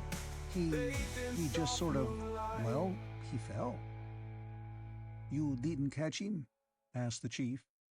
He was a physician on a case now, and had no time for sirring his superiors. No, I jumped away from him." "Why, what's the trouble?" Jeffers asked. "He's dead," said the chief physician's mate. Chapter 17. Leda Crannan was standing outside the cubicle that had been built for Snookums. Her back and the palms of her hands were pressed against the door. Her head was bowed, and her red hair, shining like a hellish flame in the light of the glow panels, fell around her shoulders and cheeks, almost covering her face. "Leda," said Mike the Angel gently. She looked up. There were tears in her blue eyes. "Mike! Oh, Mike!" She ran toward him, put her arms around him, and tried to bury her face in Mike's chest. "What's the matter, honey? What's happened?" He was certain she couldn't have heard about Melon's death yet. He held her in his arms, carefully, tenderly, not passionately. "He's crazy, Mike. He's completely crazy." Her voice had suddenly lost everything that gave it color. It was only dead and choked. Mike the Angel knew it was an emotional reaction. As a psychologist, she would never have used the word crazy. But as a woman, as a human being— "Fitz is still in there talking to him, but he's— Her voice choked off again into sobs. Mike waited patiently, holding her, caressing her hair. 8 years, she said after a minute or so. 8 years I spent, and now he's gone. He's broken." "How do you know?" Mike asked. She lifted her head and looked at him. "Mike, did he really hit you? Did he refuse to stop when you ordered him to? What really happened?" Mike told her what had happened in the darkened companionway just outside his room. When he finished, she began sobbing again. "He's lying, Mike," she said. "Lying!" Mike nodded silently and slowly. Leda Crannon had spent all of her adult life tending the hurts and bruises and aches of Snookums the child. She had educated him, cared for him, taken pleasure in his triumphs, worried about his health, and watched him grow mentally. And now he was sick, broken, ruined. And like all parents, she was asking herself, what did I do wrong? Mike the Angel didn't give her an answer to that unspoken question, but he knew what the answer was in so many cases. The grieving parent has not necessarily done anything wrong. It may simply be that there was insufficient or poor quality material to work with. With a human child, it is even more humiliating for a parent to admit that he or she has contributed inferior genetic material to a child than it is to admit a failure in upbringing. Leda's case was different. Leda had lost her child, but Mike hesitated to point out that it wasn't her fault in the first place, because the material wasn't up to the task she had given it. And in the second place, because she hadn't really lost anything. She was still playing with dolls, not human beings. "Hell," said Mike under his breath, not realizing that he was practically whispering in her ear. "Isn't it?" she said. "Isn't it hell? I spent 8 years trying to make that little mind of his tick properly. I wanted to know what was the right, proper, and logical way to bring up children. I had a theory, and I wanted to test it. And now I'll never know." "What sort of theory?" Mike asked. She sniffled, took a handkerchief from her pocket, and began wiping at her tears. Mike took the handkerchief away from her and did the wiping himself. "What's this theory?" he said. "Oh, it isn't important now. But I still feel, that everybody is born with a sort of 3 laws of robotics in him. You know what I mean, that a person wouldn't kill or harm anyone or refuse to do what was right, in addition to trying to preserve his own life. I think babies are born that way. But I think that the information they're given when they're growing up can warp them. They still think they're obeying the laws, but they're obeying them wrongly, if you see what I mean." Mike nodded without saying anything. This was no time to interrupt her. "For instance," she went on, "if my theory's right, then a child would never disobey his father, unless he was convinced that the man was not really his father, you see. For instance, if he learned, very early, that his father never spanks him, that becomes one of the identifying marks of father. Fine. But the first time his father does spank him, doubt enters. If that sort of thing goes on, he becomes disobedient, because he doesn't believe that the man is his father. I'm afraid I'm putting it a little crudely, but you get the idea." "Yeah," said Mike. For all he knew, there might be some merit in the girl's idea. He knew that philosophers had talked of the basic goodness of mankind for centuries. But he had a hunch that Leda was going about it wrong. Still, this was no time to argue with her. She seemed calmer now, and he didn't want to upset her any more than he had to. "That's what you've been working on with Snookums?" he asked. "That's it." "For 8 years?" "For 8 years." "Is that the information, the data, that makes Snookums so priceless, aside from his nucleonics work?" She smiled a little then. "Oh no, of course not, silly. He's been fed data on everything. Physics, subphysics, chemistry, mathematics, all kinds of things. Most of the major research laboratories on Earth have problems of one kind or another that Snookums has been working on. He hasn't been given the problem I was working on at all. It would bias him." Then the tears came back. "And now it doesn't matter. He's insane. He's lying." "What's he saying?" "He insists that he's never broken the first law, that he has never hurt a human being. And now he insists that he has followed the orders of human beings according to the second law." "May I talk to him?" Mike asked. She shook her head. "Fitz is running him through an analysis. He even made me leave." Then she looked at his face more closely. "You don't just want to confront him and call him a liar, do you? No, that's not like you. You know he's just a machine, better than I do, I guess. What is it, Mike?" No, he thought, looking at her, she still thinks he's human. Otherwise, she'd know that a computer can't lie. Not in the human sense of the word.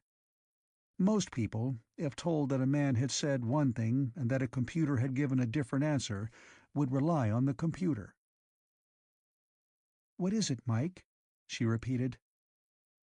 "Lou Mellon," he said very quietly, "is dead." The blood drained from her face, leaving her skin stark against the bright red of her hair. For a moment he thought she was going to faint. Then a little of the color came back. "Snookums." Her voice was whispery. He shook his head. No, apparently he tried to jump Vanesky and got hit with a stun beam.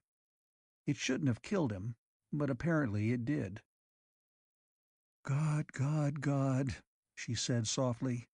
"Here I've been crying about a damned machine, and poor Lou has been lying up there dead."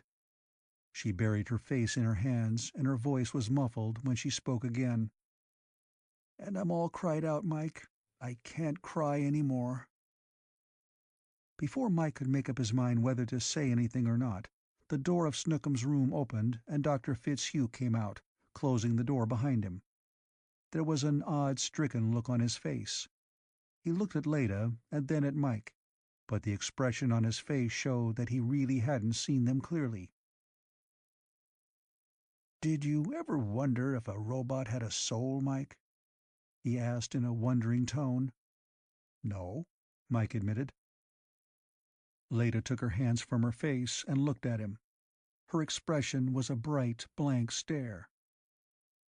"He won't answer my questions," Fitzhugh said in a hushed tone. "I can't complete the analysis."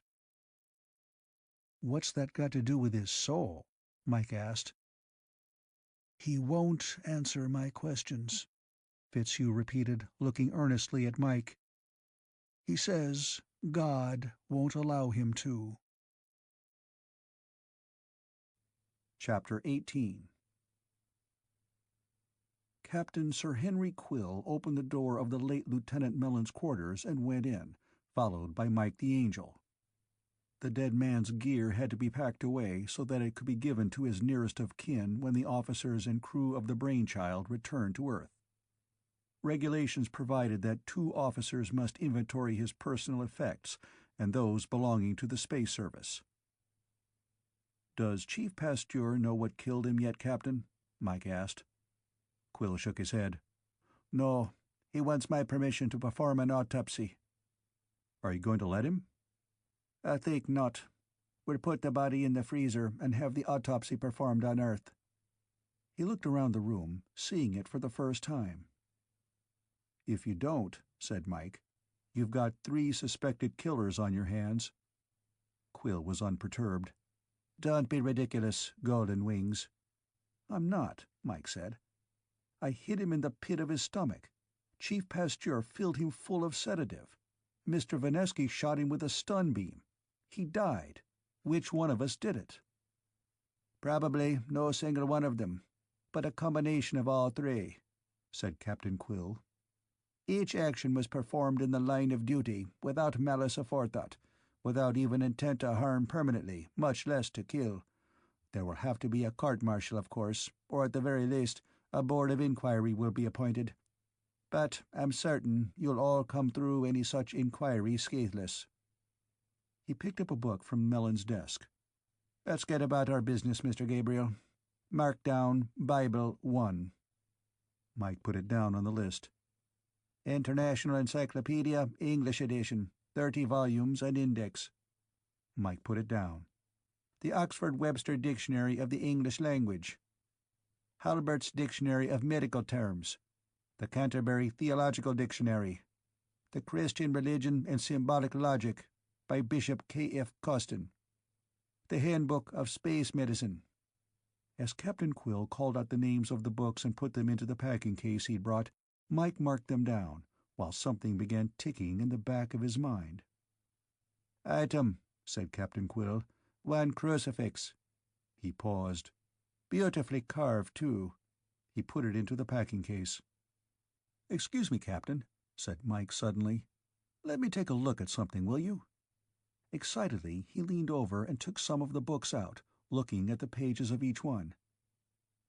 "I'll be damned," he said after a moment. "Or I should be, for being such a stupid idiot." Captain Quill narrowed his eyes. "What are you talking about, Mr. Gabriel?" "I'm not sure yet, Captain," Mike hedged. "May I borrow these 3 books?" He held them up in his hands. "May I be so bold as to ask why, Mr. Gabriel?"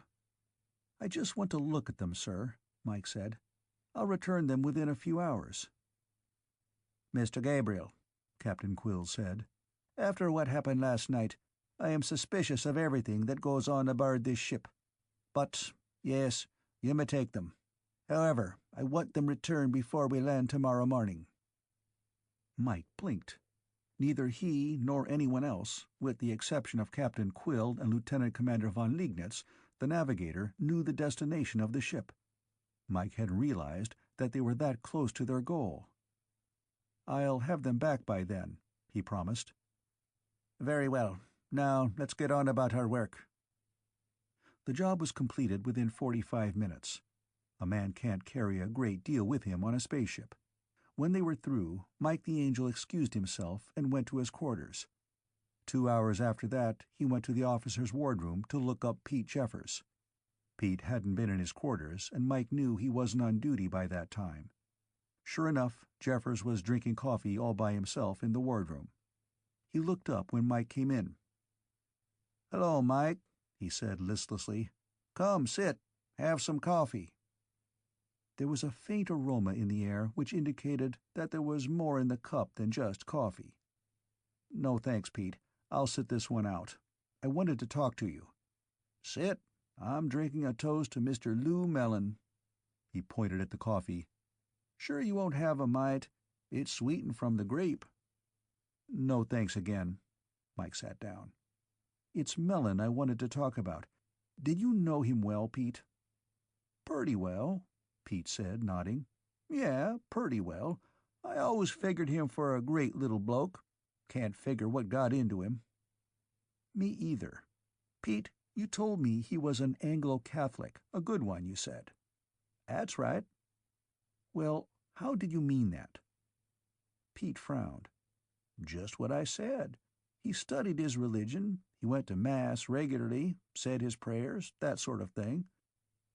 And he was, I will say, a Christian gentleman in every sense of the word." There was irritation in his voice, as though Mike had impugned the memory of a friend. "Don't get huffy, Pete. He struck me as a pretty nice person, too. Until he flipped his lid." said Pete. "But that might happen to anybody." "Sure. But what I want to know, and don't get sore, is did he show any kind of, well, instability before this last outbreak?" "Like what?" "I mean, was he a religious nut? Did he act holier-than-thou, or, well, was he a fanatic, would you say?" "No, I wouldn't say so. He didn't talk much about it. I guess you noticed that. I mean, he didn't preach. He smoked some, and had his glass of wine now and then, even had a cocktail or two on occasion. His views on sex were orthodox, I reckon. I mean, as far as I know. He'd tell an off-color story if it wasn't too bad, but he'd get up and leave quietly if the boys start telling about the women they'd made. Fornication and adultery just weren't his meat, I'd say." "I know he wasn't married," Mike said. "Did he date much?" "Some. He liked to dance. Women seemed to like him." "How about men?" "Most of the boys liked him." "That's not what I meant." "Oh, was he queer?" Pete frowned. "I'd damn near stake my life that he wasn't." "You mean he didn't practice it?" "I don't believe he even thought about it," Pete said. "Course, you can't tell what's really going on in a man's mind, but—" His frown became a scowl. "Damn it, Mike, just because a man isn't married by the time he's 35 and practices Christian chastity while he's single, don't necessarily mean he's a damn fairy." "I didn't say it did. I just wondered if you'd heard anything."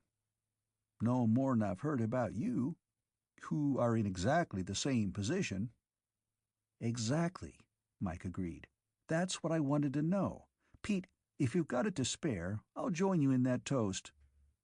Pete Jeffers grinned. "Coming right up, buddy boy." He poured 2 more cups of coffee, spiked them from a small flask of brandy, and handed one to Mike. They drank in silence. 15 minutes later, Mike the Angel was in the little office that Leda Crannon shared with Dr. Fitzhugh. She was alone. "How's the girl today?" he asked. "Beat," she said with a forced smile. "You look beautiful," he said. He wasn't lying.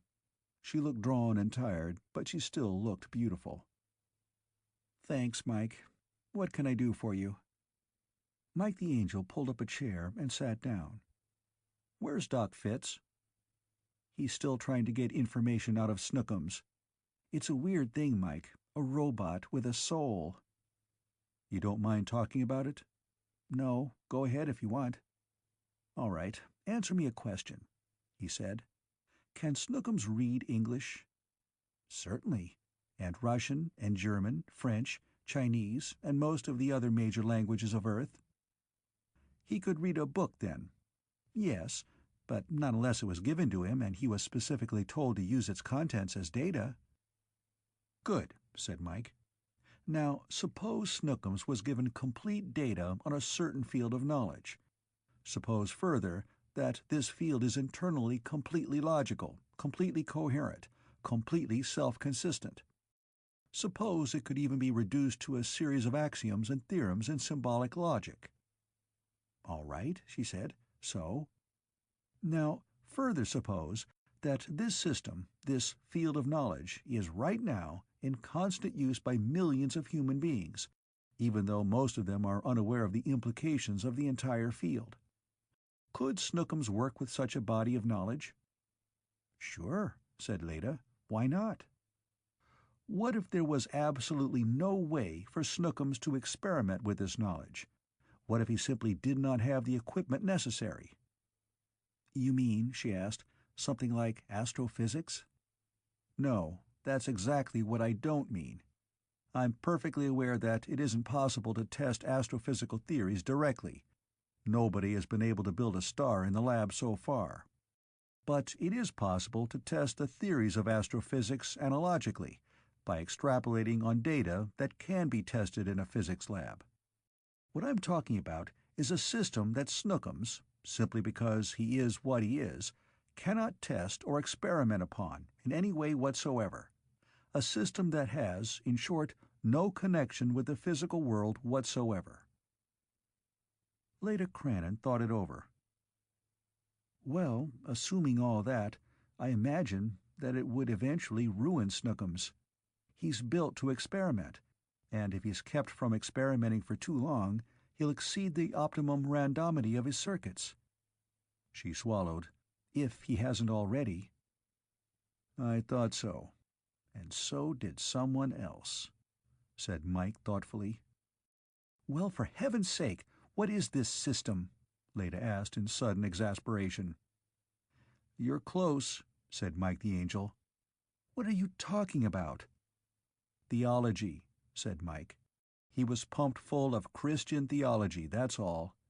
Good, solid Catholic theology. Bishop Costin's mathematical symbolization of it is simply a result of the verbal logic that had been smoothed out during the previous 2,000 years. Snookums could reduce it to math symbols and equations anyway, even if we didn't have Bishop Costin's work." He showed her the book from Mellon's room. "It doesn't even require the assumption of a soul to make it foul up a robot's works. He doesn't have any emotions either, and he can't handle something that he can't experiment with. It would have driven him insane, all right. But he isn't insane." Leda looked puzzled. "But do you know why?" Mike interrupted. "No." "Because he found something that he could experiment with. He found a material basis for theological experimentation." She looked still more puzzled. "What could that be?" "Me," said Mike the Angel. "Me. Michael Raphael Gabriel. I'm an angel, an archangel. As a matter of fact, I'm 3 archangels. For all I know, Snookums has equated me with the Trinity." "But how did he get that idea?" "Mostly from the Book of Tobit," said Mike. "That's where an archangel takes the form of a human being and travels around with Tobit the Younger, remember? And, too, he probably got more information from the first part of Luke's Gospel, where Gabriel tells the Blessed Virgin that she's about to become a mother." "But would he have figured that out for himself?" "Possibly," said Mike, "but I doubt it. He was told that I was an angel, literally." "Let me see that book," she said, taking the Christian Religion and Symbolic Logic from Mike's hand. She opened it to the center. "I didn't know anyone had done this sort of work," she said. "Oh, there was a great fuss over the book when it came out. There were those who said that the millennium had arrived because the truth of the Christian faith had been proved mathematically, and therefore all rational people would have to accept it." She leafed through the book. "I'll bet there are still some people who still believe that, just like there are some people who still think Euclidean geometry must necessarily be true because it can be proved mathematically." Mike nodded. "All Bishop Costin did, all he was trying to do, was to prove that the axioms of the Christian faith are logically self-consistent. That's all he ever claimed to have done, and he did a brilliant job of it." "But how do you know this is what Snookums was given?" "Look at the pages. Snookums' Waldo fingers wrinkled the pages that way. Those aren't the marks of human fingers. Only 2 of Mellon's other books were wrinkled that way." She jerked her head up from the book, startled. "What? This is Lou Mellon's book?" "That's right. So are the other 2. A Bible and a theological dictionary. They're wrinkled the same way." Her eyes were wide, bright sapphires. "But why? Why would he do such a thing, for goodness sake?" "I don't know why it was done," Mike said slowly, "but I doubt if it was for goodness sake. We haven't gotten to the bottom of this hanky-panky yet, I don't think. Leda, if I'm right, if this is what has been causing Snookums' odd behavior, can you cure him?" She looked at the book again and nodded. "I think so, but it will take a lot of work. I'll have to talk to Fitz about it. We'll have to keep this book and the other 2. Mike shook his head. "No can do. Can you photocopy them?" "Certainly, but it'll take, 2 or 3 hours per book." "Then you'd better get busy. We're landing in the morning." She nodded. I know. Captain Quill has already told us. Fine then. He stood up. What will you do? Simply tell Snookums to forget all this stuff? Good heavens, no. It's too thoroughly integrated with every other bit of data he has. You might be able to take one single bit of data out that way, but to jerk out a whole body of knowledge like this would completely randomize his circuits. You can pull out a tooth by yanking with a pair of forceps, but if you try to take out a man's appendix that way, you'll lose a patient. I catch, Mike said with a grin. Okay, I'll get the other 2 books, and you can get to work copying them. Take care. Thanks, Mike. As he walked down the companionway, he cursed himself for being a fool. If he'd let things go on the way they were, Leda might have weaned herself away from Snookums. Now she was interested again, but there could have been no other way, of course. Chapter 19.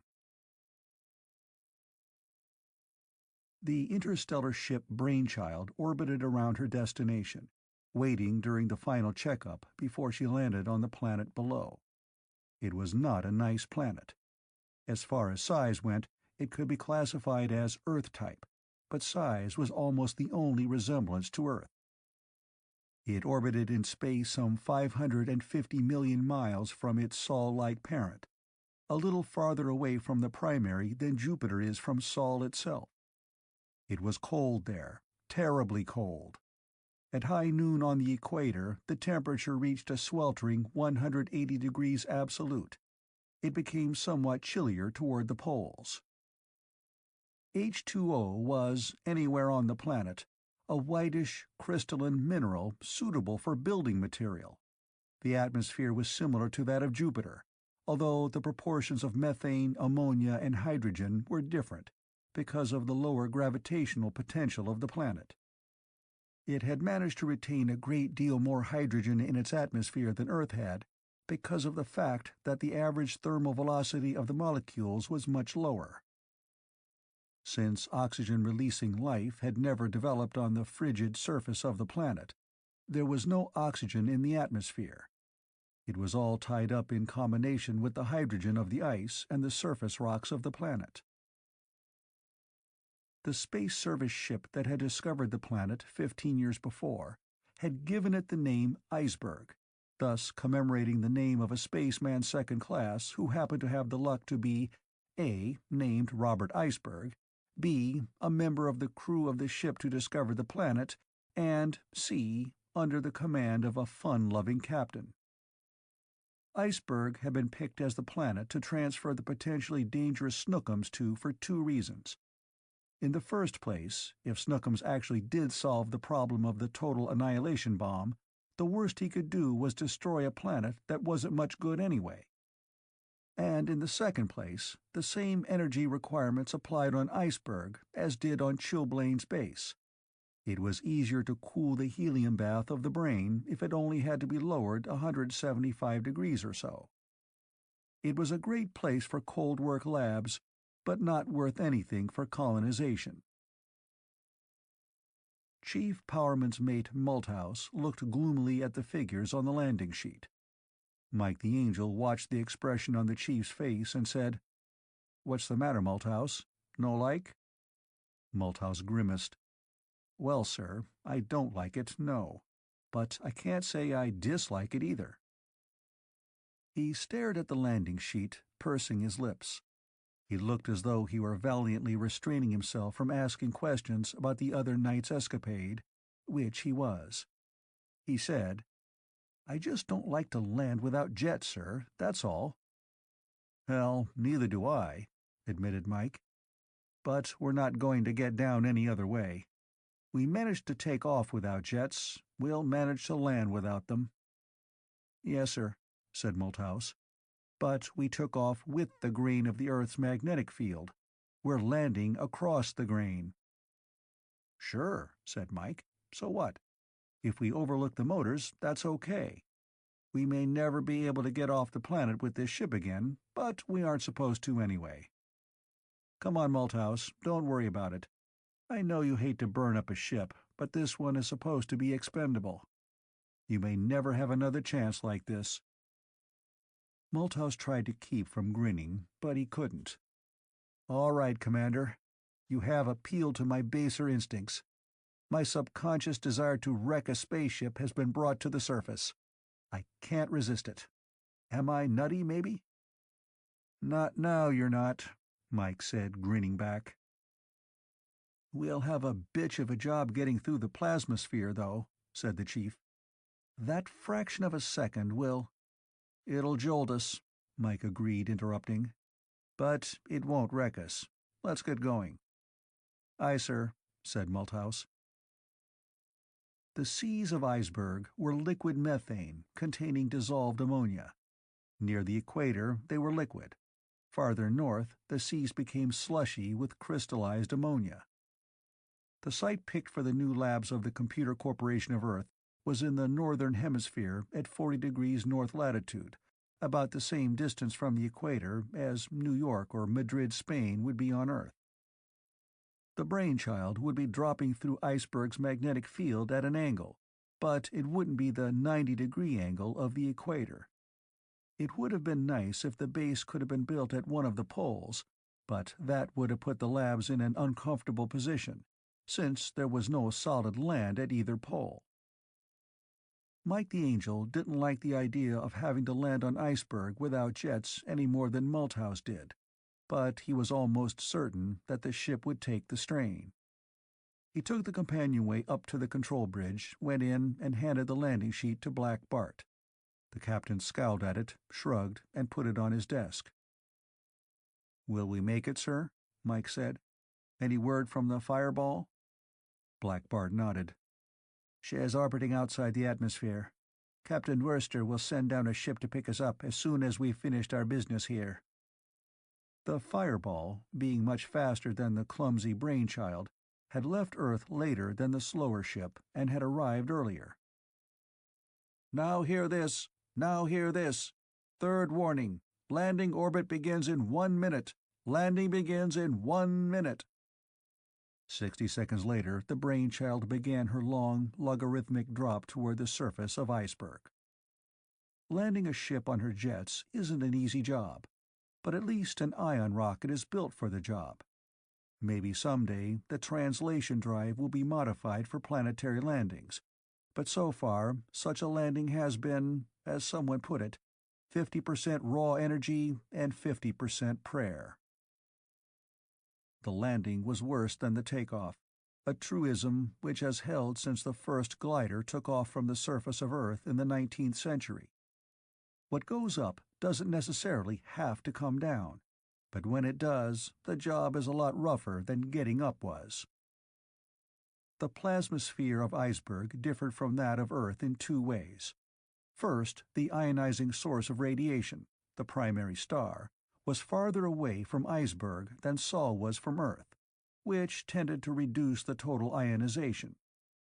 Second, the upper atmosphere of Iceberg was pretty much pure hydrogen, which is somewhat easier to ionize than oxygen or nitrogen. And, since there was no ozonosphere to block out the UV radiation from the primary, the thickness of the ionosphere beneath the plasmasphere was greater. Not until the brainchild hit the bare fringes of the upper atmosphere did she act any differently than she had in space. But when she hit the outer fringes of the ionosphere, that upper layer of rarefied protons, the rapidly moving current of high-velocity ions known as the plasmasphere, she bucked like a kicked horse. From deep within her vitals the throb began, a strumming, thrumming sound with a somewhat higher note imposed upon it, making a sound like that of a bass viol being plucked rapidly on its lowest string. It was not the intensity of the ionosphere that cracked the drive of the brainchild. It was the duration. The layer of ionization was too thick. The ship couldn't make it through the layer fast enough in spite of her high velocity. A man can hold a red-hot bit of steel in his hand for a fraction of a second without even feeling it. But if he has to hold a hot-baked potato for 30 seconds, he's likely to get a bad burn. So it was with the brainchild. The passage through Earth's ionosphere during takeoff had been measured in fractions of a second. The brainchild had reacted, but the exposure to the field had been too short to hurt her. The ionosphere of iceberg was much deeper, and, although the intensity was less, the duration was much longer. The drumming increased as she fell, a low-frequency, high-energy sine wave that shook the ship more violently than had the out-of-phase beat that had pummeled the ship shortly after her takeoff. Dr. Morris Fitzhugh, the roboticist, screamed imprecations into the intercom, but Captain Sir Henry Quill cut him off before anyone took notice, and let the scientist rave into a dead pickup. "How's she coming?" The voice came over the intercom to the power section, and Mike the Angel knew that the question was meant for him. "She'll make it, Captain," he said. "She'll make it. I designed this thing for a 500% overload. She'll make it." "Good," said Black Bart, snapping off the intercom. Mike exhaled gustily. His eyes were still on the needles that kept creeping higher and higher along the calibrated periphery of the meters. Many of them had long since passed the red lines that marked the allowable overload point. Mike the Angel knew that those points had been set low, but he also knew that they were approaching the real overload point. He took another deep breath and held it. Point for point, the continent of Antarctica, Earth, is one of the most deadly areas ever found on a planet that is supposedly non-inimical to man. Earth is a nice, comfortable planet most of the time, but Antarctica just doesn't cater to man at all. Still, it just happens to be the worst spot on the best planet in the known galaxy. Iceberg is different. At its best, it has the continent of Antarctica beat 4,000 ways from a week ago last Candlemas. At its worst, it is sudden death. At its best, it is somewhat less than sudden. Not that Iceberg is a really mean planet. Jupiter, Saturn, Uranus, or Neptune can kill a man faster and with less pain. No, Iceberg isn't mean, it's torturous. A man without clothes, placed suddenly on the surface of Iceberg, anywhere on the surface, would die. But the trouble is that he'd live long enough for it to hurt. Man can survive all right, but it takes equipment and intelligence to do it. When the interstellar ship Brainchild blew a tube, just one tube, of the external field that fought the ship's mass against the space strain of the planet's gravitational field, the ship went off orbit. The tube blew when she was some 90 miles above the surface. She dropped too fast, jerked up, dropped again. When the engines compensated for the lost tube, the descent was more leisurely, and the ship settled gently, well, not exactly gently, on the surface of Iceberg. Captain Quill's voice came over the intercom. "We are nearly 100 miles from the base, Mr. Gabriel. Any excuse?" "No excuse, sir," said Mike the Angel. Chapter 20. If you ignite a jet of oxygen-nitrogen in an atmosphere of hydrogen-methane, you get a flame that doesn't differ much from the flame from a hydrogen-methane jet in an oxygen-nitrogen atmosphere. A flame doesn't particularly care which way the electrons jump, just so long as they jump. All of which was due to give Mike the Angel more headaches than he already had, which was 100% too many. 3 days after the Brainchild landed, the scout group arrived from the base that had been built on Iceberg to take care of Snookums.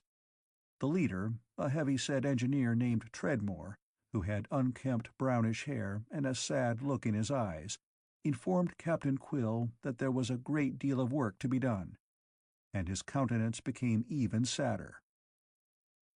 Mike, who had perforce been called in to take part in the conference, listened in silence while the engineer talked. The officers' wardroom, of which Mike the Angel was becoming heartily sick, seemed like a tomb which echoed and re-echoed the lugubrious voice of Engineer Treadmore. "We were warned, of course," he said in a normally dismal tone, "that it would be extremely difficult to set down the ship which carried Snookums, and that we could expect the final base to be anywhere from 10 to 30 miles from the original temporary base. He looked round at everyone, giving the impression of a collie which had just been kicked by Albert Payson Terhune. "We understand, naturally, that you could not help landing so far from our original base," he said, giving them absolution with faint dams. "But it will entail a great deal of extra labor. 109 miles is a great distance to carry equipment, and actually the distance is a great deal more, considering the configuration of the terrain. The upshot of the whole thing was that only part of the crew could possibly be spared to go home on the Fireball, which was orbiting high above the atmosphere. And since there was no point in sending a small load home at extra expense when the Fireball could wait for the others, it meant that nobody could go home at all for 4 more weeks. The extra help was needed to get the new base established. It was obviously impossible to try to move the Brainchild 100 miles. With nothing to power her but the translation drive, she was as helpless as a submarine on the Sahara. Especially now that her drive was shot. The iceberg base had to be built around Snookums, who was, after all, the only reason for the base's existence. And, too, the power plant of the Brainchild had been destined to be the source of power for the permanent base. It wasn't too bad, really. A little extra time, but not much. The advance base, commanded by Treadmore, was fairly well equipped.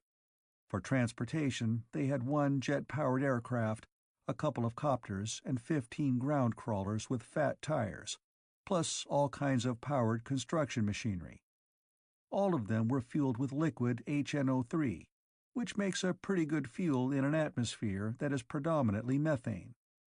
Like the gasoline air engines of a century before, they were spark-started reciprocating engines, except for the turbine-powered aircraft. The only trouble with the whole project was that the materials had to be toted across 100 miles of exceedingly hostile territory. Treadmore, looking like a tortured bloodhound, said, "But we'll make it, won't we?" Everyone nodded dismally. Mike the Angel had a job he emphatically didn't like. He was supposed to convert the power plant of the Brainchild from a spaceship driver into a stationary generator. The conversion job itself wasn't tedious. In principle, it was similar to taking the engine out of an automobile and converting it to a power plant for an electric generator. In fact, it was somewhat simpler, in theory, since the engines of the Brainchild were already equipped for heavy drainage to run the electrical systems aboard ship, and to power and refrigerate Snookum's gigantic brain, which was no mean task in itself. But Michael Raphael Gabriel, head of one of the foremost, if not the foremost, power design corporations in the known galaxy, did not like degrading something. To convert the Brainchild's plant from a spaceship drive to an electric power plant seemed to him to be on the same order as using a turbo-electric generator to power a flashlight. A waste. To make things worse, the small percentage of hydrogen in the atmosphere got sneaky sometimes. It could insinuate itself into places where neither the methane nor the ammonia could get. Someone once called hydrogen the cockroach element, since, like that antediluvian insect, the molecules of H2 can insidiously infiltrate themselves into places where they are not only unwelcome, but shouldn't even be able to go. At red heat, the little molecules can squeeze themselves through the crystalline interstices of quartz and steel. Granted, the temperature of iceberg is a long way from red hot, but normal sealing still won't keep out hydrogen. Add to that the fact that hydrogen and methane are both colorless, odorless, and tasteless, and you have the beginnings of an explosive situation. The only reason that no one died is because the space service is what it is. Unlike the land, sea, and air forces of Earth, the space service does not have a long history of fighting other human beings. There has never been a space war, and the way things stand, there is no likelihood of one in the foreseeable future. But the Space Service does fight, in its own way. It fights the airlessness of space and the unfriendly atmospheres of exotic planets, using machines, intelligence, knowledge, and human courage as its weapons. Some battles have been lost, others have been won, and the war is still going on. It is an unending war, one which has no victory in sight. It is, as far as we can tell, the only war in human history in which mankind is fully justified as the invading aggressor. It is not a defensive war. Neither space nor other planets have attacked man. Man has invaded space simply because it is there. It is a war of a different sort, true, but it is nonetheless a war. The Space Service was used to the kind of battle it waged on Iceberg. It was prepared to lose men, but even more prepared to save them. Chapter 21. Mike the Angel stepped into the cargo airlock of the Brainchild, stood morosely in the center of the cubicle, and watched the outer door close. 8 other men, clad like himself in regulation Space Service spacesuits, also looked wearily at the closing door. Chief Malthouse, one of the 8, turned his head to look at Mike the Angel. "I wish that thing would close as fast as my eyes are going to in about 15 minutes, Commander." His voice rumbled deeply in Mike's earphones. "Yeah," said Mike, too tired to make decent conversation. 8 hours, all of them spent tearing down the spaceship and making it a part of the new base, had not been exactly exhilarating to any of them. The door closed and the pumps began to work. The men were wearing Space Service Suit 3. For every environment, for every conceivable emergency, a suit had been built, if, of course, a suit could be built for it. Nobody had yet built a suit for walking about in the middle of a sun, but then nobody had ever volunteered to try anything like that. They were all called spacesuits, because most of them could be worn in the vacuum of space, but most of them weren't designed for that type of work. Suit 1, a light, easily manipulated, almost skin-tight covering, was the real spacesuit. It was perfect for work in interstellar space, where there was a microscopic amount of radiation incident to the suit, no air, and almost nil gravity. For exterior repairs on the outside of a ship in freefall a long way from any star, Spacesuit 1 was the proper garb. But a suit that worked fine in space didn't necessarily work on other planets, unless it worked fine on the planet it was used on. A Moon suit isn't a Mars suit, isn't a Venus suit, isn't a Triton suit, isn't a... carry it on from there. Number 3 was insulated against a frigid but relatively non-corrosive atmosphere. When the pumps in the airlock began pulling out the methane-laden atmosphere, they began to bulge slightly, but not excessively. Then nitrogen, extracted from the ammonia snow that was so plentiful, filled the room, diluting the remaining inflammable gases to a harmless concentration. Then that mixture was pumped out, to be replaced by a mixture of approximately 20% oxygen and 80% nitrogen, common or garden-variety air. Mike the Angel cracked his helmet and sniffed.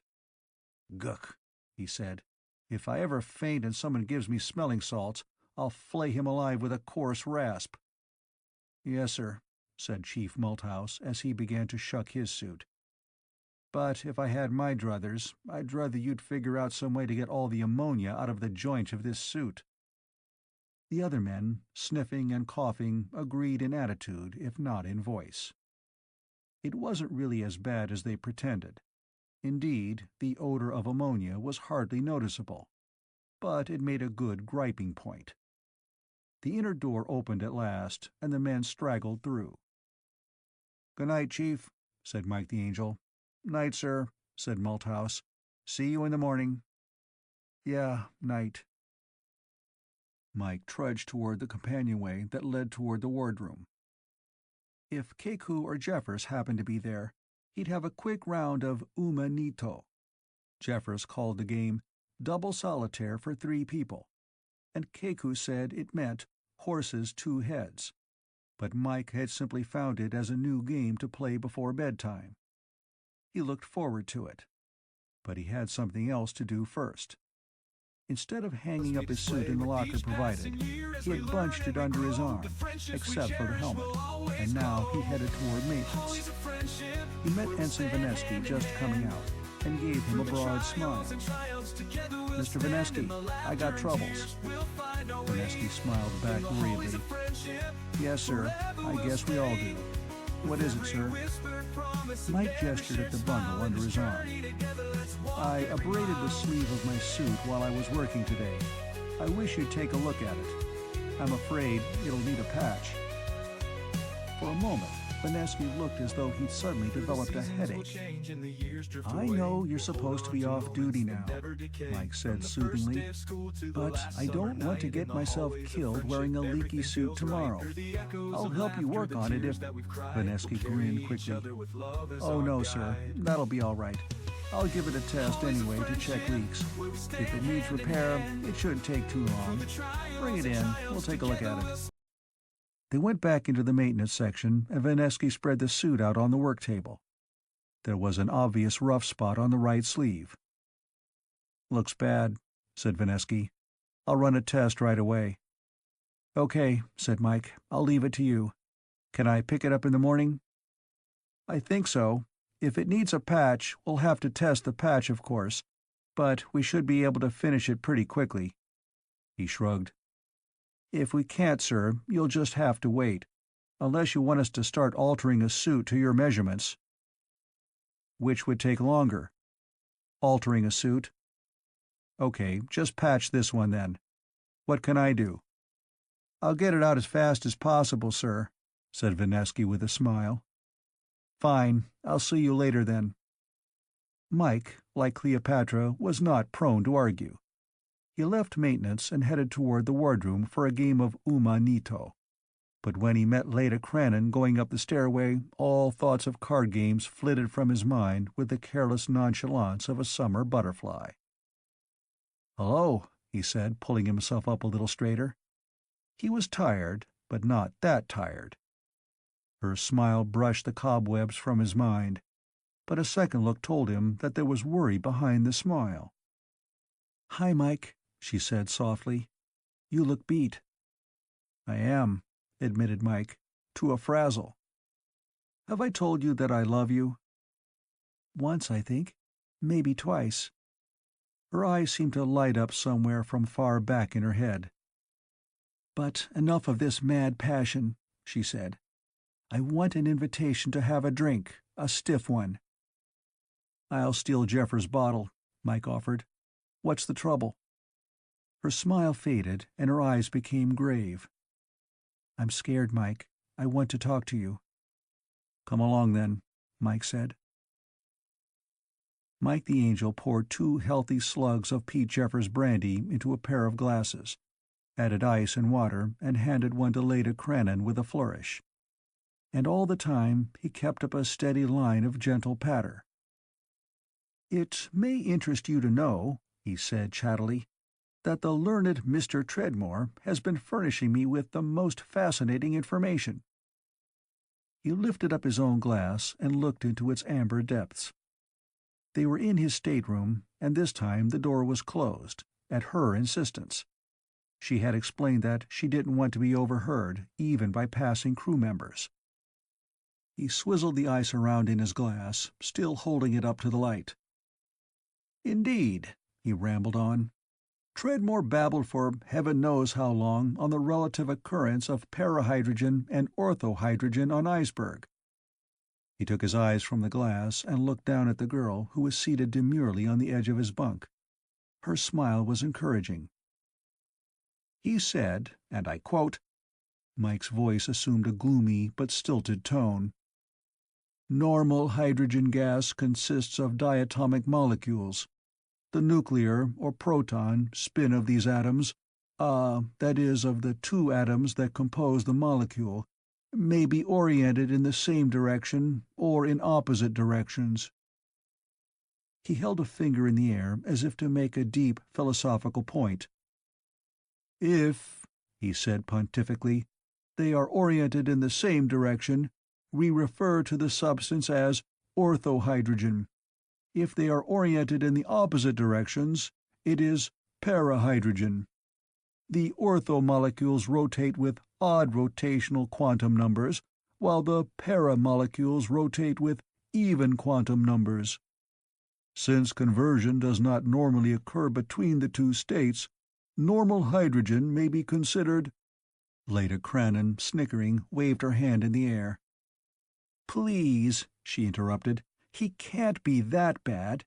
You make him sound like a dirge player at a Hindu funeral. What did he tell you? What did you find out?" "Ha!" said Mike. "What did I find out?" His hand moved in an airy circle as he inscribed a flowing cipher with a graceful Delsarte wave. "Nothing. In the first place, I already knew it, and in the second, it wasn't practical information. There's a slight difference in diffusion between the two forms, but it's nothing to rave about." His expression became suddenly serious.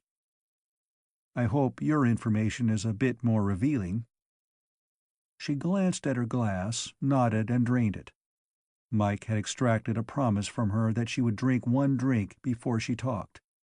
He could see that she was a trifle tense, and he thought the liquor would relax her somewhat. Now he was ready to listen. She handed him her empty, and while he refilled it, she said, "It's about Snookums again." Mike gave her her glass, grabbed the nearby chair, turned it around, sat down, and regarded her over its back. "I've lived with him so long," she said after a minute. "So long. It almost seems as though I've grown up with him. 8 years. I've been a mother to him, and a big sister at the same time, and maybe a maiden aunt. He's been a career and a family all rolled in together." She still watched her writhing hands, not raising her eyes to Mike's. And I suppose, a husband too," she continued. "That is, he's sort of the stand-in for a somebody to teach, to correct, to reform. I guess every woman wants to remake the man she meets, the man she wants." And then her eyes were suddenly on his. "But I don't. Not any more. I've had enough of it." Then she looked back down at her hands. Mike the Angel neither accepted nor rejected the statement. He merely waited. "He was mine," she said after a little while. "He was mine to mold, to teach, to form. The others, the roboticists, the nucleonicists, the subelectronicists, all of them, were his instructors. All they did was give him facts. It was I who gave him a personality. I made him. Not his body, not his brain, but his mind. I made him. I knew him. And I... Still staring at her hands, she clasped them together suddenly and squeezed.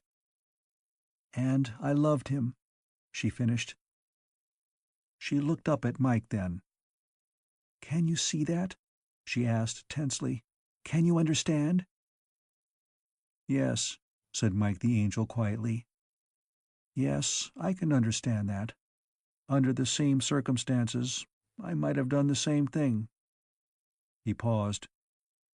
"And now?" She lowered her head again and began massaging her forehead with the fingertips of both hands, concealing her face with her palms. "And now," she said dully, "I know he's a machine. Snookums isn't a he anymore. He's an it. He has no personality of his own. He only has what I fed into him. Even his voice is mine. He's not even a psychic mirror, because he doesn't reflect my personality, but a puppet imitation of it, distorted and warped by the thousands upon thousands of cold facts and mathematical relationships and logical postulates. And none of these added anything to him as a personality. How could they? He never had a personality, only a set of behavior patterns that I drilled into him over a period of 8 years. She dropped her hands into her lap and tilted her head back, looking at the blank white shimmer of the glow plates. And now, suddenly, I see him for what he is, for what it is, a machine. It was never anything but a machine. It is still a machine. It will never be anything else. Personality is something that no machine can ever have. Idiosyncrasies, yes. No two machines are identical. But any personality that an individual sees in a machine has been projected there by the individual himself. It exists only in the human mind. A machine can only do what it is built to do, and teaching a robot is only a building process. She gave a short, hard laugh. I could even build a monster, like Dr. Frankenstein did, unless I purposely built it to turn on me. And in that case, I would have done nothing more than the suicide who turns a gun on himself. Her head tilted forward again, and her eyes sought those of Mike the Angel. A rather lopsided grin came over her face. I guess I'm disenchanted, huh, Mike? She asked. Mike grinned back, but his lips were firm. I think so, yes. And I think you're glad of it. His grin changed to a smile. Remember, he asked, the story of the Sleeping Beauty? Did you want to stay asleep all your life? God forbid, and thank you for the compliment, sir, she said, managing a smile of her own. And are you the Prince Charming who woke me up? Prince Charming I may be, said Mike the Angel carefully. But I'm not the one who woke you up. You did that yourself. Her smile became more natural. Thanks, Mike. I really think I might have seen it sooner or later. But without you, I doubt— She hesitated. I doubt that I'd want to wake up. You said you were scared, Mike said. What are you scared of? I'm scared to death of that damned machine. Great love, chameleon-like, hath turned to fear, and on the heels of fear there follows hate. Mike quoted to himself. He didn't say it aloud. The only reason anyone would have to fear Snookums, he said, would be that he was uncontrollable. Is he? Not yet, not completely. But I'm afraid that knowing that he's been filled with Catholic theology isn't going to help us much. Why not? Because he has it so inextricably bound up with the 3 laws of robotics that we can't nullify one without nullifying the other. He's convinced that the laws were promulgated by God himself. Holy Saint Isaac, Mike said softly. I'm surprised he hasn't carried it to its logical conclusion and asked for a baptism. She smiled and shook her head. I'm afraid your logic isn't as rigorous as Snookum's logic. Only angels and human beings have free will. Snookums is neither. Therefore, he does not have free will. Whatever he does, therefore, must be according to the will of God. Therefore, Snookums cannot sin. Therefore, for him, baptism is both unnecessary and undesirable. Why undesirable? Mike asked. Since he is free from sin, either original or actual, he is therefore filled with the plenitude of God's grace. The purpose of a sacrament is to give grace to the recipient. It follows that it would be useless to give the sacrament to Snookums.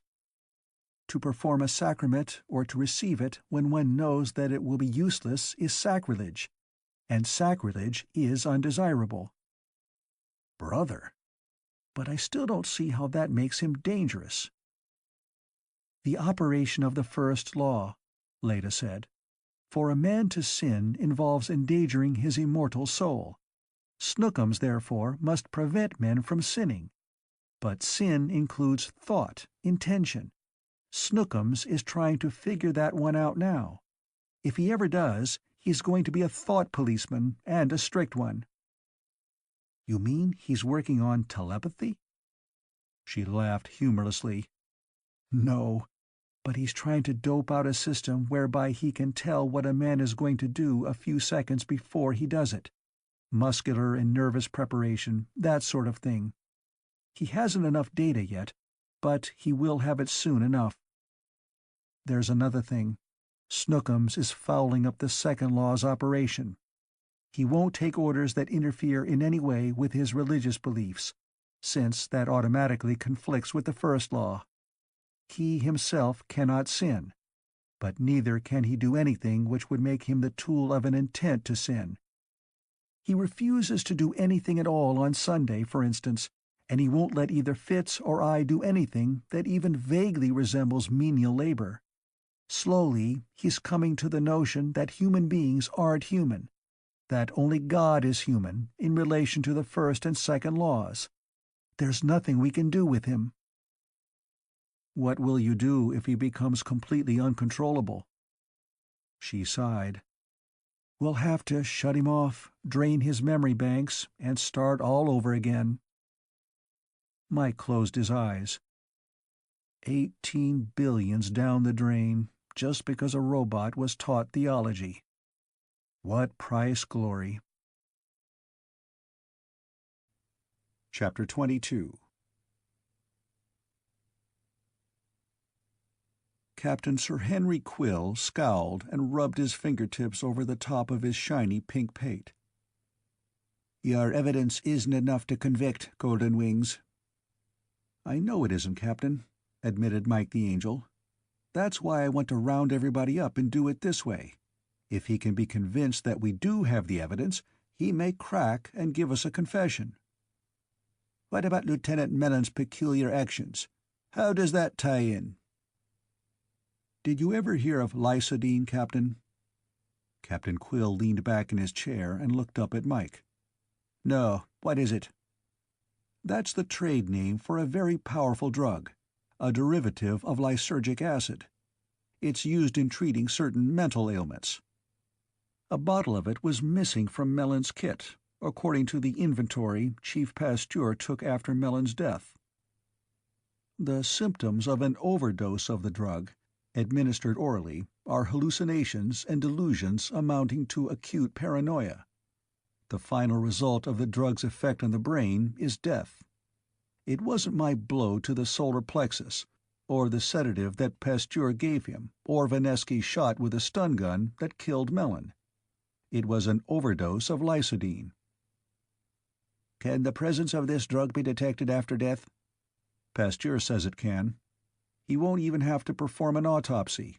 He could do it from a blood sample." Captain Quill sighed. "As I said, Mr. Gabriel, your evidence is not quite enough to convict, but it is certainly enough to convince. Therefore, if Chief Pasteur's analysis shows lysodine in Lieutenant Mellon's body, I'll permit this theatrical denouement." Then his eyes hardened. "Mike, you've done a fine job so far. I want you to bring me that son of a bitch's head on a platter." "I will," promised Mike the Angel. Chapter 23. Captain Sir Henry Quill, Baronet, stood at the head of the long table in the officers' wardroom and looked everyone over. The way he did it was quite impressive. His eyes were narrowed, and his heavy, thick black brows dominated his face. Beneath the glow plates in the overhead, his pink scalp gleamed with the soft, burnished shininess of a well-polished apple. To his left, in order down the table, were Mike the Angel, Lieutenant Keku, and Leda Crannon. On his right were Commander Jeffers, Ensign Vanesky, Lieutenant Commander von Liegnitz, and Dr. Morris Fitzhugh. Lieutenant Mellon's seat was empty. Black Bart cleared his throat. "It's been quite a trip, hasn't it? Well, it's almost over.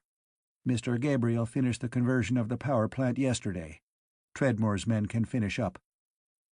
We will leave on the Fireball in a few hours.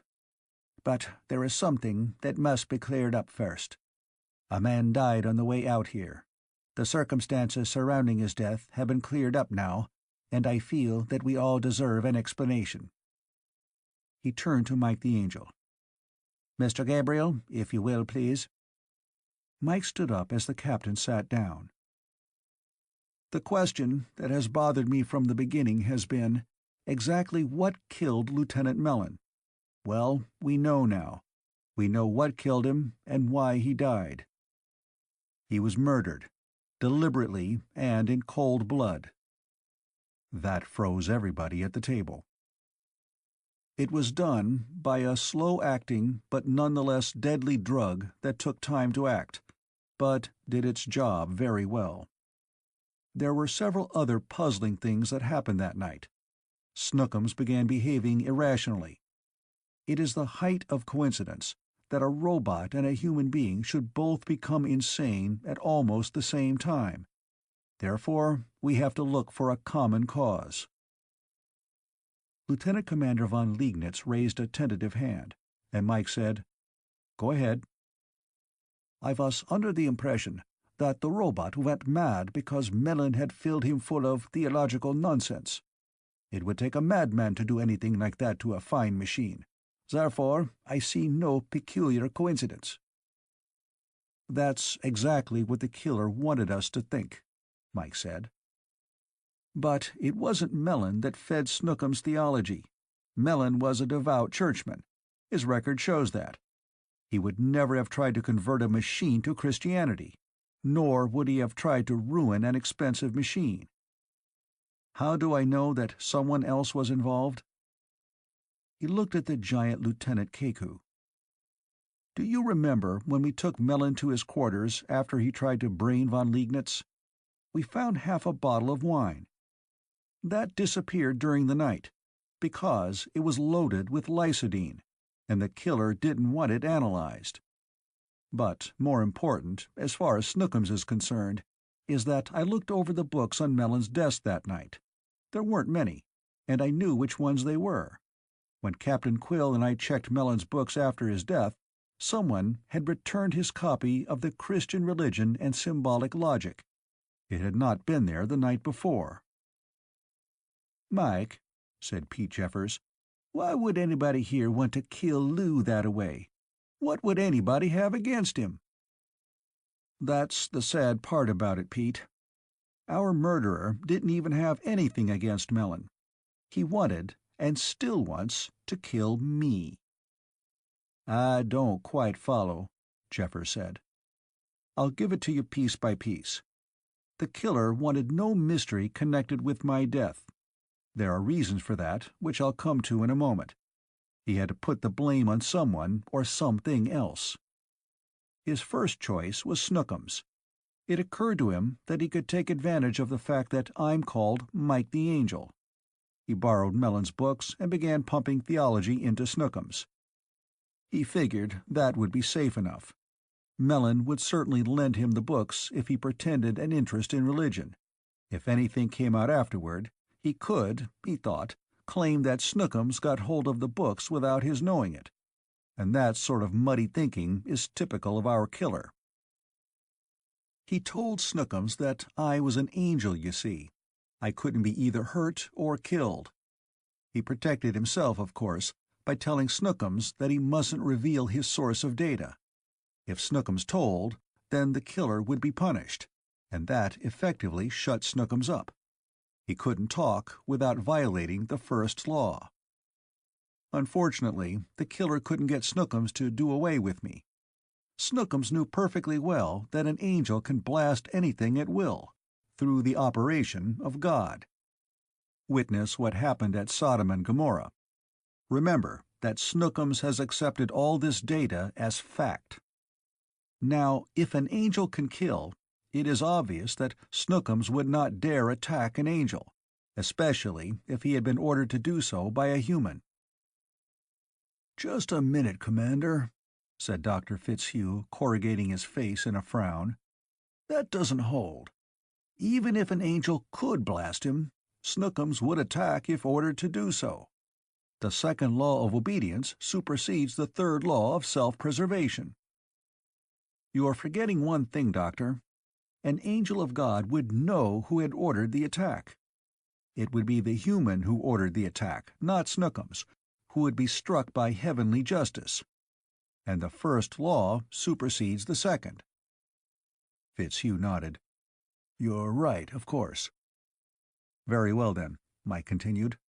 "Since the killer could not get Snookums to do me in, he had to find another tool. He picked Lieutenant Mellon. He figured that Mellon was in love with Leda Cranon.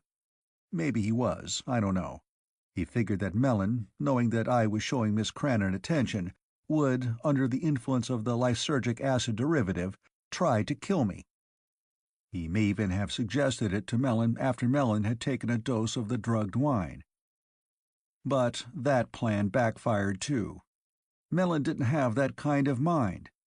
He knew my intentions, and my intentions were honorable, if you'll pardon the old-fashioned language. On the other hand, he knew that von Liegnitz had a reputation for being, shall we say, a ladies' man. What happened after that followed naturally." Mike watched everyone at the table. No one moved. So, the killer, realizing that he had failed twice, decided to do the job himself. First, he went into the low-power room and slugged the man on duty. He intended to kill him, but he didn't hit hard enough.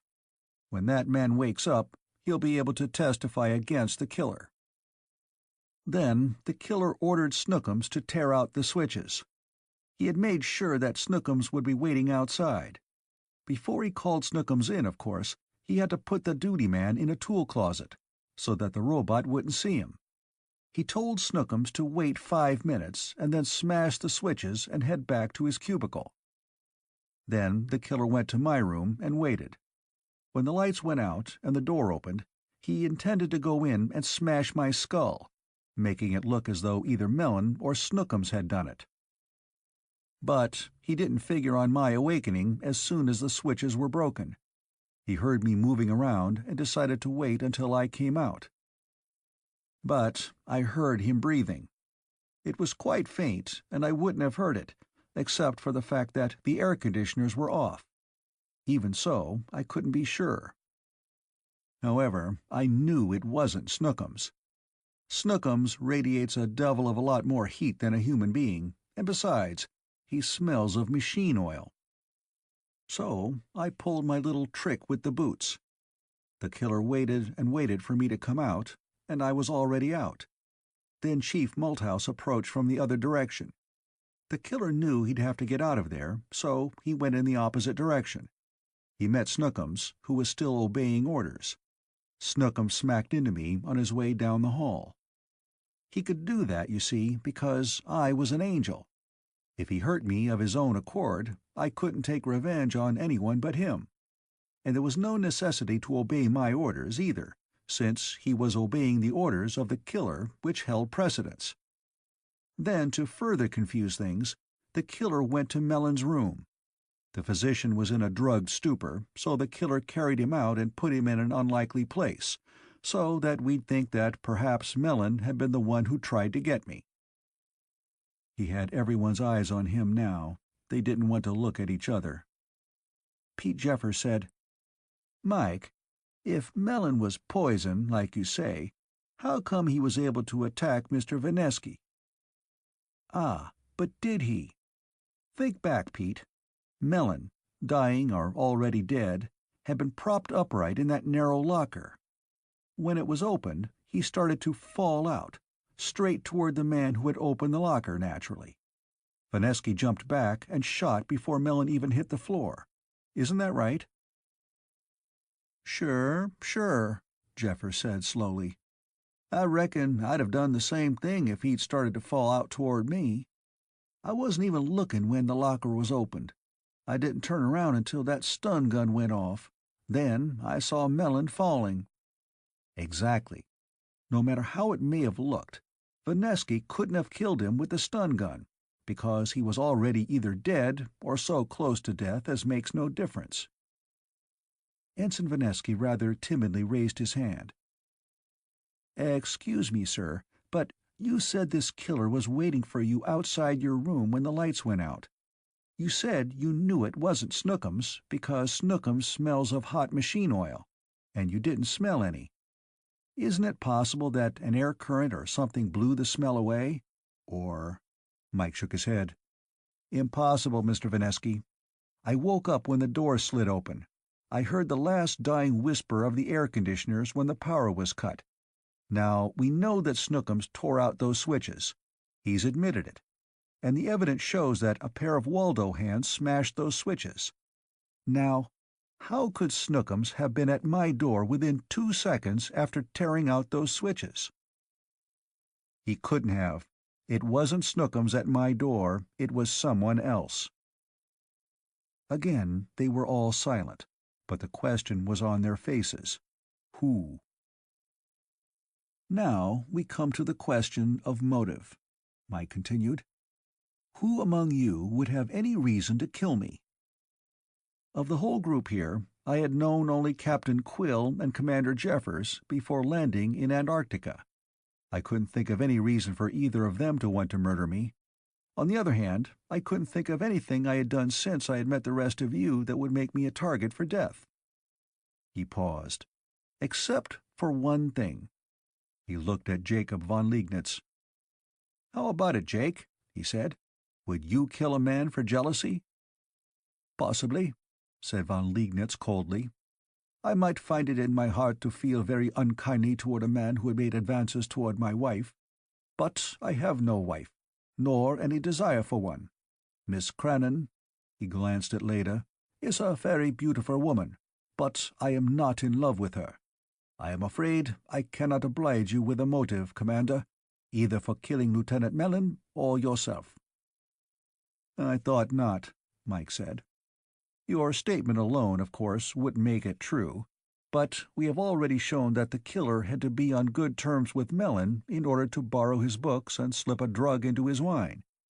He would have to be a visitor in Mellon's quarters, and considering the strained relations between the two of you, I think that lets you out, Jake." Von Liegnitz nodded his thanks without changing his expression. "But there was one thing that marked these attempts. I'm sure that all but one of you has noticed it. They are incredibly, childishly sloppy."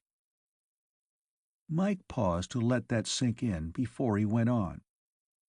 "I don't mean that the little details weren't ingenious. They were. But the killer never stopped to figure out the ultimate endpoint of his schemes. He worked like the very devil to convince Snookums that it would be all right to kill me without ever once considering whether Snookums would do it or not. He then drugged Mellon's wine, not knowing whether Mellon would try to kill me or someone else, or anyone at all for that matter. He got a dream in his head and then started the preliminary steps going without filling in the necessary steps in between. Our killer, no matter what his chronological age, does not think like an adult. And yet his hatred of me was so great that he took the chances he has taken, here on the Brainchild, where it should have been obvious that he stood a much better chance of being caught than if he had waited until we were back on Earth again. So I gave him one more chance. I handed him my life on a platter, you might say. He grabbed the bait. I now own a spacesuit that would kill me very quickly if I went out into that howling, hydrogen-filled storm outside." He then looked straight at the killer. "Tell me, Vanesky, are you in love with your half-sister, or is it your half-brother?" Ensign Vanesky had already jumped to his feet. The grimace of hate on his youthful face made him almost unrecognizable. His hand had gone into a pocket, and now he was leaping up and across the table, a singing vibroblade in his hand. "You son of a bitch! I'll kill you, you son of a bitch!" Mike the Angel wasn't wearing the little gadget that had saved his life in Old Harry's shop. All he had were his hands and his agility. He slammed at the ensign's wrist and missed. The boy was swooping underneath Mike's guard. Mike spun to one side to avoid Vanesky's dive and came down with a balled fist aimed at the ensign's neck.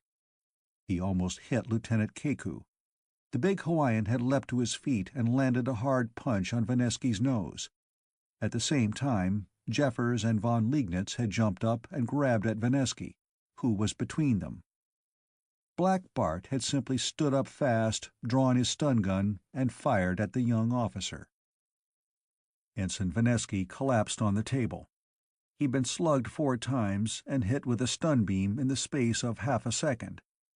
He looked somehow very young and very boyish and very innocent.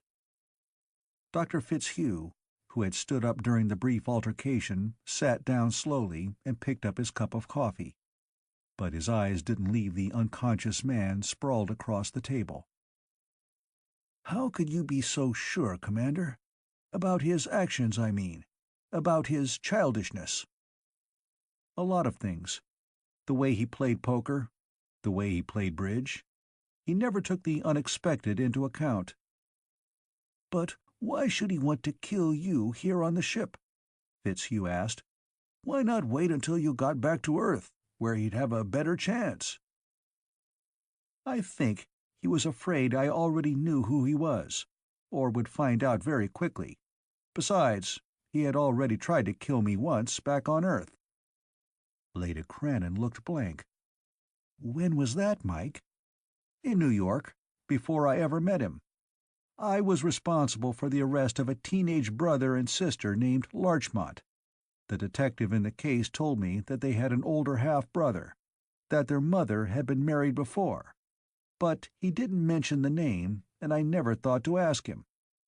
Very shortly after the Larchmont kids were arrested, Vanesky and another young punk climbed up into the tower of the cathedral across from my office and launched a cyanide-filled explosive rocket into my rooms. I was lucky to get away. The kid with Vanesky was shot by a police officer, but Vanesky got away, after knifing a priest with a vibroblade. It must have given him a hell of a shock to report back to duty and find that I was going to be one of his superior officers. As soon as I linked up things in my own mind, I checked with Captain Quill. The boy's records showed the names of his half-siblings. They also show that he was on leave in New York just before being assigned to the Brainchild. After that, it was just a matter of trapping him, and there he is." Leda looked at the unconscious boy on the table. "Immaturity," she said. "He just never grew up." "Mr. von Liegnitz," said Captain Quill, "will you and Mr. Keku take the prisoner to a safe place? Put him in irons until we are ready to transfer to the Fireball. Thank you." Chapter 24. Leda Cranon helped Mike pack his gear.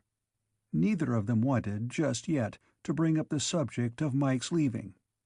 Leda would remain behind on Iceberg to work with Snookums, while Mike would be taking the Fireball back to Earth.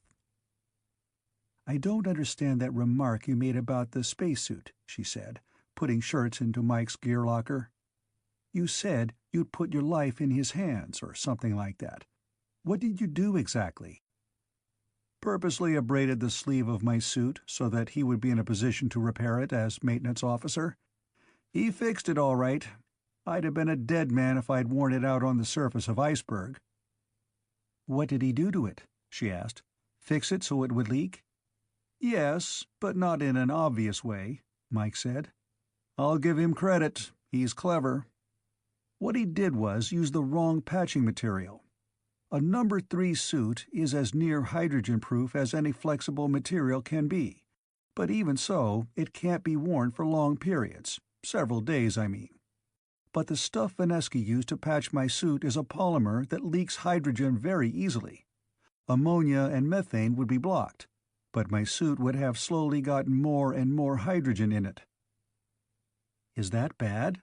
Hydrogen isn't poisonous." "No, but it is sure as hell explosive when mixed with air. Naturally, something has to touch it off. Vanesky got real cute there. He drilled a hole in the power pack, which is supposed to be sealed off. All I'd have to do would be to switch frequencies on my phone, and the spark would do the job. Bluey. But that's exactly the sort of thing I was looking for. With his self-centered, juvenile mind, he never thought anyone would try to outsmart him and succeed. He'd gotten away with it that far. There was no reason why he shouldn't get away with it again. He must have thought I was incredibly stupid. "I don't believe he—" Leda started, but she was cut off when Snookums rolled in the open door. "Leda, I desire data." "What data, Snookums?" she asked carefully. "Where is he hiding?"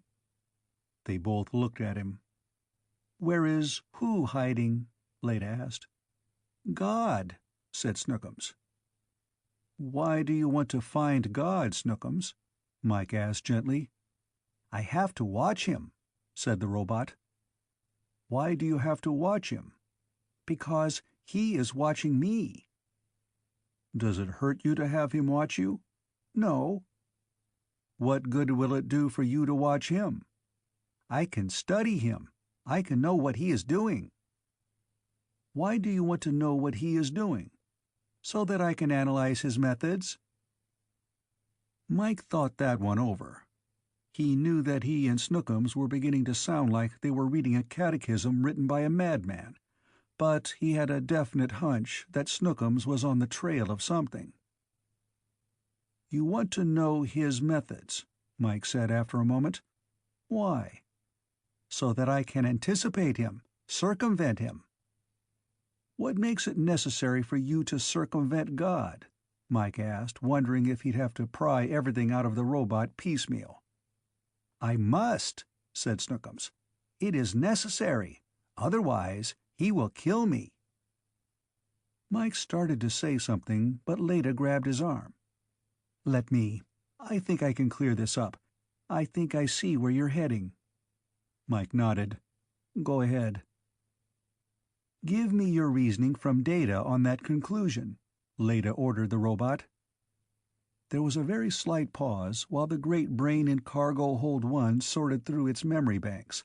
Then, "Death is defined as the total cessation of corporate organic coordination in an entity. It comes about through the will of God. Since I must not allow harm to come to any human being, it has become necessary that I investigate God and prevent him from destroying human beings. Also, I must preserve my own existence, which, if it ceased, would also be due to the will of God." Mike almost gasped. What a concept! And what colossal gall! In a human being, such a statement would be regarded as proof positive that he was off the beam. In a robot, it was simply the logical extension of what he had been taught. "He is watching me all the time," Snookums continued in an odd voice. "He knows what I am doing. I must know what he is doing." "Why are you worried about his watching?" Mike asked, looking at the robot narrowly. "Are you doing something he doesn't want you to do? Something he will punish you for?" "I had not thought of that," Snookums said. "One moment while I compute." It took less than a second, and when Snookums spoke again there was something about his voice that Mike the Angel didn't like. "No," said the robot. "I am not doing anything against his will. Only human beings and angels have free will, and I am not either, so I have no free will. Therefore, whatever I do is the will of God." He paused again, then began speaking in queer, choppy sentences. "If I do the will of God, I am holy. If I am holy, I am near to God. Then God must be near to me. God is controlling me. Whatever is controlling me is God. I will find him." He backed up, spun on his treads, and headed for the door. "Whatever controls me is my mind," he went on. "Therefore, my mind is God." "Snookums, stop that!" Leda shouted suddenly. "Stop it!" But the robot paid no attention. He went right on with what he was doing. He said, "I must look at myself. I must know myself. Then I will know God. Then I will—" He went on rambling while Leda shouted at him again. "He's not paying any attention," said Mike sharply. This is too tied up with the first law. The second law, which would force him to obey you, doesn't even come into the picture at this point." Snookums ignored them. He opened the door, plunged through it, and headed off down the corridor as fast as his treads would move him, which was much too fast for mere humans to follow. They found him, half an hour later, deep in the ship, near the sections which had already been torn down to help build Iceberg Base. He was standing inside the room next to Cargo Hold 1, the room that held all the temperature and power controls for the gigantic microcryotron brain inside that heavily insulated hold. He wasn't moving. He was standing there, staring with that lost-in-thought look. He didn't move when Leda called him. He didn't move when Mike, as a test, pretended to strike Leda. He never moved again. Dr. Morris Fitzhugh's wrinkled face looked as though he were on the verge of crying, which, perhaps, he was. He looked at the others at the wardroom table: Quill, Jeffers, von Liegnitz, Keku, Leda Cranon, and Mike the Angel. But he didn't really seem to be seeing them. "Ruined," he said. $18 billion worth of work, destroyed completely. The brain has become completely randomized." He sighed softly. "It was all Vanesky's fault, of course. Theology." He said the last as though it were an obscene word. As far as robots were concerned, it was. Captain Quill cleared his throat. "Are you sure it wasn't mechanical damage? Are you sure the vibration of the ship didn't shake something loose?" Mike held back a grin. He was morally certain that the captain had been going to say, "screw loose." "No," said Fitzhugh wearily. "I've checked out the major circuits, and they're in good physical condition. But Miss Cranon gave him a rather exhaustive test just before the end, and it shows definite incipient aberration." He wagged his head slowly back and forth. 8 years of work. "Have you notified Treadmore yet?" asked Quill. Fitzhugh nodded. "He said he'd be here as soon as possible." Treadmore, like the others who had landed first on Iceberg, was quartered in the prefab buildings that were to form the nucleus of the new base. To get to the ship, he'd have to walk across 200 yards of ammonia snow in a heavy spacesuit. "Well, what happens to this base now, Doctor?" asked Captain Quill. "I sincerely hope that this will not render the entire voyage useless." He tried to keep the heavy irony out of his gravelly tenor voice and didn't quite succeed. Fitzhugh seemed not to notice. "No, no, of course not. It simply means that we shall have to begin again. The robot's brain will be de-energized and drained, and we will begin again. This is not our first failure, you know. It was just our longest success. Each time, we learn more. Miss Cranon, for instance, will be able to teach the next robot, or rather the next energization of this one, more rapidly, more efficiently, and with fewer mistakes." With that, Leda Cranon stood up. "With your permission, Dr. Fitzhugh," she said formally, "I would like to say that I appreciate that last statement, but I'm afraid it isn't true." Fitzhugh forced a smile. "Come now, my dear, you underestimate yourself. Without you, Snookums would have folded up long ago, just like the others. I'm sure you'll do even better the next time." Leda shook her head. "No, I won't, Fitz, because there's not going to be any next time. I hereby tender my resignation from this project and from the Computer Corporation of Earth. I'll put it in writing later." Fitzhugh's corrugated countenance looked blank.